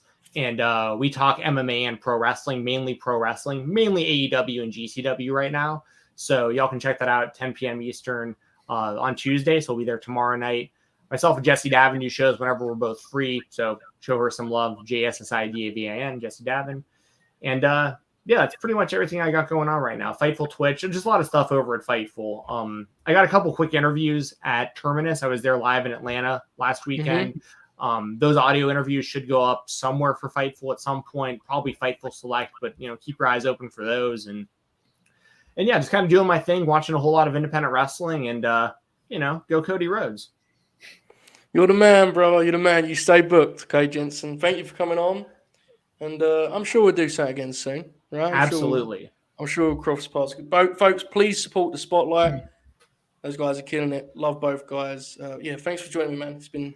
It's been fun. I'll speak to you soon, okay? See you, Jensen. Yeah, thanks. Yeah, see you, Bob. You guys have a good one. And also, Joe, good, and Bob, good things y'all are doing over here at the Late Night Grin. I've been following along. I'm a big fan. You guys are taking off super quick on this platform since like really kind of going full force on it. I really respect what y'all are doing. I think it's awesome, and I think it's great that you're here raising money today. It's a selfless thing, and 12-hour streams. I have never attempted anything of the like, but maybe I'll pop in here again before it's over. I mean, there's still a lot of time to go, but yes, sir. Hopefully, you guys have a good one, and you guys keep doing your thing. Big fan of both of you guys. So, thanks, buddy. More than welcome to come back, pal. Speak soon. Bye. Now, as one great guest to pass, we have another entering the arena. Do we? Bob? Oh, it's me. It's not you. It's not you. It is one of your famed podcast cohorts. Jay Shell is here, folks. Hi, guys. What's up, Jay Shell? All-time grinner. One of the great moments we had here on the Late Night Grin was when we put these two great forces in wrestling media together, Jay Shell and Bob, on the same show. So how are you, Jay Shell? I'm great. I just kind of came back from school, so there was that. But now I'm here. Yeah, this is an interesting experience so far because it feels like we've done a lot and we are just about over a quarter of the way. So this is going to be quite the ride. I do need to read. You sent a donation, Jay Shell, which was much appreciated. You said, "See you soon, Mr. Joseph. Hope you have an energy drink." I do not have an energy drink, but I am now seeing you, so half of it was true. Jacob sent a donation also. How do you not have an energy drink and you expect to do this for 12 hours? To be quite frank, Jay Shell, and I wouldn't have brought this up if you didn't ask, but I would rather not violently shit myself live on the air. So therefore, I thought it would be best not. Bob, would you agree that was a good decision? Yeah, that wouldn't be ideal. All right. We have currently raised, by my mathematics, nearly $840. Oh, that rules. Which I would say is good. Folks, you can keep that. Again, that's a lot. So if everyone's done about their much, that's fine. But if you would like to support and donate, streamlabs.com/latenightgrin. Every little helps. We pop for every amount. If you have a topic or question, even better. Jay Shell, do you have anything you would like to talk about on this particular program, or are you just here to watch me slowly lose my way? I want to talk about Daniel Garcia because I was kind of here earlier when you guys were slandering my homie DG, and my feelings were kind of hurt. So I don't disagree with Shoot. I actually think he's kind of right, but I did think you feel a certain kind of way. I just think he probably needs some spice, you know? Okay, I would agree with that, but like he's gonna be champion in a couple of years and you guys are all gonna eat your words and I'm gonna be smiling. Meaning we're gonna be besties. I'm probably not supposed to say this about him because I feel like he's gonna take out a restraining order, but actual. I thought this is just me, okay? But I thought there was a lesson to be learned in how differently the audience reacted to Lee's match with Danielson compared to Garcia's. And I know the crowds were different. I know Daniel's a heel. I get it. But Lee's getting over in a way that Garcia isn't yet. Is that unfair? And that's not a knock necessarily. I'm just comparing. Oh, I love them both. It's fair. Right. I feel like I have almost equal love for them. Maybe Lee a little bit more because he doesn't want to take out a restraining order on me probably. So I think that Lee has more charisma than Daniel does. And I don't know how that's going to fare in their futures or how that's going to end for them. But I feel that regardless, Garcia and Lee need to end up working together some way, somehow. For sure. Whether that's a tag match or if they face each other, I feel like that can take the both of them to the next level. And I feel like there's a hump for all these young guys that they're still getting over because the company doesn't know exactly what position to put them in, how to book them, whatever. They're still figuring this out. But I feel like if we just start to put them in positions of like the 4 pillars, like how Sammy was like basically put over by Cody, and same thing for Darby. Eventually, once we get there, I feel like then they'll start to get their wings under them. And like, look, I'll be honest. I think in ring Garcia is better than Moriarty right now. Yes. I just think you said charisma. I think it is that simple. Lee's got a certain presence and he's likable. And there's something to him that gets over that isn't there with Garcia. But where are you at on young Daniel Garcia? I sense you have a different dynamic with him than Jay Shell does. So I'm intrigued. Where are you at on No, Garcia? I like him a lot. I just, I do wish there's a little more to him other than just, being 2.0's friend. I just think you could put a little more on it there. Like even with Lee Moriarty, they've done the like vignettes and stuff on Dark to kind of build him up a little bit. And I just think they could be doing that with Garcia too. It's nothing against his in-ring work. I think he's very good. It just, to have that extra layer, I think would help. Oh, he's damn good. Yeah. That dude's, especially for his age, he's spectacular. He just, TV wrestling's different. Jay and Shell, Garcia's younger also. Yes. It's fair. Are you wearing a Undisputed Era shirt right now? Oh, yes, I am. Okay. I have many questions here. Okay. And answer this as honestly as you can. Okay. Did you wear that shirt as a tribute to Roderick Strong? No. Okay. Which then the next question would be, why are you wearing an Undisputed Era shirt on a late night grim program? Well, one, the shirt was on sale and I just got it in recently. So, there's that. And 2, I had to put a shirt on to get on the stream and I didn't think that the shirt mattered. I was like, oh, it's a wrestling shirt. Also, somebody asked me a question about Bianca and Becky undercarding Charlotte and Ronda. As much as I love Bianca, I have a major fear here that Becky is going to win and she's gonna face Ronda on night 2. So what I'm trying to do is not think about that. So I'm just gonna move on. Is that the talk? Is that your theory or is that a Twitter theory? That's a Twitter theory. Bob, why have you let Twitter do this?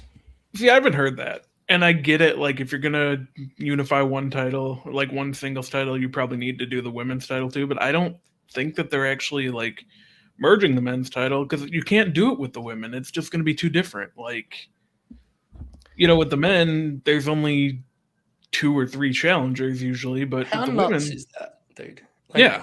You're right. Like, there's more main event women than men in the WWE roster at this point. That's nuts, right? I'm not. It's been like, an active effort the past 5 years, but they might have gone a little far in that direction, or But yeah, I don't think you can have just one title for the women because then you have a lot of people that are just getting kind of pushed aside, and that's not to say like, oh, they shouldn't just start booking non-title feuds for the women. They should, but like, we've kind of seen how that goes. Yeah, I don't know. JJ says, same with Impact, Joe. Which is an interesting theory. I don't know what that's in reference to. Okay, we'll move on from that because that seemed to make Jay Show very mad. So we'll push forward here. We have some donations. Slander. Do people dislike her now? Is that what's going on? Yes, because she's a black woman. Hey, 3 hours 30 and that was a little loud. I can't even tell my head. It seems like there's been a shift. Can I give you a suggestion, Michelle, from one friend to another? I would suggest not quote tweeting 50 follower accounts when they say they don't like Bianca Belair with like, what the fuck is this? In all caps. Because trust me, I've been there and it doesn't end well. Eventually people get really mad. Well, it's ending well for me right now. Yeah. So I'm going to just live in my bliss until there you go. Until Bianca gets squashed by Alexa or Becky or somebody and I just start crying. Okay.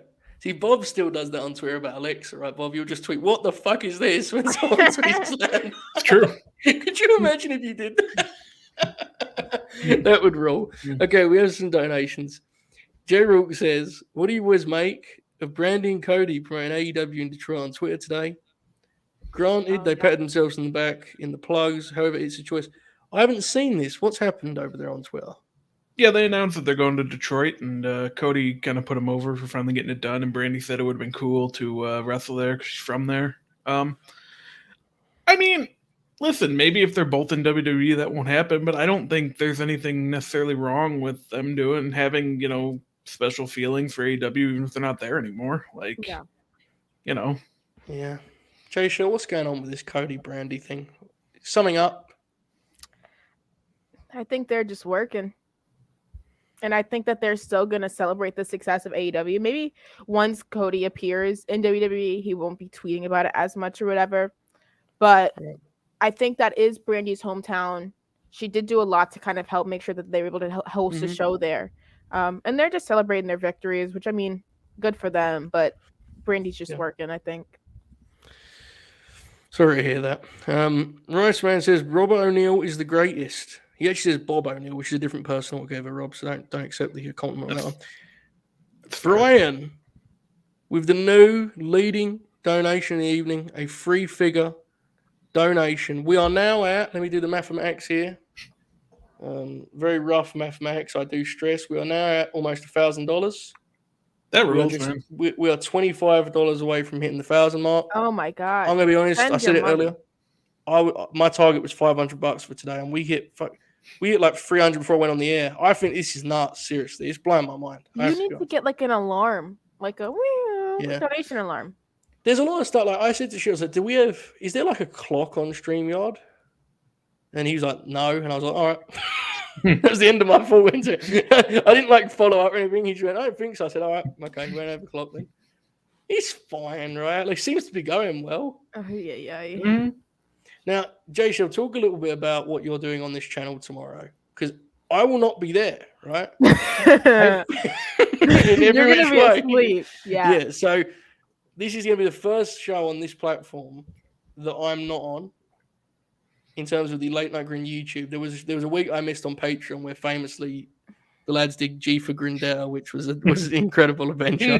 But on the YouTube channel, is the first time I'm going to explain what's going on, Jay Shell, because it's exciting, right? Saying a little bit different. Go ahead. Yeah. So when I first got here, I told Joe that I wanted to cover GCW.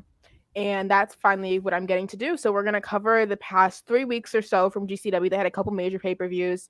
They had a really big weekend this past week. So we're going to kind of give some people an overview of all the main characters, I guess, or the main wrestlers in GCW. Kind of talk a little bit about the divisions that are kind of in place but aren't really utilized. And then after that, we're just going to kind of go over the cards and everything, give our overview. And it's going to be with the Demo Diva girls, ADH Diva girls, Kylie and Haley. And that's exciting because, Bob and I, we are big fans of GCW. We watch every show 3 times over, but we don't talk about it much because we don't like to embarrass people with how much knowledge we have of it, So it's how many good to GCW shows have you actually seen? I swear to God, the only GCW I've seen from start to finish was the Hammerstein show. I've seen bits and pieces. Yeah, I've seen bits and bits. But look, I'm just going to be... This is nothing. There's nothing wrong with this, okay? I've seen enough to know that it probably isn't my thing. Pretty confident, I've seen it. I watched the couple months there before the Hammerstein. I was watching, because Bob, you watched the. I watched Detroit. Yeah, Nash was there, and Jimmy Jacobs and Alex Shelley wrestled. It was not bad. I appreciate what it is. I think there's a lot of lessons to be learned from it. But as far as watching it all together, I don't know if that's for me.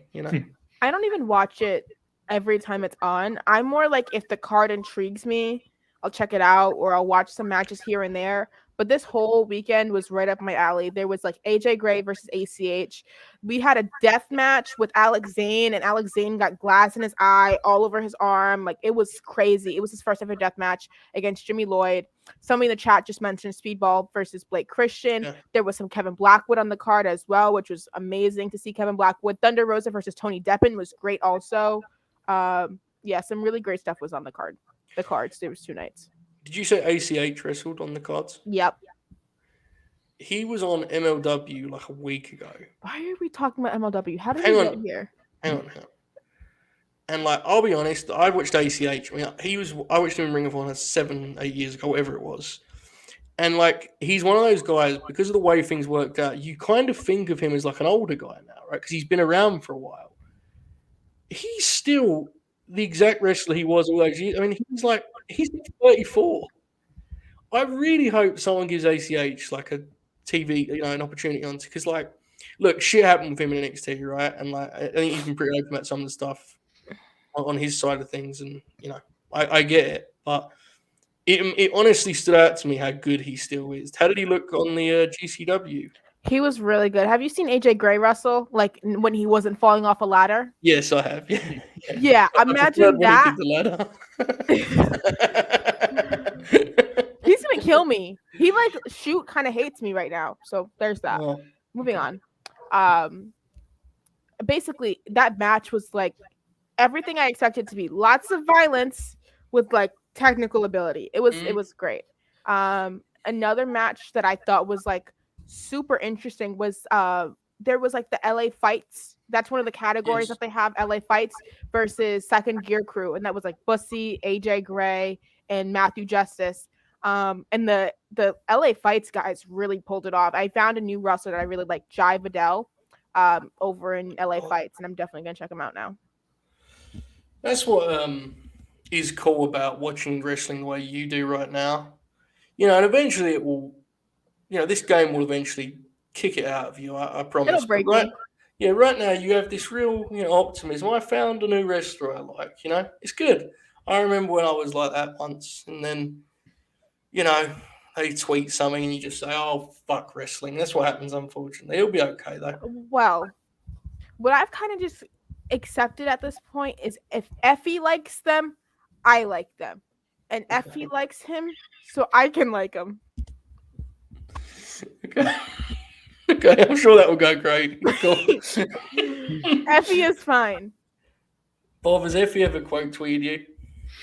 No, he's actually liked a couple of my tweets, and it always surprises me when he does, because they're not about him or about it. When those wrestling tweets kind of take off and get in orbit.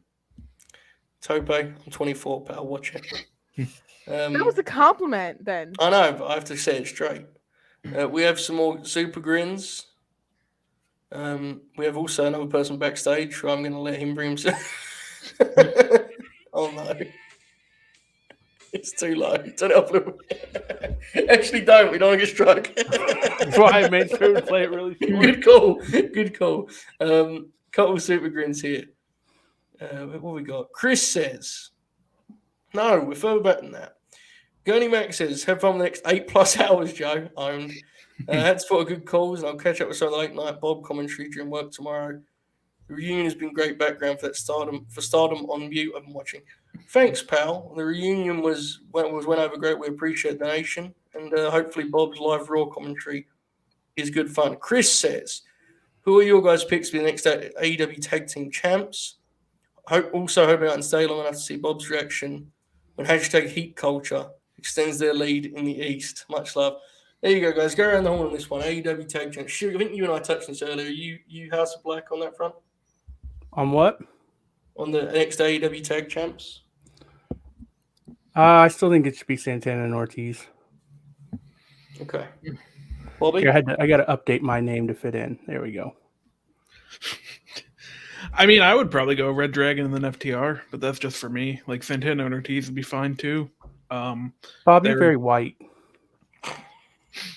Wow. I don't have a response to that. I mean... Good Lord. No, Santana and Ortiz would be fine. Like, they've obviously been long overdue for it, but just personally, I would like to see FTR have the belts again this year. Folks, we've passed the $1,000 mark.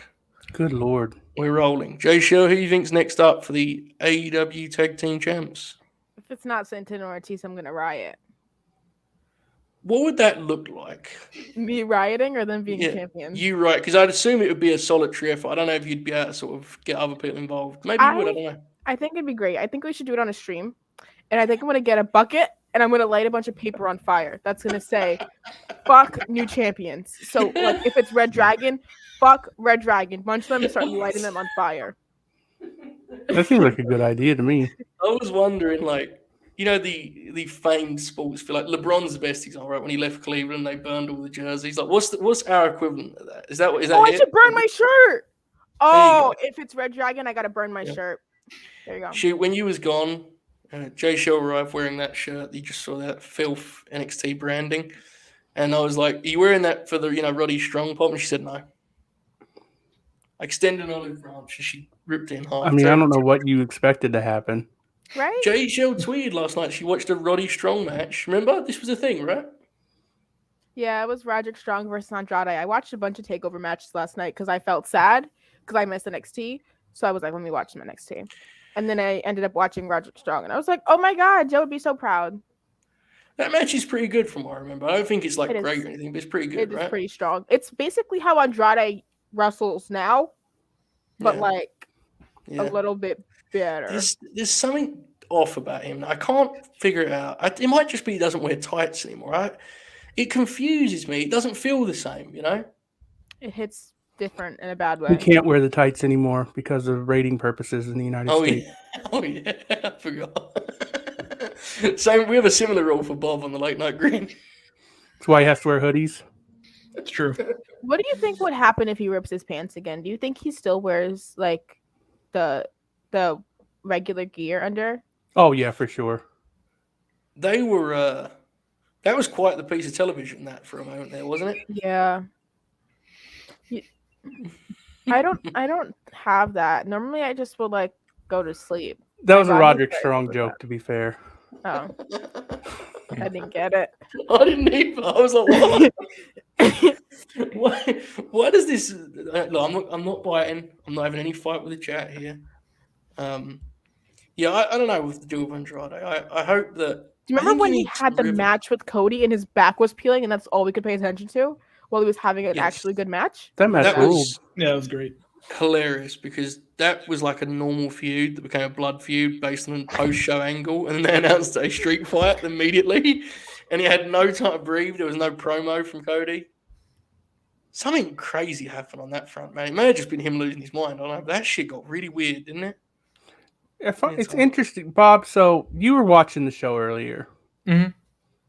So Joe and I had a nice 2-hour conversation. Right.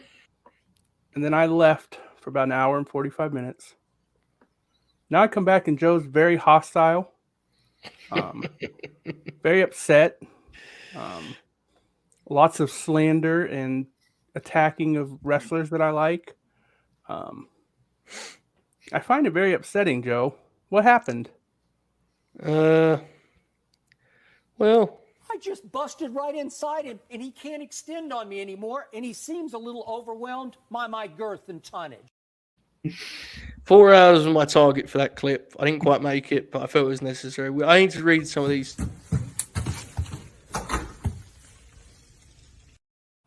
Okay, let me read these donations. J Shell Rules says username checks out. Factual. Oh, whoever wrote that, I fucking love you. Esther says, why are we talking about MLW? Pop me. There you go. No, even more love. Send Bob to control your narrative says, give Bob a 3-minute corner free with Austin Aries in the VIP gimmick. My God. Oh my God. And finally, the great Alex Palowski says, hope your grin along goes smoothly. Joseph and friends. Gotta support my favorite grinners and the people of Ukraine. Talk among yourselves. I'll give you a topic. Please book a program between Keith Lee and Team Taz. That's a fitting one while Jay Shell is here, especially. Big fan of Team Taz, like we all are, but you're friends with Ricky Starks now. I'm real life friends. Real life friends. Don't forget. Yeah, real life friends. Yep. Yes. Bob and I are real life friends. That's true. What does that program look like, Jay Shell? How do we book that? Well, also this is fitting because me and Alex once did a Fantasy Booking Friday show, and I believe it was about Swerve and Keith Lee. So there's that. But I think that you would have to start with the Face of the Revolution ladder match. Whether they win it or not, I don't know who wins. If Swerve's in it, that changes a lot for me. Moving on from that, there's still 2 people from Team Taz in that match regardless. One thing you need to do for this, though, is keep Hook away from Keith Lee, because don't do that. You cannot put 2 crowd favorites, specifically Hook, who was over like living hell, in front of Keith Lee, because he'll have to get yeeted, and I don't think we should do that. But I would yeet Ricky Starks. As much as I love him, I feel like he would do great. He would scream. He would make it look just like Isaiah's. It would be amazing. But I think you have him start. I think Keith would probably have to lose because of Hobbs. I think that would be the way that I would go about it. This is assuming that Swerve is in it or that Ricky Starks is going to win. But I think from there you have Hobbs basically be the reason that Keith loses, whether he's like holding him down or whatever. He's the only one who can lift him up, yada, yada, yada. Do a bunch of cool big boy stuff, right? Then we move on to just meaty men slapping meat. We just do Hobbs versus Keith Lee, but it has to be at a pay-per-view. So I don't know how you stretch that out, but we need to treat that match like it's a money match. And I specifically want to see Hobbs start to get these like solo match opportunities. I guess you could do that at a special, but I would much rather see it at a pay-per-view because I feel like that's a pay-per-view worthy feud. Don't start attacking Ricky in the chat. That's not what we're here to do. That's disrespectful. Agreed. Leave Ricky Starks alone. But then you can eventually have it end up being the feud with Ricky is how the feud culminates. I completely agree with your reason not to do the Hook thing, but I have to admit this visual struck me when you were talking of like, could you imagine if Keith Lee beat Starks and Hobbs and Hook stepped up to the plate and everyone's immediate reaction was like, Hook's going to get killed. And they do like a 4-minute fucking, like they hit every cool move they can do. Hook does a judo throw on Keith Lee. Like, I know it's immediately the reaction is, oh my God, don't beat Keith Lee with Hook. But like, could you imagine how cool Hook would look if he won that match? Seriously, it'd be a wild visual. Shoot, any thoughts on that potential program? I'm on board with what you just said. Oh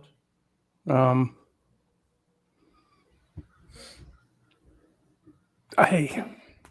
I'm not sure it's a program I would do right now because of somebody having to lose. But as far as what I mean, I'm not good at this fantasy booking stuff. I agree with Jay Show.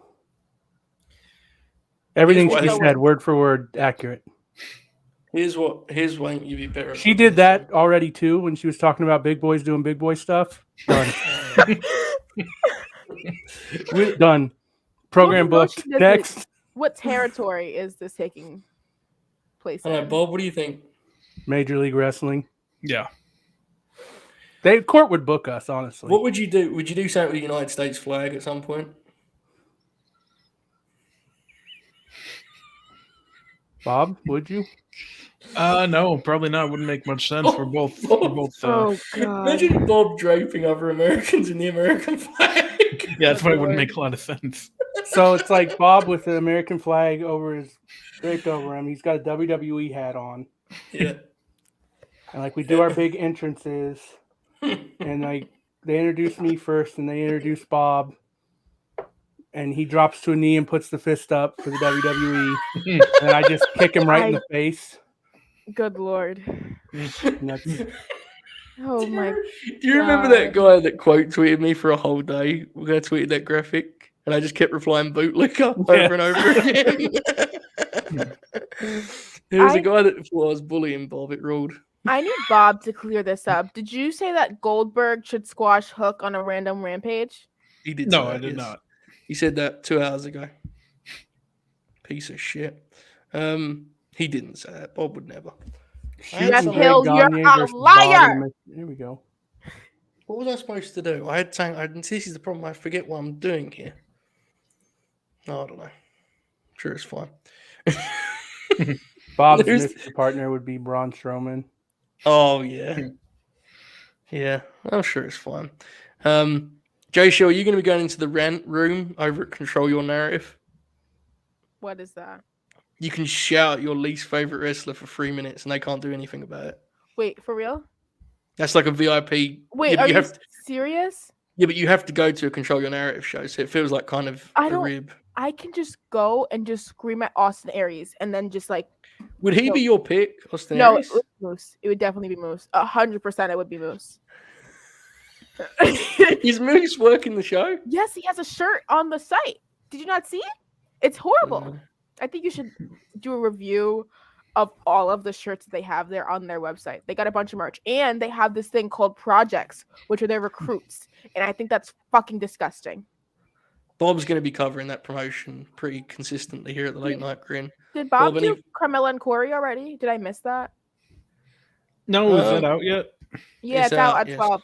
Yeah, it came out already. How long is it? Oh, I didn't watch it. I wasn't going to do that to myself. Do you want me to look it up? Yes, please. Please check the length. And then I want to see how many views it's got. Okay. Also, my Ricky Starks interview hit 500 views, so thank you guys for checking it out. It hit that this morning. Wow. I mean, it's not as impressive, obviously, as getting the interview of Ricky before he became a star, because I was kind of on the ground. But it's good that you've gone it now when everyone else has interviewed him already. You know what I'm saying? They've released 2 episodes already. Oh, shit. They're only about 10 minutes long each. Jay Shaw said you're behind. Factual, Bob. You got to catch up, man. Yeah. The first one's done 63,000 views, and the second one's done 49,000 views. Wow. That's Thank not you, terrible job. So that rant room thing is going to just end up being a bit, right? Because if you're paying $100 for Control Your Narrative, you're not going to want to do that. Someone is going to get elite content out of that.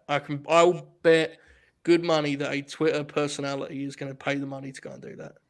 And it will be viral, and it'll be funny. If they do it at California next year, like I'm going to WrestleMania next year in Hollywood, if they do it, depending on how big of a content creator I am, I will do it. If it won't hurt my job, I'm going to do it. Please don't associate yourself with Control Your Narrative like Bob is. Well, I think I'd be doing the opposite because I would be screaming in Moose's face. Well, that's look. I think Jay Shell and I think as well as I do, Jay Shell, that there are people in this game that are going to do that. They're going to actively use that as a chance to make content. So leave them to do that. Yeah, they'll do a fine job. Texel says, just got back from class, ready for more grins. Or how? Hope it was good. The pal Will, whose YouTube name I'll never be able to read, says, good people, great calls. Insane execution. Or effing how. Many do call Bob the Bret Hart of podcasting. Bishmack said, "Keep up the great work, Grinners. Here's a question to discuss. What match outcome at Revolution would make you each walk the streets? Mine would be Brit retaining."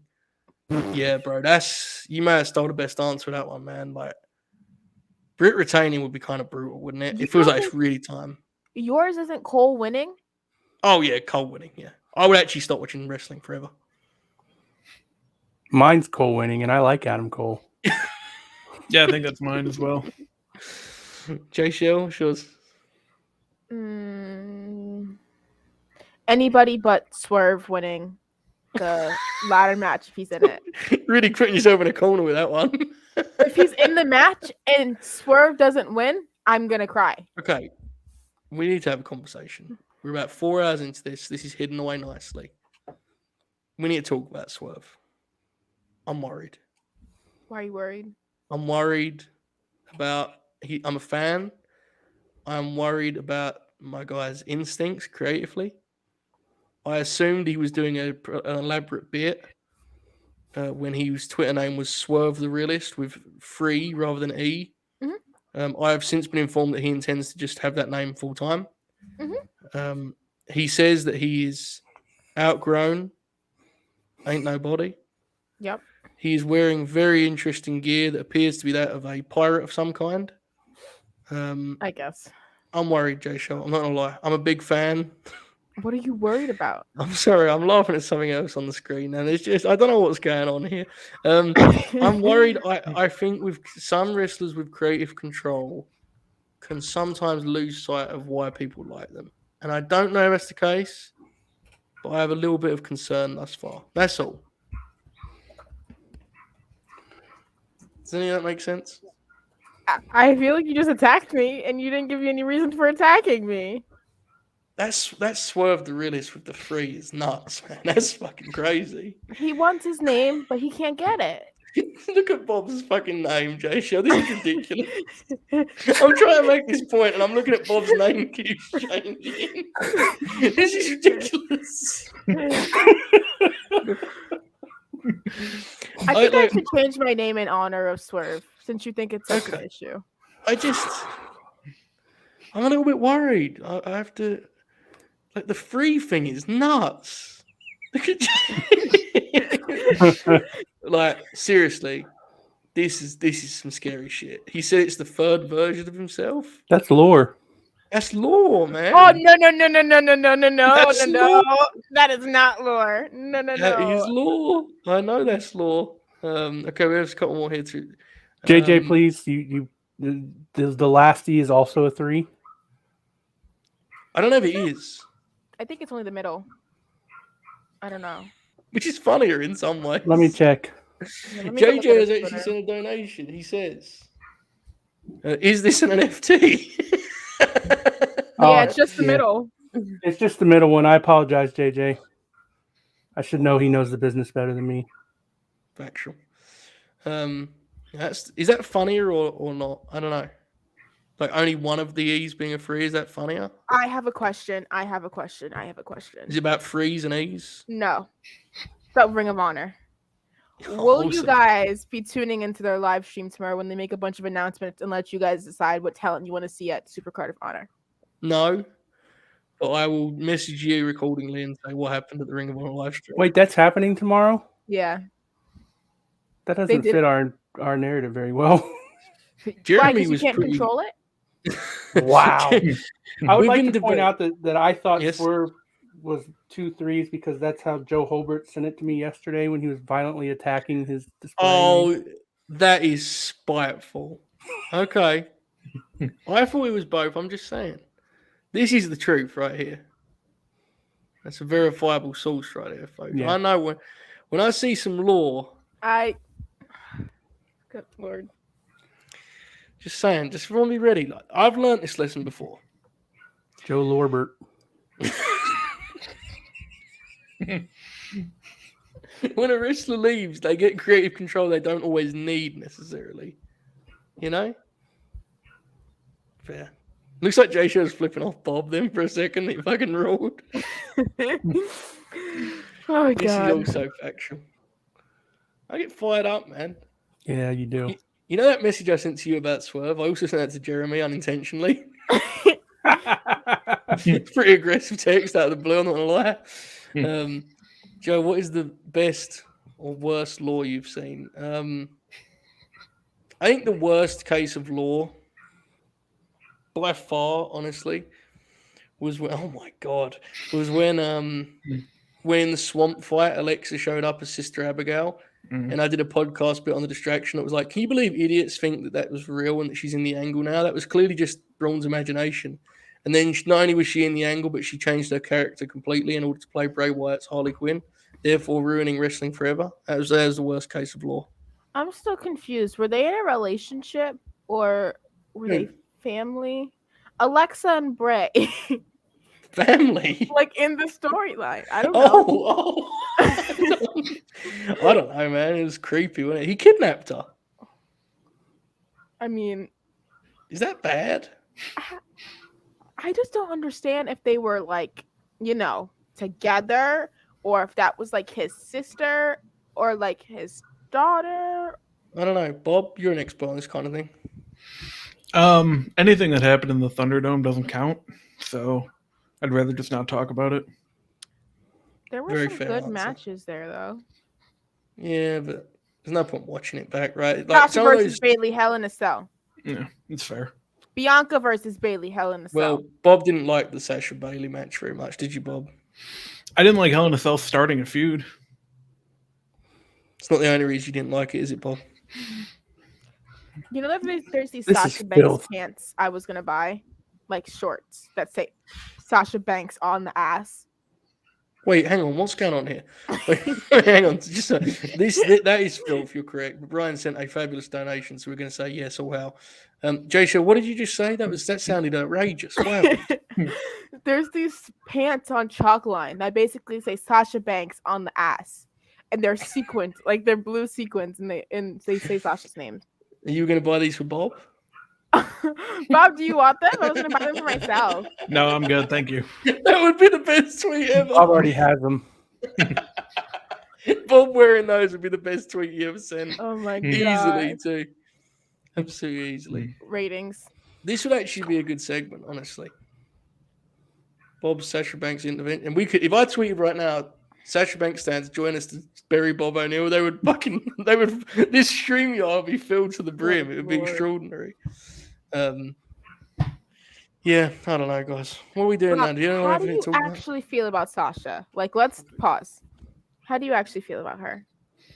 I think she is the best North American women's wrestler by quite a wide margin. Okay, so then why do you make mean tweets about her? Because it's very fun. It's not fun for me, though. I apologize. Yeah. But part of kind of changing my act on Twitter, I had to keep some stuff, and that was one that stuck around. Bob, remember when you didn't tweet for 18 hours and people got legitimately worried that something happened to you?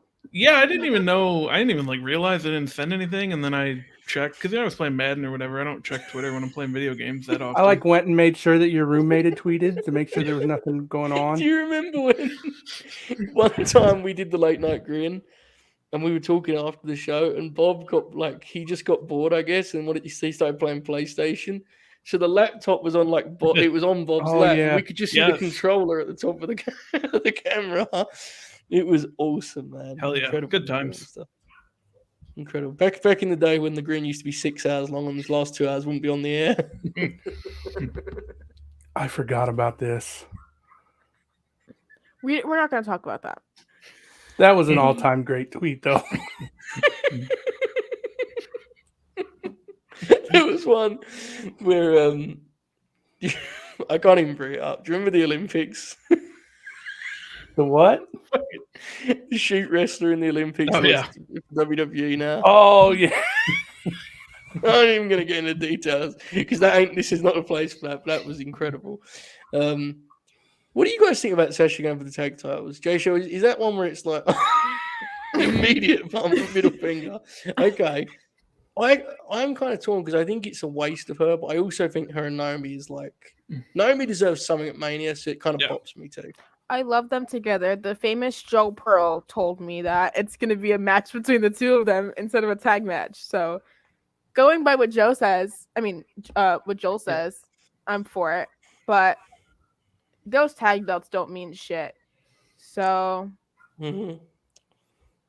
Yeah. Bob and I, we tried our best with those tag titles, didn't we, Bob? We did.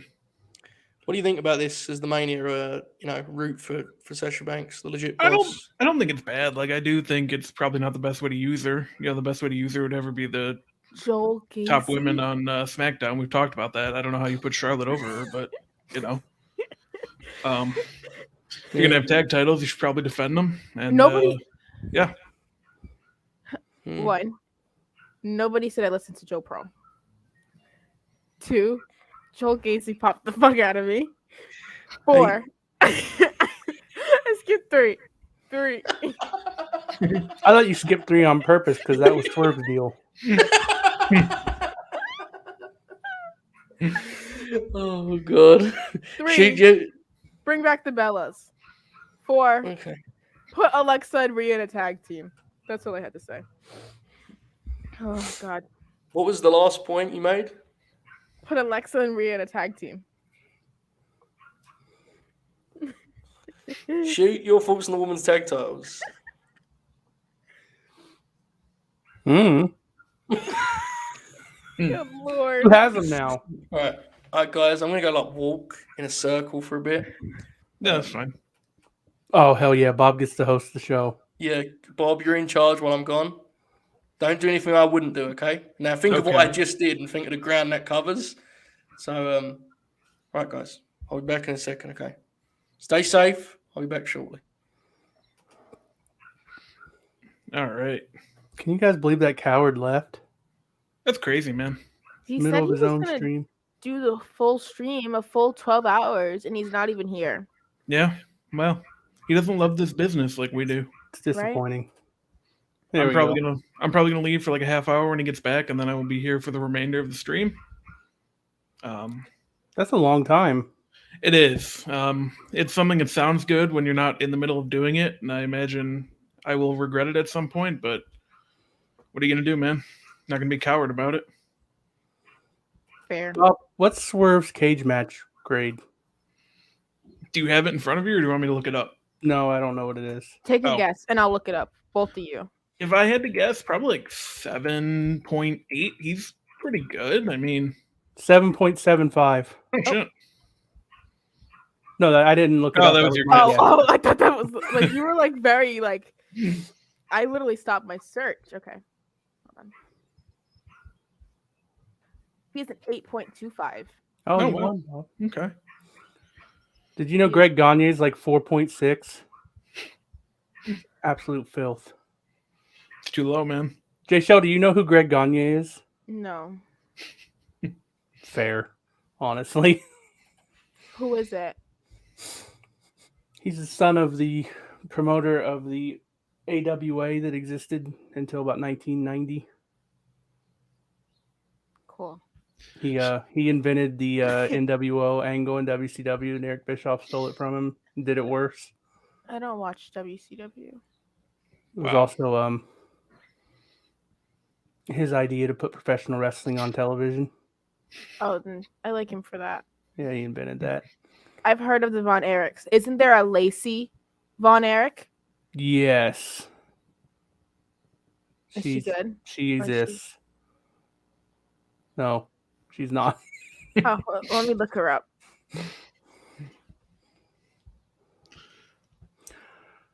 Austin Aries cage match is 9.12. Good lord. Well, that's disgusting. Yeah, it's not. Oh, look at this. Oh shit. My God, you got a haircut. Yeah, what's Oh up, my Hal? god. I did. Look how good Oracle looks, everyone. I did. I shaved. I got a haircut. I have the Impact channel that runs on a loop, and Jerry Lynn is wrestling. How the fuck did you guys get Jack Evans up in this thing, man? Everyone put Crazy. +1s in the chat. Well, for listen. haircut. I was stuck in Mexico for a while, Whoa. and I made it out. I'm back. Oh God. You know, TK hasn't given me a call in a while, but we'll see. Yeah. No, you're working darks. Oh, am I? Well, Is he? Oracle, look at all these +1s for your haircut. Wow. Look at that. What were you guys talking about in my absence? How you're I was explaining to Jay Shell that Greg Gagne Fair. invented the idea of televised professional wrestling. and I let them know that I know who Lacey Von Erich is. Yeah. We guessed Swerve's cage match rating. Mm-hmm. What do you think Swerve's cage match rating is, Joe? 8.3. Wow. Oracle, do you want to guess? 7.6. 8.25. Okay, is this the game we're gonna do now? Oh God. No. Is that the only one you did? You just did Swerve? Do you want to do Jack Evans? I have us pulled up right now. Yes, this is Jack. Okay, I think Jack will be, I'd say, a 7.5. Bob? Go 7. Oracle? Well, let's see. We have to think about things here for a second. Okay, so think about his Ring of Honor stuff. Think about. You got to think the moonsault off the cage. Yeah. The double moonsault off the cage has to give him like at least 4 points right there. Nobody spoil it in the chat. So.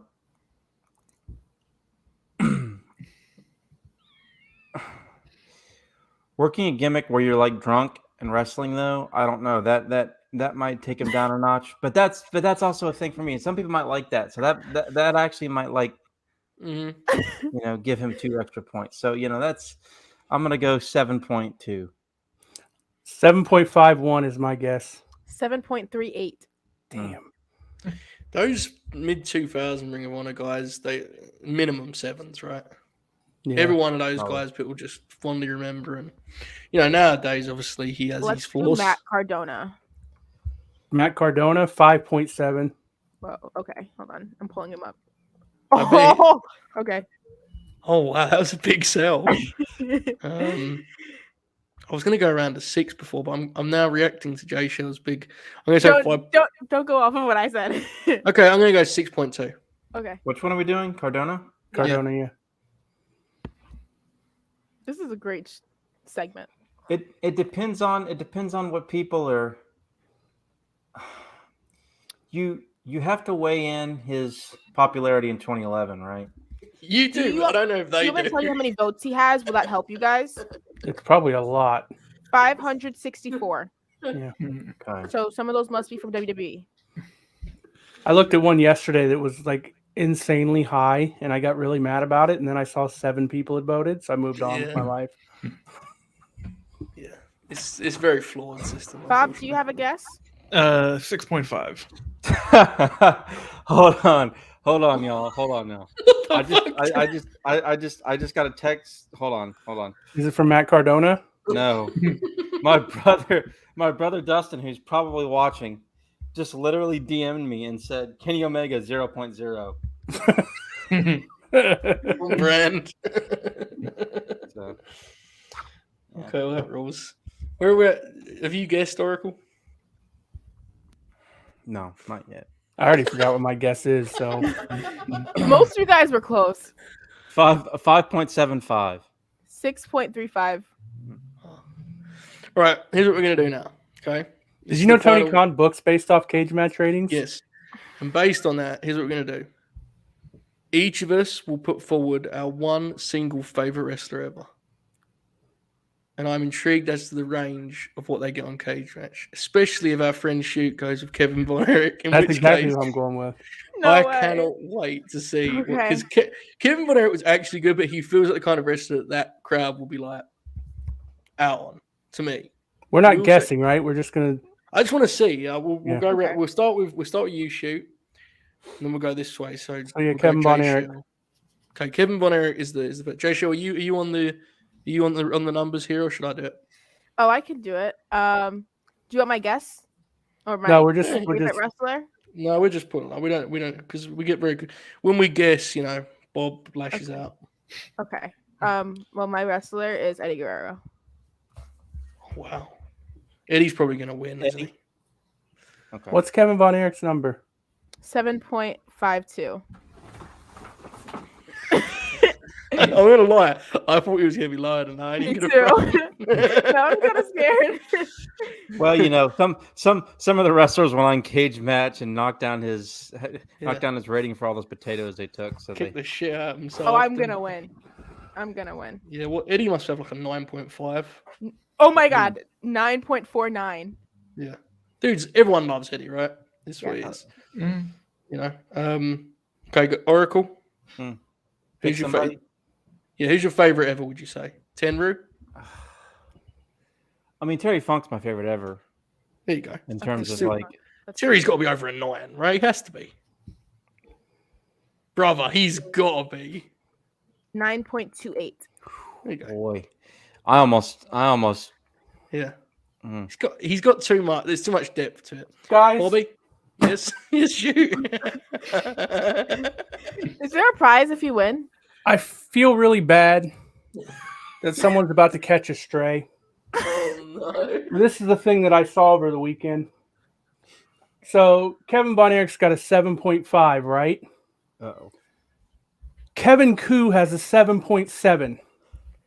Go Kevin Koo. So according to Cage Match, Kevin Koo is better than Kevin Von Erich. Go Kevin Koo. I don't even think Kevin Koo would agree with that. Go Kevin Koo. What's wrong with Kevin Koo? He's not the one to go for on this though. There's worse. I'm not taking a shot. Like I'm just saying, like it's just a coincidence that I saw his score this weekend. I'm not like, come on, man. I'm currently Googling Kevin Von Erich. Okay. Right, Bob. Yours is Brock, right? Yes. Is it actually? Yeah. Okay. I don't know if you're about to work me for a second. Brock may suffer from like booking. You need to get that website taken off the internet. 8.13. Look at this. Fuck off, dude. Oracle, have you heard about this? Oracle, who's better, Kevin Von Erich or Kevin Koo? Kevin Von Erich. Kevin Koo. I knew you were gonna go there, but I didn't think you were I kind of want to add him on Twitter and ask him if he thinks he's better than Kevin Von Erich. Oh my god. Dude, we both know, and I know you've already conceded, but seriously, there are some. He's actually quite good. Yeah, There are some dudes that are less good and have a higher rating than 7.8. Yeah, I've seen Kevin Koo live. He's good. That's not my point. You know, what's Bronson Reed got? Do you actually? Yeah, it's torture. Because if he's got, if he's above like 6.99. Oh, that's all right. There you go. Cage Match. I want to look up Ron Breaker. He fucking rules. What guess is in for him? Good. He's so good. Awesome. 7.41. See, to me though, that's dumb because people are rating they'll rate him at a 6 and be like, he's a rookie. And so I don't rate him yet. Then you know, Carmelo is 7.48. So Carmelo wins. There you go. Carmelo is also very good. So is his manager. What's his name? He Trick Williams. I can only think of his like real name, Matrick Felton or whatever, because he played for South Carolina, and I'm a South Carolina fan. There you I go. did not know that. He Trick rules. Williams, yeah, he does rule. What's Kota Ibushi rated? Let's see. I want to see if Malcolm Bivens has a rating too. Also, he should. He's had some matches. God bless him. They rate 9.41 for Ibushi. Good lord. 9.41? Fuck. Sure. Malcolm Bivens does not have a rating. Someone tweet that to him. I'm not going to do that because he'll actually quote tweet me. Kurt Angle is 9.46. Oh, fuck. Oracle, did you just hear that? What was it? 9.46. Is he the highest rated American wrestler? He's better than Terry Funk. No. No, well, Guerrero was still higher by 0.03. What's Danielson? Well, let me see. I'm not even doing looking up Dolph Ziggler. 7.78 for Ziggler. See, that's where shoot. I'm not going to belt. And that's what was Kevin Coos? 7.7. Danielson is 9.51. There you go. Danielson's probably the top American then, right? He's got to be. Take your guesses for Cody Rhodes. 7.9. 6.9. 8.5. My God. 7.38. Oh, wow. I feel like people would have given him really big.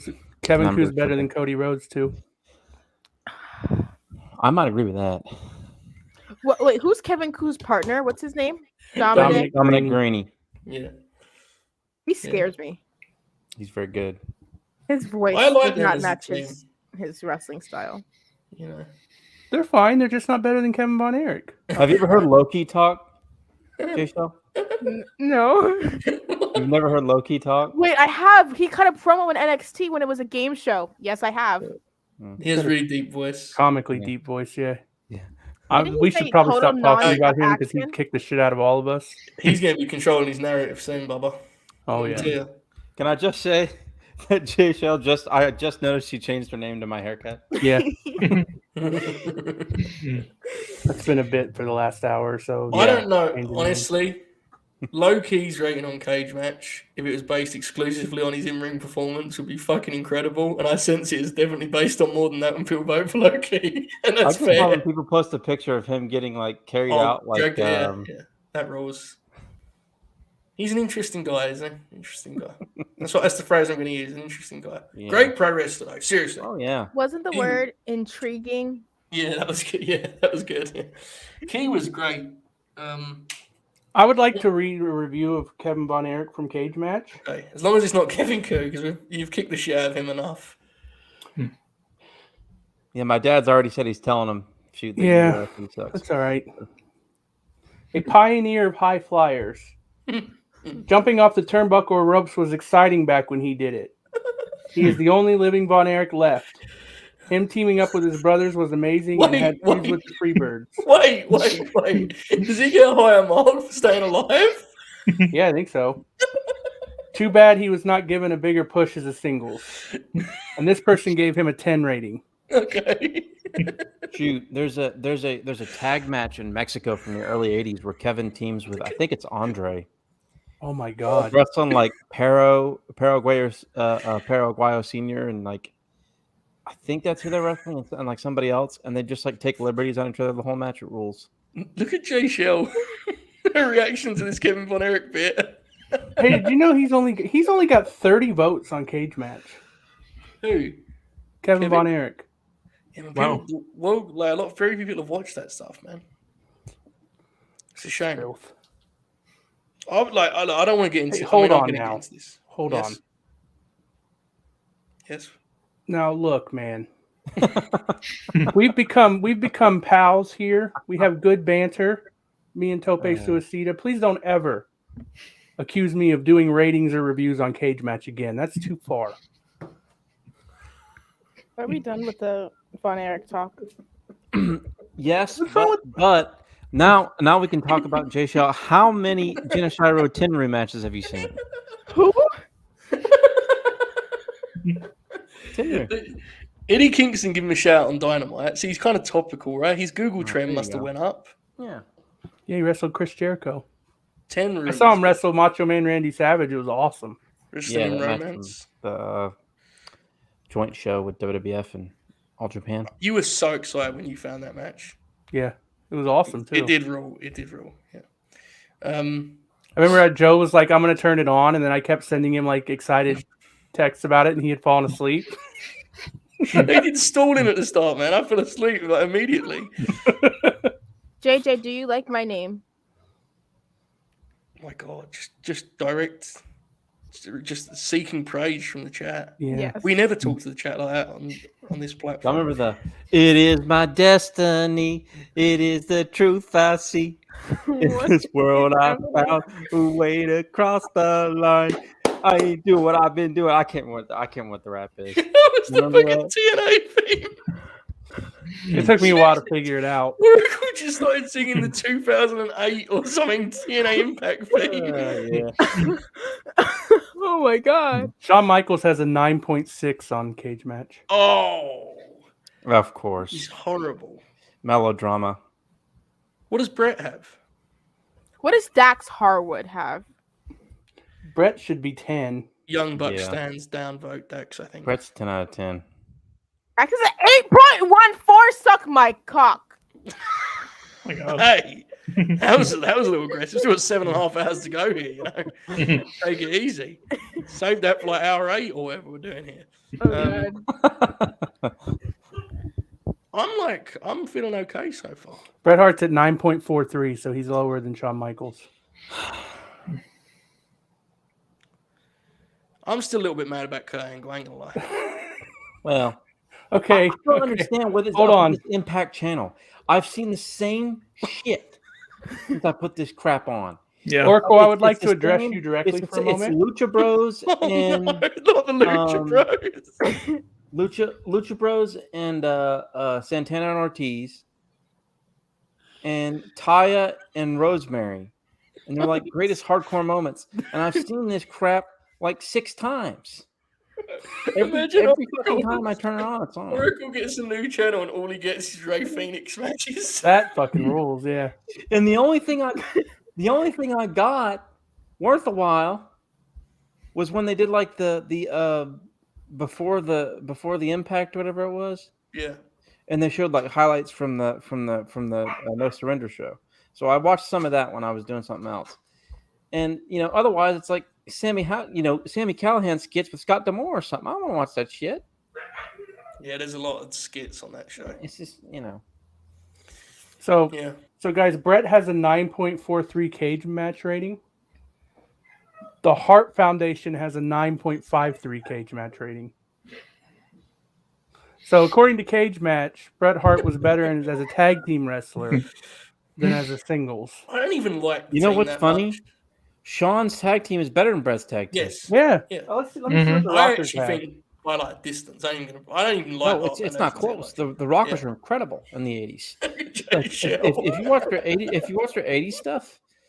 Oh yeah, by the way, we gotta sort out our time for our show, J Shell. Yes, we do, Oracle. Is this close? Is this on its? It's, Is this like we're working out the time. Yeah. It has been pointed out in the chat that be, it is correct. This is it'll be sometime after 6 o'clock, sometime during the week. I think. Yeah. I think this is the first time we've all appeared on a stream together at once. The whole Oh my god group. The Rockers are 8.69.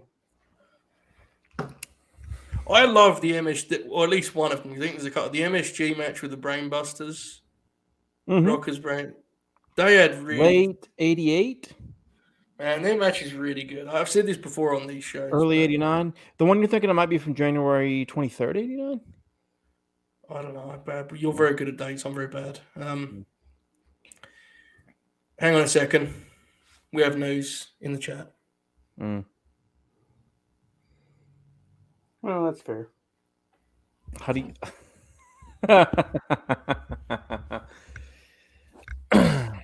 So the highest rated Rockers match on Cage Match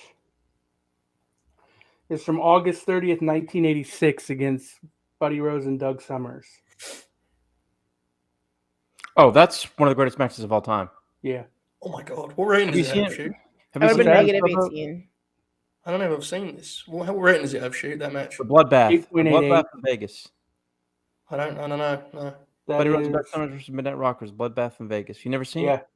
I don't think Bloody so. Brawl. Listen, it's must see. Okay. This match has one of the craziest crowds I've heard in America. Oh, my. It's must see. Luke has got a donation. He has a question too. He says, or he has a comment at least. He says, someone needs to tell the new kid in Oracle's chair that the crib notes are written on the ceiling. You did look very youthful this evening, Oracle. Well, you know, I do have somewhat of a baby face when I shave the. What's a baby face? That's good shit. There you go. Yeah. I liked that line. It didn't make anyone That mad on popped me. Twitter. That popped me when he did that. I knew he was going to do it too, which made it even better. You know, it was a lock that when Chris went that direction, Eddie was going to immediately fucking out him for it. It was good. Their Good second shit. highest rated match is against the Brainbusters. There's a good one. What's King's cage match rating? That's something that could get me mad here on 5 hours in. I have a question. Can we void any Undertaker talk as we come up to Hall of Fame? Yeah, none of us really care about. Okay, because fuck the Undertaker. Thank you. 8.31 for King.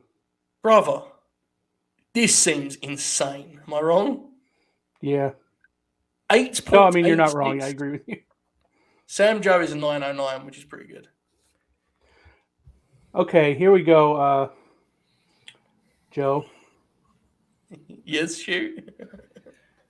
King has 3 matches in his career that are 9 or higher on Cage Match. Yeah. You're not going to get 2 of them. So. Why? Because they're Cybernetico matches, the Tornado. Oh, yeah. So there's only 1 singles match ever in King's career that is above 9. What do you think it is? My guess, instinctually, is it's the Loser Leaves Town CZW match with Hero. Because that'll have less votes. It's 8.93. Yeah, because the reason is, I think the AEW matches are great, but they have so many voters that they're inevitably going to have detractors. I want to say Punk, but it was too short for people. Punk is 10th. To me, that's nuts. That match was fucking incredible. That's the 4th highest singles match that he's got. The match with Quack? Quack is 4th at 8.98. That's his 2nd highest singles match. That match is great. You ever seen the promo before that match shoot? Yes, I have. High Noon. Yeah, that's one of his best ever promos. I don't know. So the answer is his match with Bryan Danielson.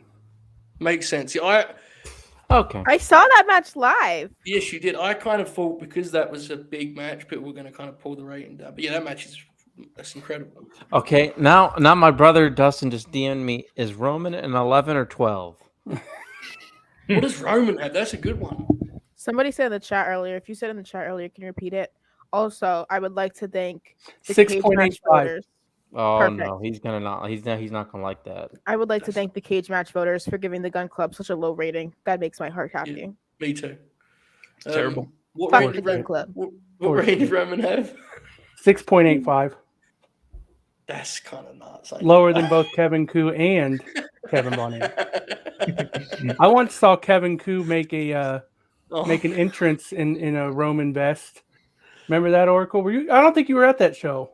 I was not. Your brother was, but you were because it was his vest. Yeah. Yeah, he did a full Roman Reigns entrance. How good is this, man?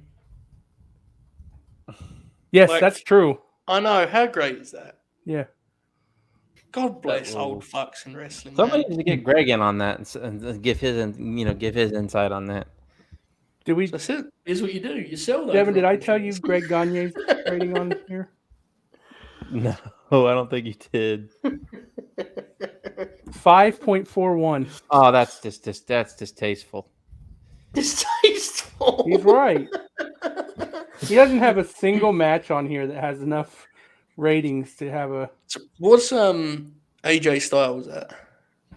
Nick Bockwinkel's 9.22, by the way. Oh, that's to be a 9, right? AJ is 9.47. What's Punk? Punk's going to have a load of 8 ratings with the word sloppy in the comment. It's going to make 9.39. Oh, he's pretty high. Yeah. He's an old man. Joe, he's got 1,799 votes. Who does? Punk. 1,250 of them are 10. He also has 1 rating of 0 and 1 rating of 1. Yeah. I want to know AJ Lee's rating. Sugar Tooth, I don't know if we're going to be able to upload the audio that way. I'm hoping to, though, pal. AJ has 8.04. That's wow. AJ Lee? Yeah. No comment. Hold on. No, I'm sorry, but that's interesting to me. That was surprising. Yeah, it was higher than I thought. Ratings are different when you're a woman, though. So go AJ. Oh, that's very problematic. I wouldn't have said that. No, I'm gonna say it. Okay. Look, I just, I think she was a good promo. She I took like good her bumps. as a character. I didn't love her. The in same ring. rating as Bianca. She took good bumps. Other than that, She did. She took very good bumps. Ty Conti has a 6.56 rating. To be fair, she was bad in NXT. To be fair, people definitely rated her low before that. So someone on February 8th of this year gave her a 3 rating. Probably because Sammy. Yeah, 100%. No, we're gonna. Somebody's I jealous. want to. This, I believe, this may have been written by the Oracle of Wrestling. Oh, but she does simple judo throws, which I guess is different for America, but realistically can be done by 5-year-olds. And she just does them back to back on a dummy wrestler, looking like a prop without struggle. She tries a quote-unquote strong style, but does not come across believably. Also gets extra thigh slappy with trading blow spots.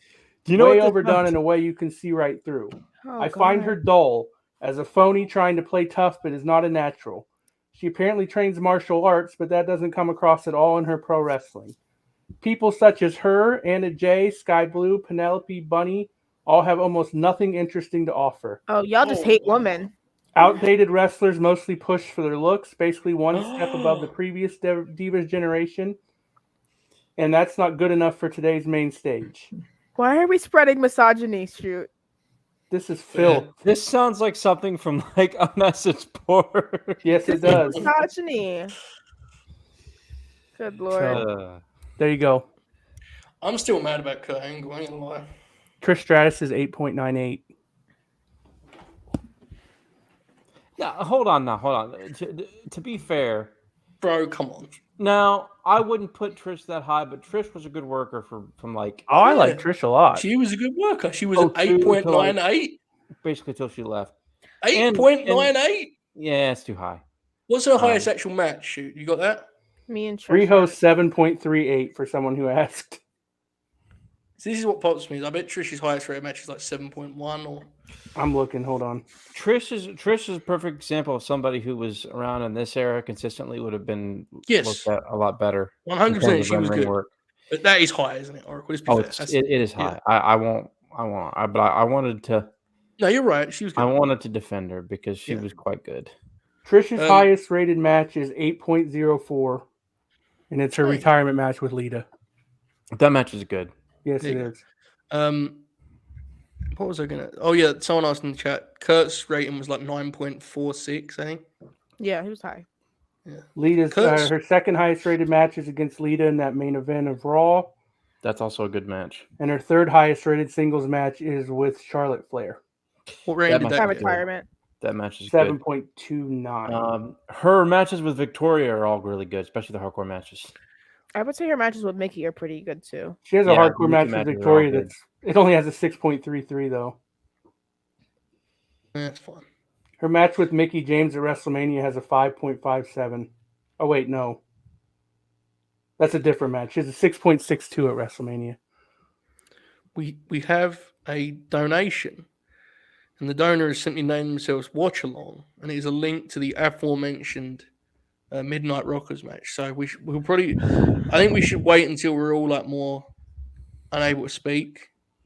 That's a bit we'll do at some point. Let me tell you something. When you do that, I'm leaving. Okay. We're gonna have to take Jay Shell down the. We know the old school rabbit hole one day. She's refused to agree, but we're doing a World Championship Wrestling series. We're doing WCW front to back. No. Yeah, nope. I hear. You know what else? I hear we're gonna watch every C show too. I've heard that in chronological order.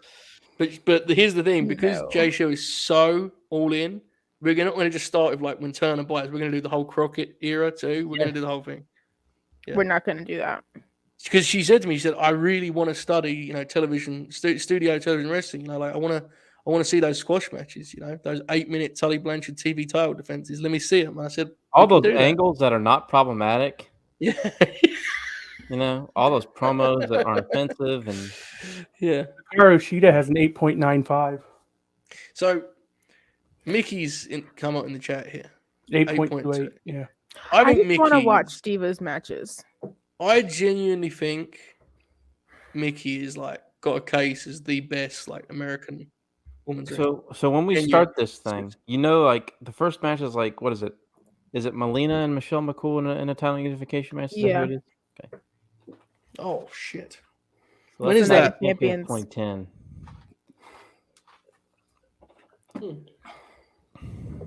So I'm thinking I'll probably be scouring like superstars matches and stuff because that's where a lot of time they get more time. Yeah.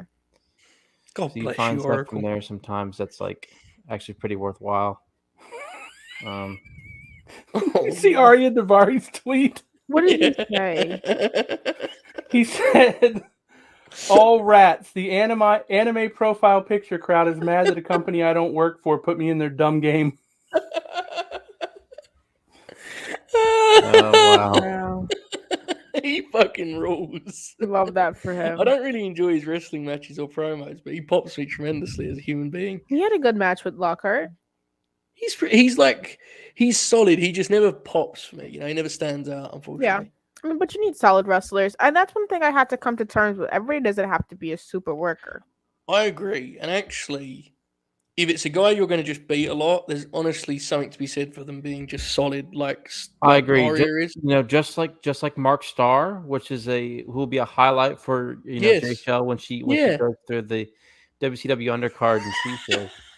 Mark Starr, good worker. Seriously though, right? Gary Flynn. You need some guys that they do the job in more ways than one. They don't stand out too much because if everyone stands out, no one stands out, right? It's that old philosophy.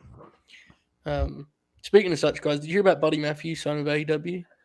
Really? I did. Yeah. He is all elite. That's what they say in the industry. Do you know that? His cage match rating is 8.15. Bud Matt? Yeah. It's going to soar, brother. It's going to soar. Kurt Angle and Shawn Michaels are fucked. Oracle, when did the consensus become they're the best two wrestlers ever?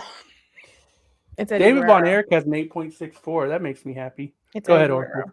Let me say this. From the message boards I was on, that was never the consensus. Oh, I know. But when did it become the wider wrestling public thing? That started. See, that was all. That came from people who discovered Dave Meltzer because he was the most easily accessible person to give out ratings, and Dave constantly praised Shawn and Kurt in the ring, and I think people just sort of, and with that, along with WWE's propaganda, claiming JR the two best ever. Yeah, JR went that hard combination. On that probably started in the late 2000s. Yeah, because that became like the smart. Like I like the in-ring performance answer, right? Like rather than saying Austin or Rock, you'd say HBK or Angle, and it's like, I mean, look, I enjoy watching both of them, all bits aside. Brett's better than both of them. I think Kurt is very flawed as a pro wrestler, but I have an idea for a segment. Oh, we should go through the Revolution card and rate how excited we are for each match, 1 to 10. All right, okay, we can do that. Do it. As long as you don't lash out. Wait, there's 10 matches? No, I'm saying on a scale from 1 to 10. Oh, I was like, wait, I missed the 10th match announced? There might be 10. There's 9 right now. Yeah, it's going to be 10 matches probably. There'll probably be one more. The buy-in match. A Hook versus QT, maybe. So you're probably looking more like 11 or 12. Oh yeah, to be honest, yeah. Sure, it's fine. Let's start with number 1 on Wikipedia: Jade Cargill versus Ty Conti, TBS title. I'm gonna go 6. Okay.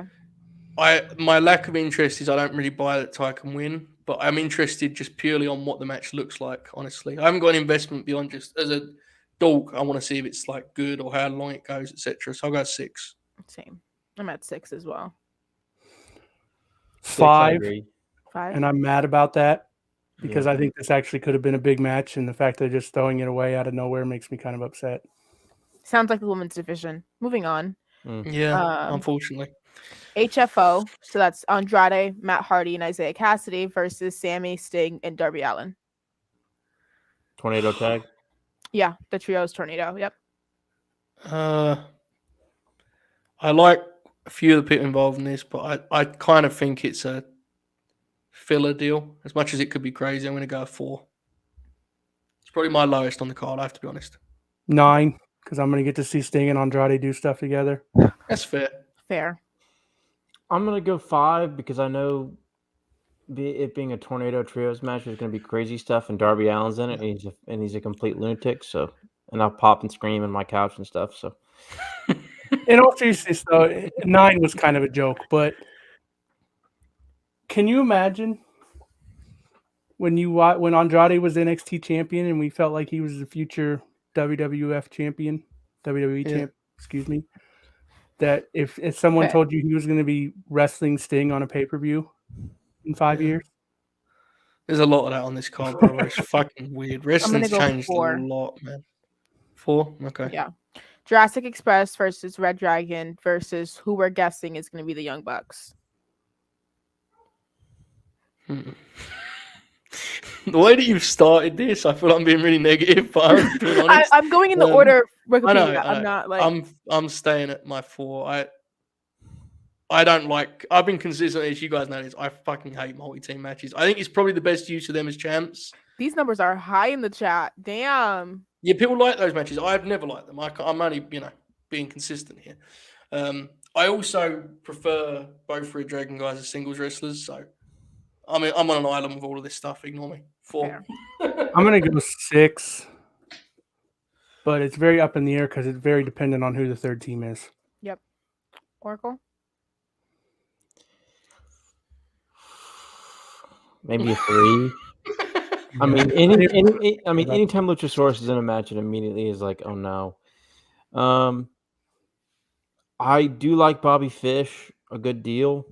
That's interesting. I would not expect you to like him. Kyle O'Reilly Very similar politically. Hey, I'll have you know that Bix made it very clear it is uncertain as to what Bobby Fish truly does or doesn't believe. Yeah. So, what's your step, pal? Okay. Kyle O'Reilly is a good worker, but I want to beat the shit out of him because of the way he acts. Good lord. Let's see. And it could be the Bucks filling it out. That's perfect for you, isn't it? Yeah, that's tough. It's like a 3 or a 4. Is how because they've done this a couple different ways. Is this going to be a match where there's 3 people in at once and they only tag their partners out, or is it going to be that stupid shit where there's 2 people in and they've got to tag other? Because I hate that format. I'll be honest. Yeah. I agree, but at the same time, I think I dislike it even more when they do 2 different triple threat matches. It doesn't flow correctly, you know. Yeah. You can't get any heat or anything. Like, you just have to just do sequences for 10 minutes. I don't know. I just hate these matches. Yeah. I'm gonna go 3, but I'll probably end up liking it more than I am interested in it right now. And I feel like that's gonna be me on a lot of the card matches that I'm rating pretty low. I'll end up liking them regardless. You know the tornado we just did? I need to make it clear that I'm pretty certain that'll be good. I'm just trying to be honest with my actual excitement. Here's the way I'll put it. This is the best way I can explain it. I'm rating this based on if it was announced in 10 minutes, it's cancelled. How mad I'd be. And thus far, none of these are upset. 13 was FTR. There you go. It'd probably be about a 6. Yeah. If the third team's FTR, I'm going to an 8. They had the only good one of those matches ever when they did AOP and DIY. Oh yeah, that match was incredible.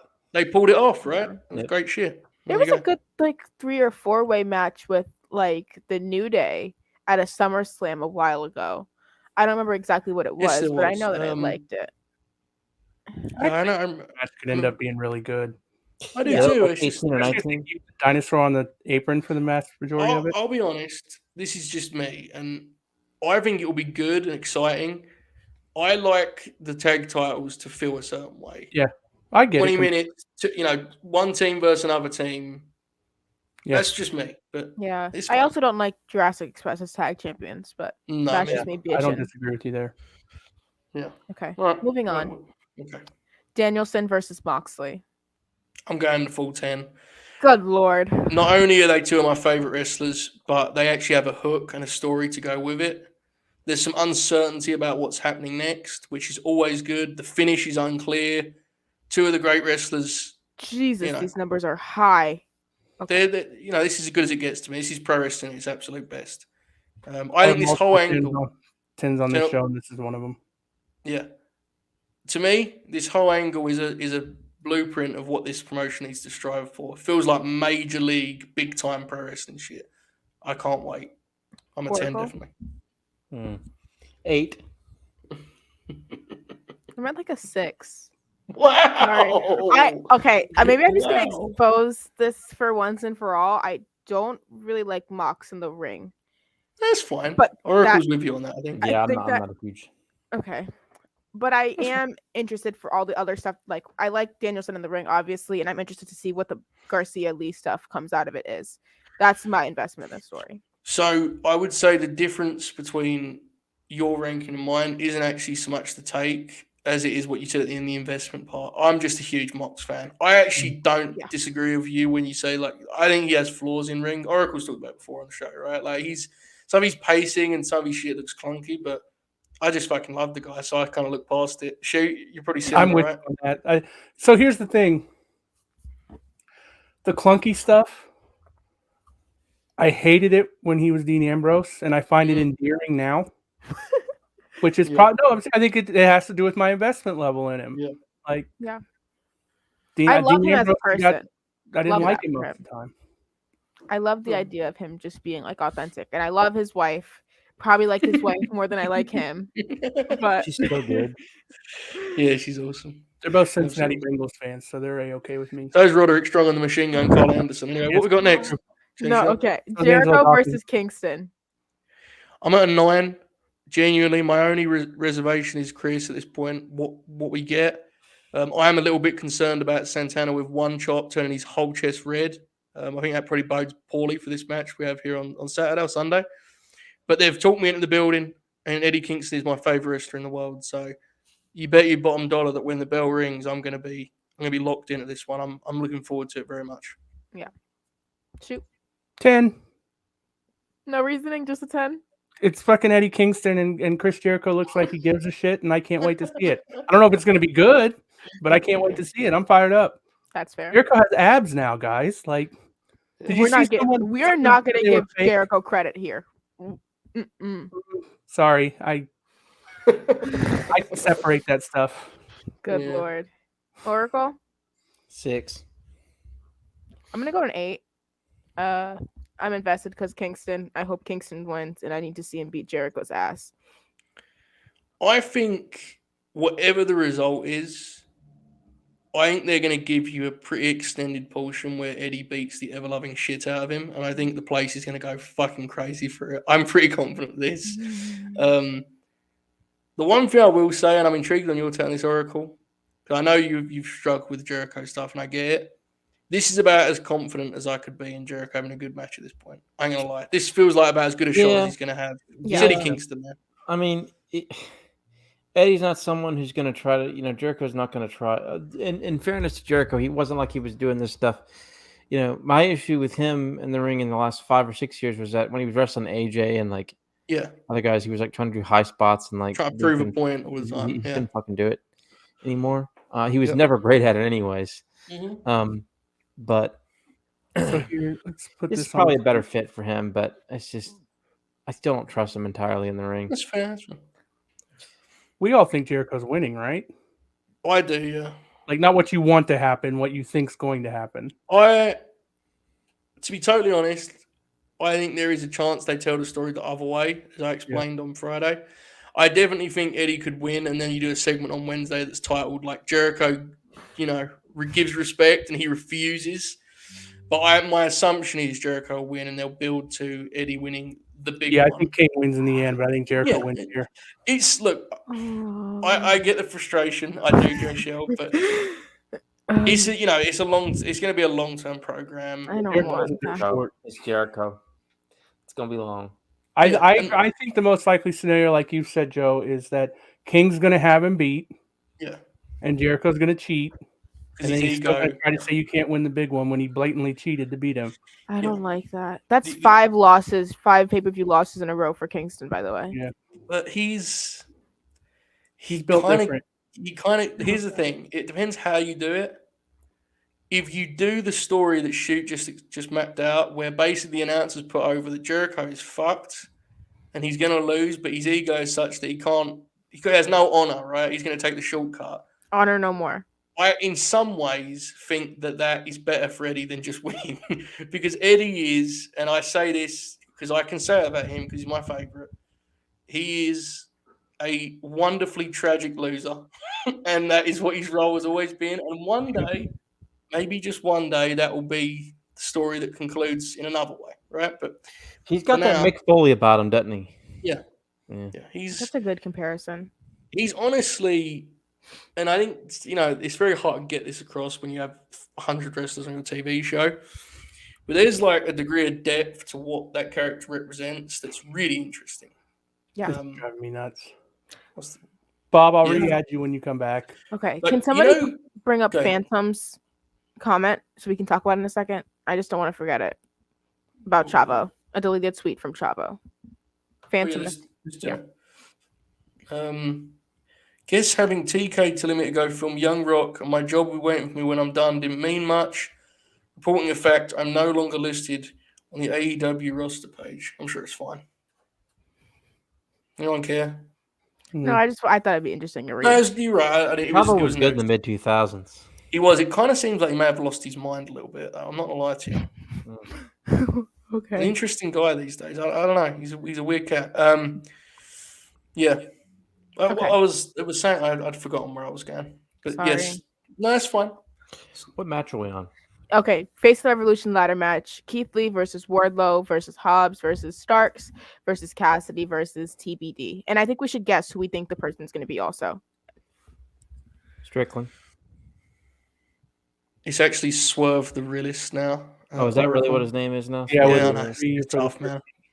We don't know how we're going to do it. What's his like name going to be? Like his first name? Swerve. Is it Swerve? Swerve spelled with a 3. Swerve. Okay, that's what the reference was. Yeah. So hang on. Does it say one mystery opponent on there? Yeah, it says TBD. How many wrestlers do they have listed right now? 5. So See, Excalibur might said be 7. Oh, damn. Well, we shall Supposedly Excalibur said that on Dynamite or Rampage when he was speaking 100 miles a minute. If it's 7, then that just almost certainly means that Claudio is. Imagine they just make it 7. Genuinely, that's if that's what they did on Friday, it feels like that's what they've done. So, listen, if Claudio shows up in that ladder match, I'm losing my mind. He's gonna fucking swing Keith Lee. Will immediately be the top babyface in the promotion. I think I'd cry. I swear, I've said this a lot recently, and I've been texting Shoot about pre-Ricochet. I don't know what he's going to do. Ricochet's their second top babyface on SmackDown. He may just get the bag and go back, and if so, God bless him. I'm telling you guys, if that dude shows up on TBS, TNT, Fight TV, whatever the fuck AEW's running on, he is going to get over huge. Oh, yeah. That dude's a killer. 2 years left, right? Or is it? I don't know if it's the beginning of 2024 or the end of 2024. What do you mean? Ricochet. Oh no, I'm talking about Claudio. Fuck Ricochet. He's old news. I'm talking about Claudio Cesaro. Good lord. Yeah, he has 2 years left. You're right. Ricochet's good. I'm only joking. Good lord. I think there's going to be another qualifier on. I think there'll only be one surprise. I think there's going to be one more qualifier on Wednesday. Yeah. So in that case, we'll guess Swerve, right? Yes. I don't want Swerve to debut here. I don't like debuts in these matches. Unless he's going to win, and I don't think he should win, and that's not a shot at him. Like, I don't that's like. A shot at me. Yeah, it is direct shot at you. How can he be the 6th man with 3 in his name? That's true. Don't do that. He could change the R to a 7 if he's the 7th guy. Let's not do that. But anyway, if he's going to win the ladder match and win the TNT title, then fine. But if that's not the plan, then I wouldn't debut him in this. Yeah, okay.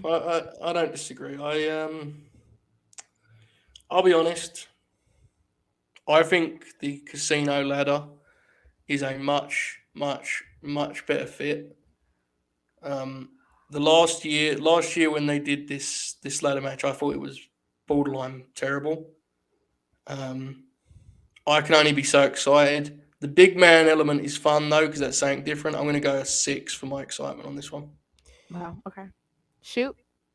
Probably a 7. I like these kind of matches, and having all these big guys in it is kind of different. Oracle.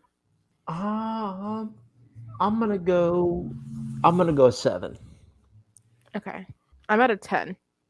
So, very different scales. What would your answer be if you didn't interview Ricky Starks a week ago? It would still be 10. I was very excited for this match to begin with. There's Swerve possibly involved with this. I might be doing this to myself, but 10. No, it's fine. You have to realize that I'm very old, and so 6-man ladder match is immediately capped at a 7 for me. No, I'm not going higher than that. So again, you'll get there. Give it a couple of years. It's okay. Okay, carry on. Okay. Next match. So I'm looking at the Wikipedia page. Jay, shall refresh your page and see if it's like messed up for you now. I don't want it to be. Let me see. It is. Why it appears that someone has gone in to and they made their own results. And they've tried to add Buddy Matthews to the Face of the Revolution ladder match. I'm not even kidding. It says Buddy Matthews is in the match. Was it you? Yeah. No. I mean, that legitimately feels like someone in the chat is fucking with. There's 107 people here, so there's somebody in the chat's doing it. Oh, it does have results on here now too. Yeah. Yeah. Somebody. Their website is very bad. Let's just do our next match. Okay. Good idea.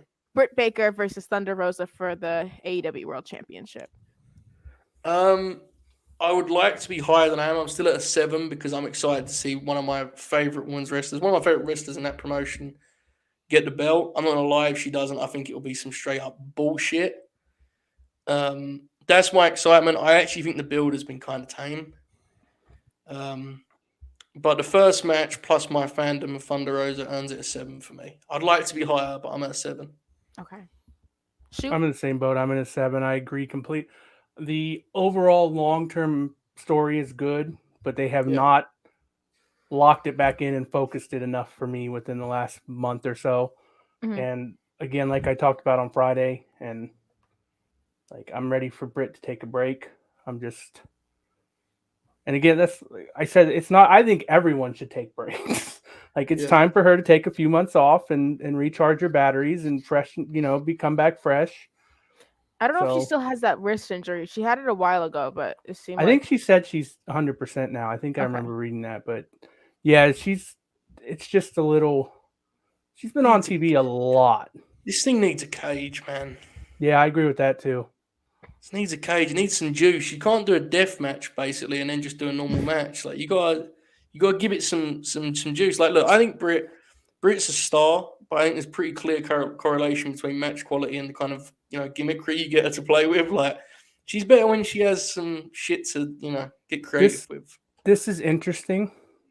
Yeah, and I don't hate this idea, but I will say that when you run 4 pay-per-views a year and you charge me $50 for your pay-per-views, I do not want matches that are setting up a match on television. Yep. Oracle? 7. I'm at a 9. Strictly for Thunder Rosa winning because I hate Brett. What do you think of this as a criticism? I like this criticism. I think that as effective and as fun as the Mercedes Martinez stuff was, it muddied the waters some and has made the timeline kind of confused. It feels like you should have done that like 6 weeks earlier and then a nice month to be just completely focused on these two. It feels like it's almost in the background, Yeah. It's a very weird because look, there's a very real that San Antonio thing makes a lot of sense. And despite what I just said, if they do a cage match in San Antonio for the women's title as the main event of Dynamite, it's going to pop me huge. But it's still kind of like I would have just built for it here. But Thunder Rosa winning the women's title in San Antonio in a cage match. But the way I'm looking at this is they probably average around 1 title change per show or so, right? I would guess because it's every 3 or 4 months. Yeah. This would probably be the only title change, I'm guessing. I think the tag titles could change. Good Lord, please don't fucking do that, my dude. I think there's a real chance they could change. I don't think they will. Panic attack. I think now in fairness, Jay Shoot, I think he's going on the assumption that Santana and Ortiz might get them. Yeah. Are you? So I don't think they like me that much. I think they hate me and that they will do that in spite of me, and it'll be the Young Bucks. Yeah, you're thinking it's Red Dragon and Bucks, right? So you don't want it to go to. I get that, but I think Jurassic Express will drop it on TV to a heel team in the next 6 weeks. And Just it's me. gonna be House of Black, and I'm gonna Is fucking cry. Depends on who the two are. Factual. Yeah, exactly. Moving on, we have CM Punk versus MJF in a dog collar match. 10. I'm gonna go with a 10 also. I think they've done a fabulous job in the last 2 months, especially. I think CM Punk is just remarkable in every which way, and this is the biggest match of MJF's life thus far. So, this is going to be a big one. They have bleed buckets, and I think there's so much depth here to this story at this point, so much substance. It's hard to be anything but excited. I'm going the full 10 here. I'm wearing a Jimmy Ray shirt. Do you want to give your rating? Fair. His dad asked. He did. Yeah, I didn't leave the comment on the screen very long, so I think only Oracle saw it. Man.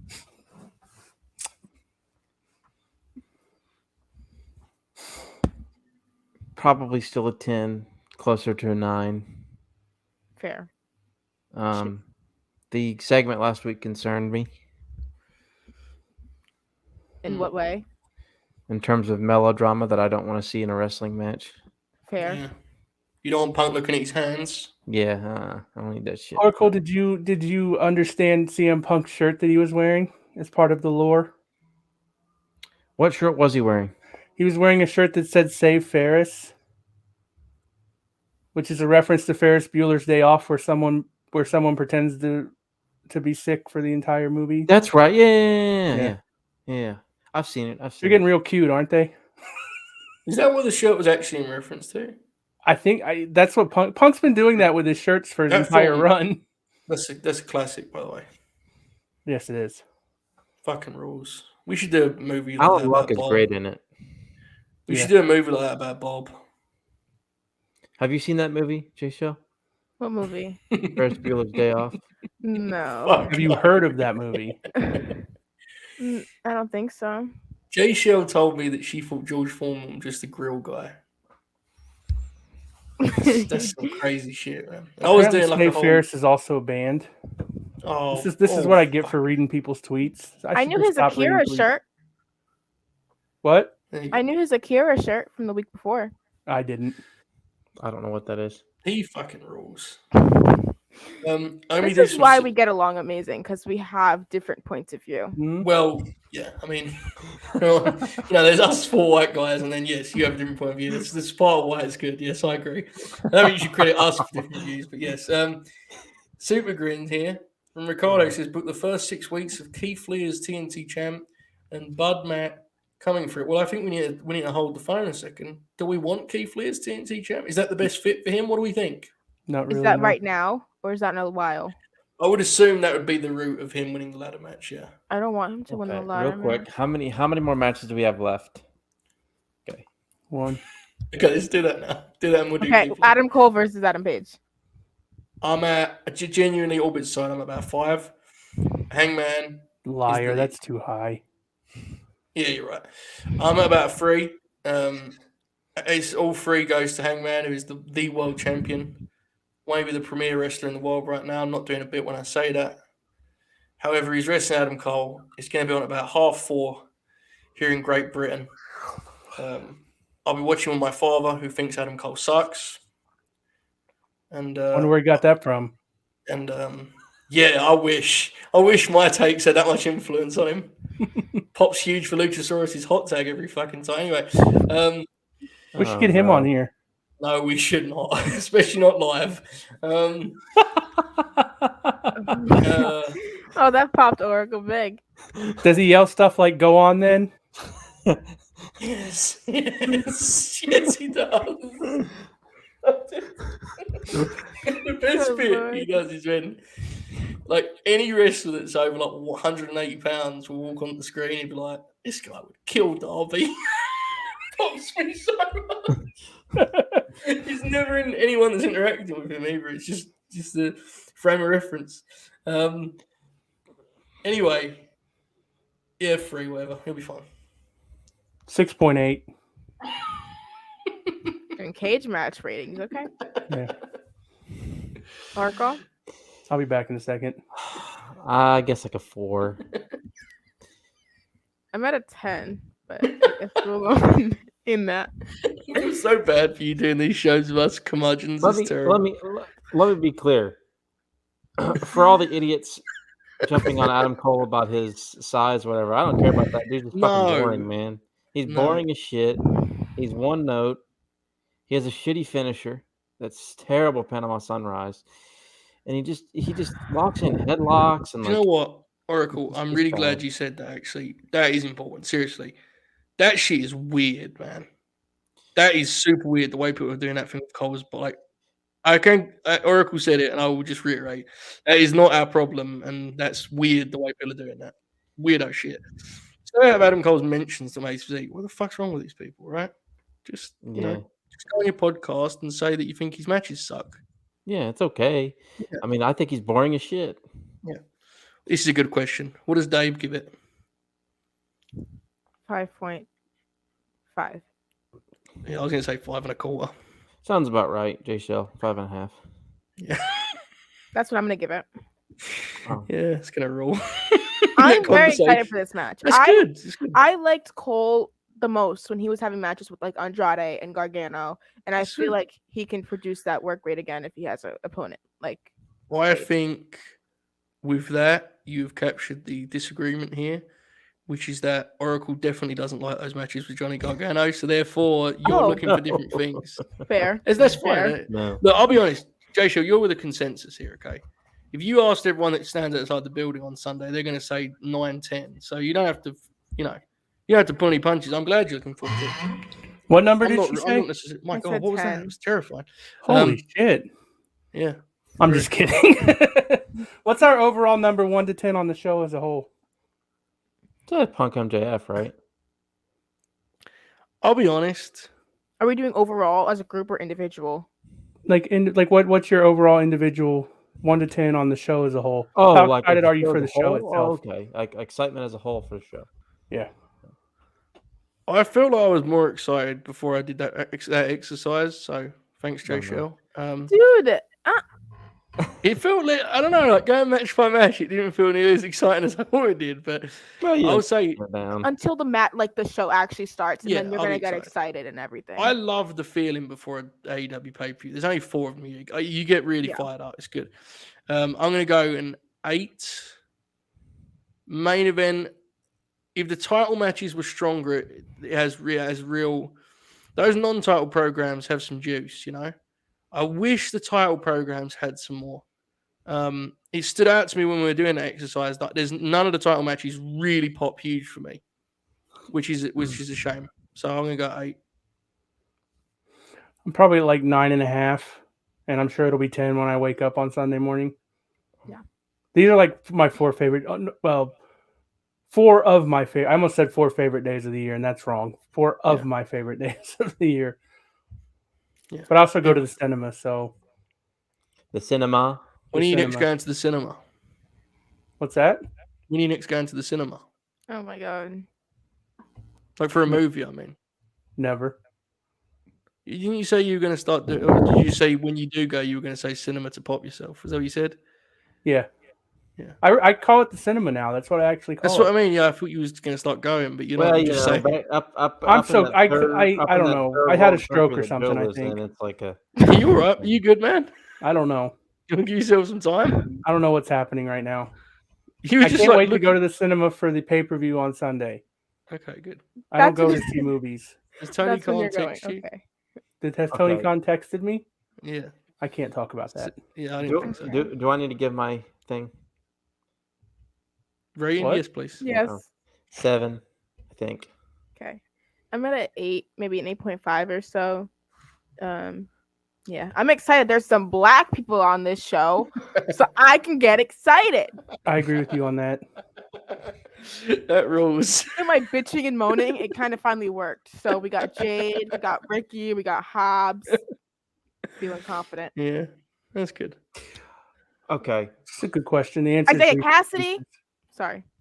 I have excited. I have a concern, Jay Shell, and I think it might have been people just be working me into a shoot today. But when they announced the women's matches both being on the same night of WrestleMania, and I know shoot won't win this conversation, but I'm concerned that our girl Bianca Belair is going to lose to Becky, and they're going to do like a tournament style and have Becky and Ronda the next night. Sorry, Jay Shell. Just said this earlier. I'm not thinking about it. I have a thing that I have to do with myself because I stress out about wrestling when I shouldn't because it's fucking wrestling. Where I go one day at a time, one day at a time. It's very scary, isn't it? It's very scary, isn't it? I'm not gonna think about that because I'm gonna think about tonight.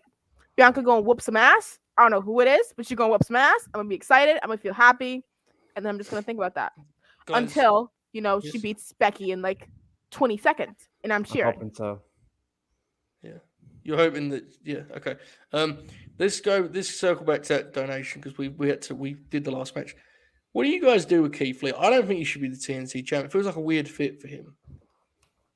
You don't want to ruin the kind of excitement of his. Like you want his matches to feel kind of special. I think. I don't know. But then I don't have an alternative necessarily. The Hobbs feud is really interesting because I don't really want to beat Hobbs, so it gets a little bit dicey. I don't know. I think Hobbs can take an L for Keith. I think it's an age thing. Okay. Shoot, what do you think? I need to see Keith more before I decide. Fair. Yeah. Yeah. Whether he's going to be... And I'm kind of the opposite of a lot of people. Joe, I think, is with me in that what I saw of him in his one AEW match, I liked more than NXT Keith Lee. Yeah. I worry that he's going to go back to that at some point, and I'm going to be disappointed. So yeah. Huh. I'm the complete opposite. I prefer like NXT Keith. Yeah. I mean it's personal preference. He worked like a big man this time, and I loved it. Absolutely loved it. I love big guys working like big guys. He did that one little dive over the ropes that looked fucking awesome. Yeah, he like flattened him. It was fucking great. So we'll see. I'm, as Bob loves to say, I'm letting it play out with Keith Lee. Who do you put over in a feud with Wardlow? Right now?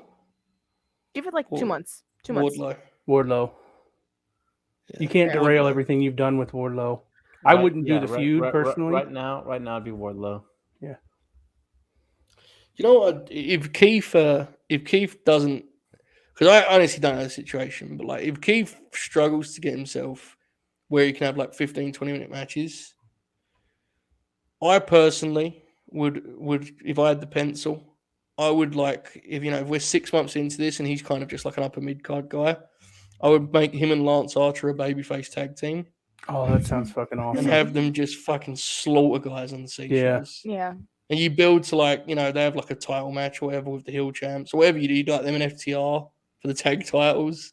Archer feels like the guy who could qualify for the ladder match on Wednesday to me. Monsters. I'll be back in like something.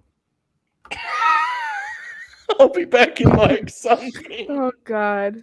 I have a question for you guys about Wardlow. What do you think that they should do with him if he doesn't win this ladder match? Or where do you go with him from here?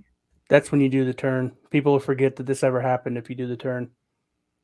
He could win it all, I'm not gonna lie. I think he might win, yeah. God bless, Lord, no. Like, I think he could be a bigger part of the finish of the pay-per-view match as well. I think we've all kind of forgotten about his presence, which could be purposeful in more ways than one, It could be because it's not about him anymore, which is my guess, but it could also be because you're trying to make it surprising when he does something in the match. Joe mentioned it. I think Spears screws him. Yeah, well, see, I think, because here's the thing, and Anthony brought this up in the chat, he's supposed to give the title shot to MJF. Yeah. And I actually think Wardlow's probably going to win this, and he's not going to give the title shot to MJF. And then Shawn Spears is going to cost him the title match. And that's when all hell is going to break loose. Sammy is such a strange... like, when you were saying all of that, I was sitting here like genuinely unsure who the TNT champion is. And I don't even know why I'm struggling with Sammy anymore. Yeah. He has good matches. It's like, it doesn't feel right. It doesn't feel the way it felt with Miro or Darby or even Codeman, you know? I agree. It's weird, That was isn't something. it? Yeah. It's just strange. And part of it, too, is he's 2 pay-per-views as TNT champ. He's been in multi-man tags, and it's just weird. Like, it's... I think the break in between was the weirdest for me. That Cody break. And I'm still upset about it, because that was very much WWE booking. Regardless of how long Cody was supposed to hold it for, COVID or not. Very much WWE booking. Do you not think, like... So, you know the ladder match they had? Yeah. I think you could argue that elevated him, but then, like, the follow-up is so, like... Well, you could have just had that be the match. Right, but even more, like, well, I guess what I'm saying is the follow-up doesn't... It never feels about Sammy, right? It's not. Like, it always feels like he's, like, just in someone else's... He doesn't have a character. Okay, sorry. Let me not get upset about this. But Sammy doesn't have enough of a character to be able to carry a championship and carry these feuds. The feuds are always dependent on the other person, because yes, the other person will always have so much more character. His character. But he holds signs up. But he says bitch and sticks out his tongue. I don't. But he's got 2 titles, though. I think he sucks. In fairness, though, would you not say that it would, it would be nice if you had a chance to have a feud, wouldn't it? He does have multiple chances. But it feels like his TNT title, he just kind of does matches. It doesn't feel like there's any kind of meat to the programs to me. Well, even when there was kind of meat with the Cody thing. Yeah. No extra character in the promos. I think that he's just not developed as far as he is with his in-ring stuff. Is he your least favorite pillar? Pillow. Is Britt a pillar? No. Okay, then it's him. If Britt's a pillar, it's Britt. I fucking hate Britt. Fair. Okay. Yeah, it's interesting. I don't know. The guy I want to win the whole thing in terms of TNT is Hobbs. The match he had with Dante on Rampage really got me. Yeah, there you go. I love Ricky, but this is just me. He's not winning. I know, it's fine. I think I think either is great, but the thing with Hobbs that interests me is I think there's a really good TV match wrestler in Hobbs that we've really not scratched the surface with yet. It feels like he's wrestled no one on the roster. Yeah. And that match with Dante on Rampage, and look, I understand they wrestled twice before that, and they weren't the best matches by any means. So I understand why there'd be a hesitation, but I think he can be a guy that has really nice, like 8 to 10 minute TV matches. How long was his match with Lee Johnson? Remember we watched it on like a dark watch along, and it was like surprisingly actually good. Yeah, it was good. I don't remember how long it was though. Let me see. Wasn't that long. There's something to that. I really think, and I think it would help him just get in rhythm and have matches regularly, rather than just squashes. Like you could do the odd squash as TNT champ, like Miro did a couple, right? But it was 7 minutes. Okay, that's not bad. You could do that on TV every week, and eventually, when you give him a top guy, if he gets in there with a top guy, but Jungle Boy or Darby, whoever, Eddie, then you go 12, 15, and you kind of let him just get some comfort out of him, man. He's a guy he's actually been in the industry for a long time, but he really has only had a couple long TV matches of significance, right? So he's a little bit older too. Yeah.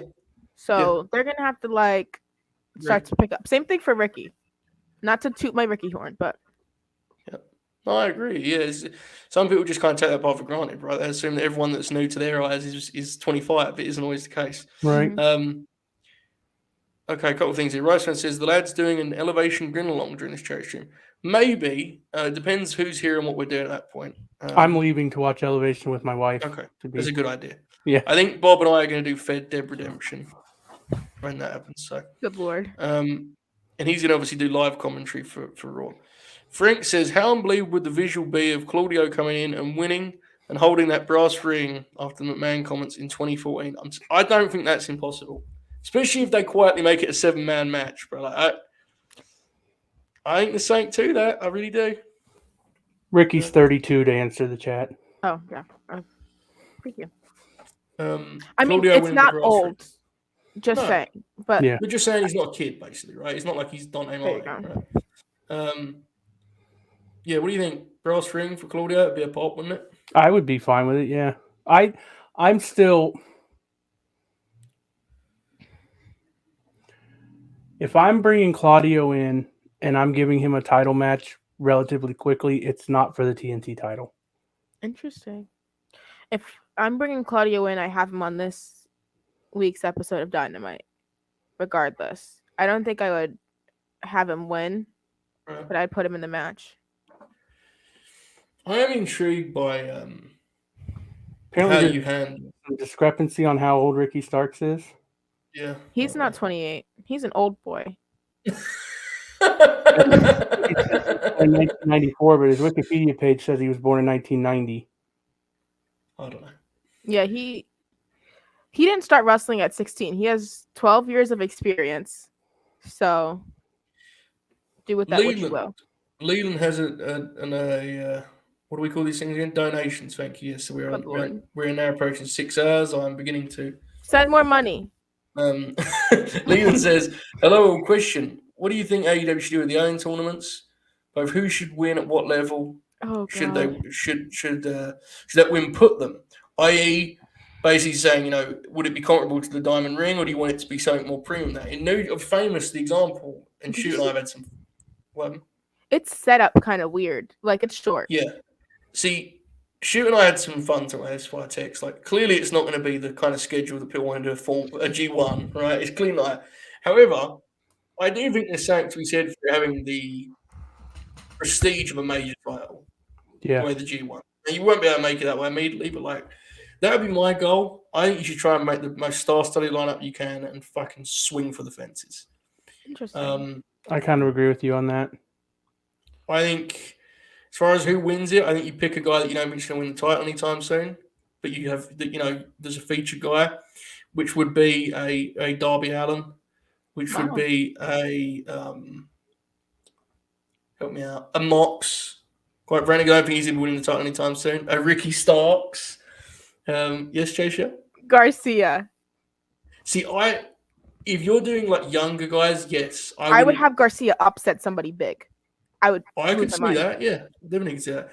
I'll be honest, I think it's more likely it's kind of a Young Lions tournament. I think that's what it's going to be. I actually think it would be really cool within how they book their wrestling to just say, fuck the format.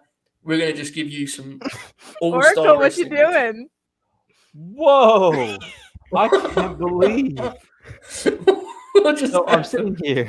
I'm sitting here, and Destination X 2007 is on. Okay. And this show pops me because the main event is Samoa Joe and Christian Cage in a match rules. Oh yeah. Yeah, it does. But it also has a Sting. It has a Sting Abyss Last Rites match where Sting bleeds buckets and Doesn't that have?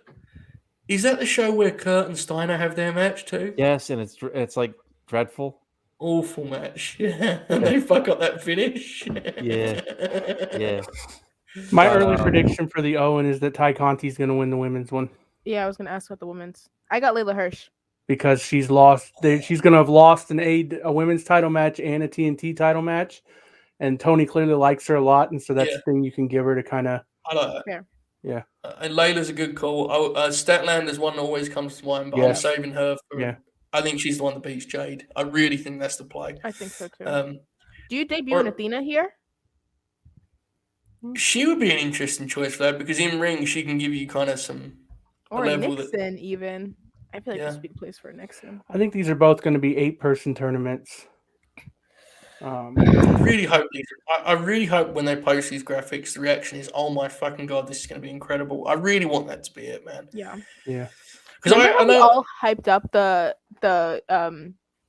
championship tournament contenders, and it was like he's very conservative. I mentioned this earlier. Meltzer actually said the same. He was like, their roster's big enough now. They're never going to be able to get through all of these matches. They may as well just, you can do it sometimes, man. You can just do shit for the sake of it. Oh my god, it's Bob.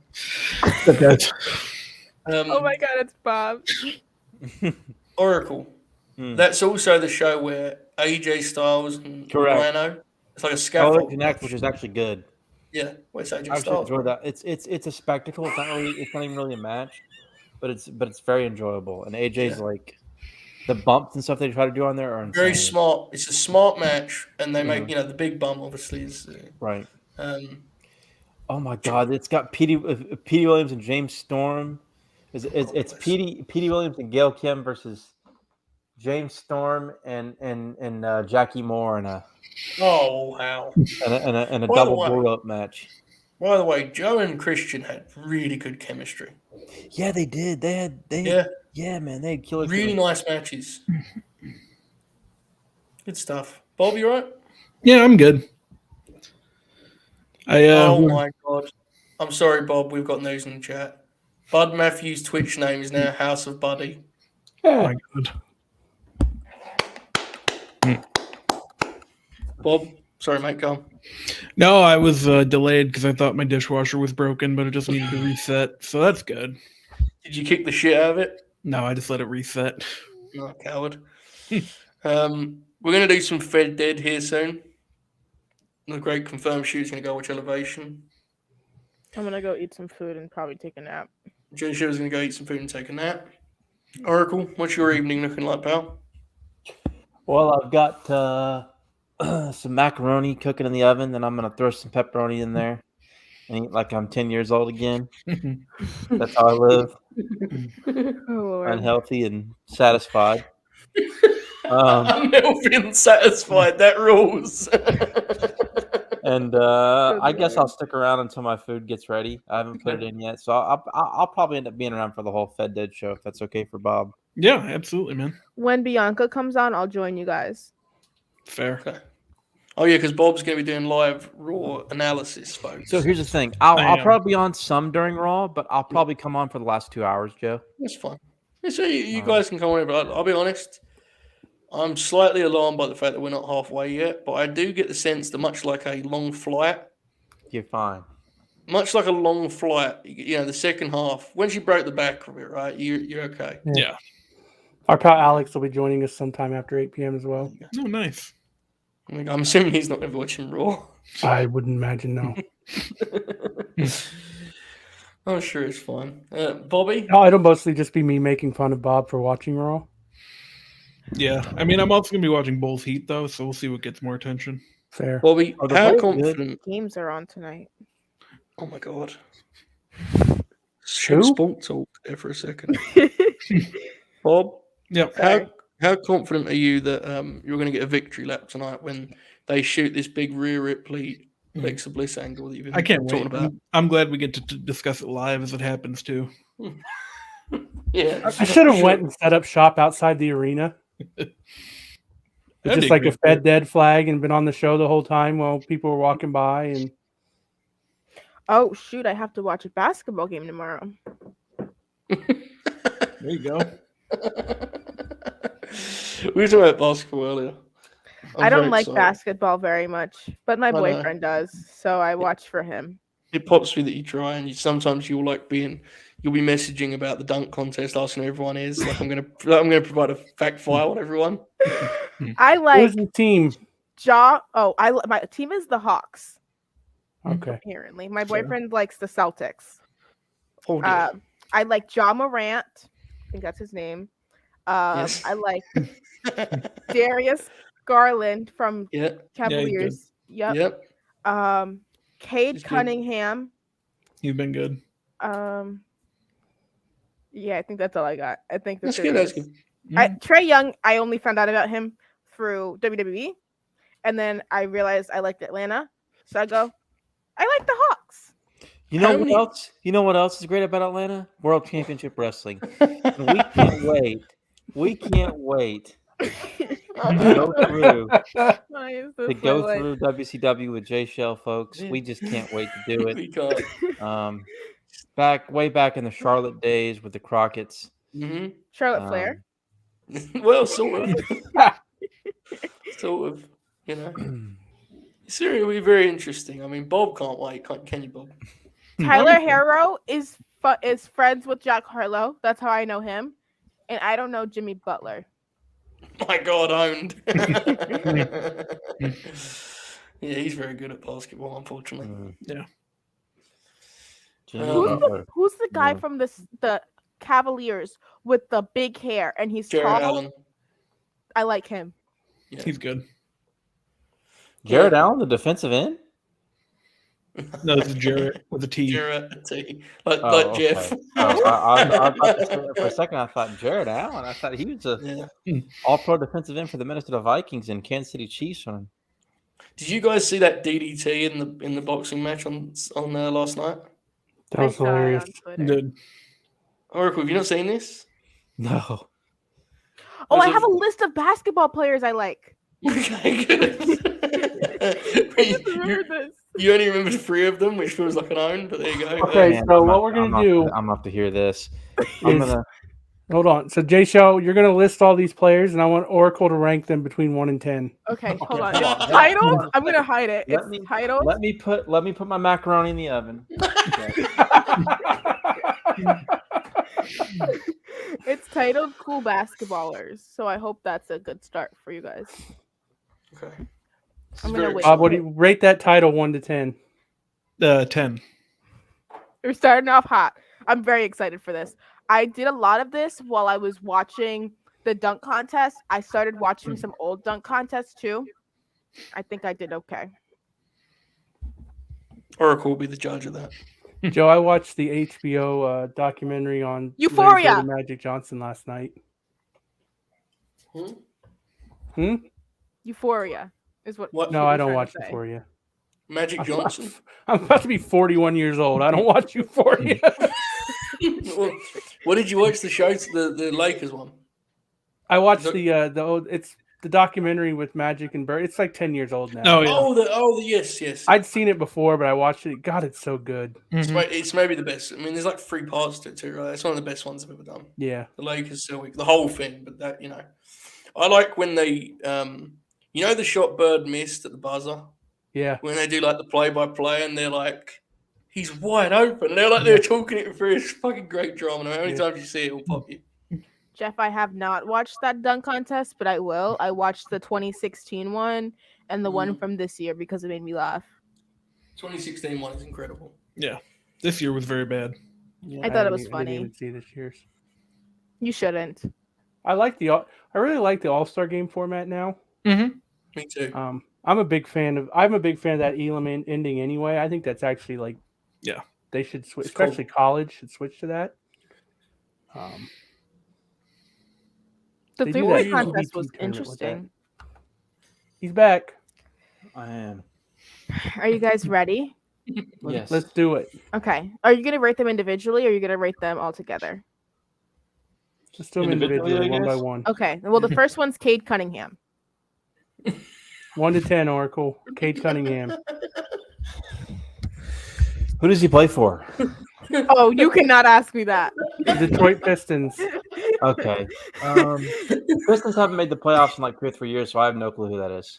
He was the number 1 overall pick in the draft this year. I know that. Yeah. Okay. He's very handsome. That's where I recognize the name. Okay. Mm-hmm. He's from Oklahoma State. Mm-hmm. Another one who was pretty high in the picks, I believe. Correct me if I'm wrong. Shoot, Jalen Green. I don't know how high he went, but he can play. Number 2, I think. Really? See, number 2. Kind of using my brain. I'm googling it. Jay Show's on fire. Who does he play for? The Rockets. Yeah, I'm not familiar with Jalen Green. No, I'm not. Round 1, pick 2. Yeah, he was in the contest, right? This year. Mm-hmm. So yes, he did horribly bad. Yeah. I like the NBA a lot, but I also only watch the playoffs really, or like sometimes TNT with like Charles and Kenny and them. I knew that. That's why I recommended this bit. Did you see Chuck on the Renee pod? No, was he good? Yet. I heard he was. that. Yeah, I mean, he does the Charles bits about like super teams and all the usual. Yeah. Guys today basically said guys today are cowards, which is my favorite Charles bit. Yeah. Wow. Okay, next one. Karl Anthony Towns. Yeah. I know who that is. Yeah. Rating? Like 1 to 10? Yeah. It's like a 5. Wow. Best shooting big man in the game. Or say, get the fuck out of here. 5 out of 10. Okay. Trae Young.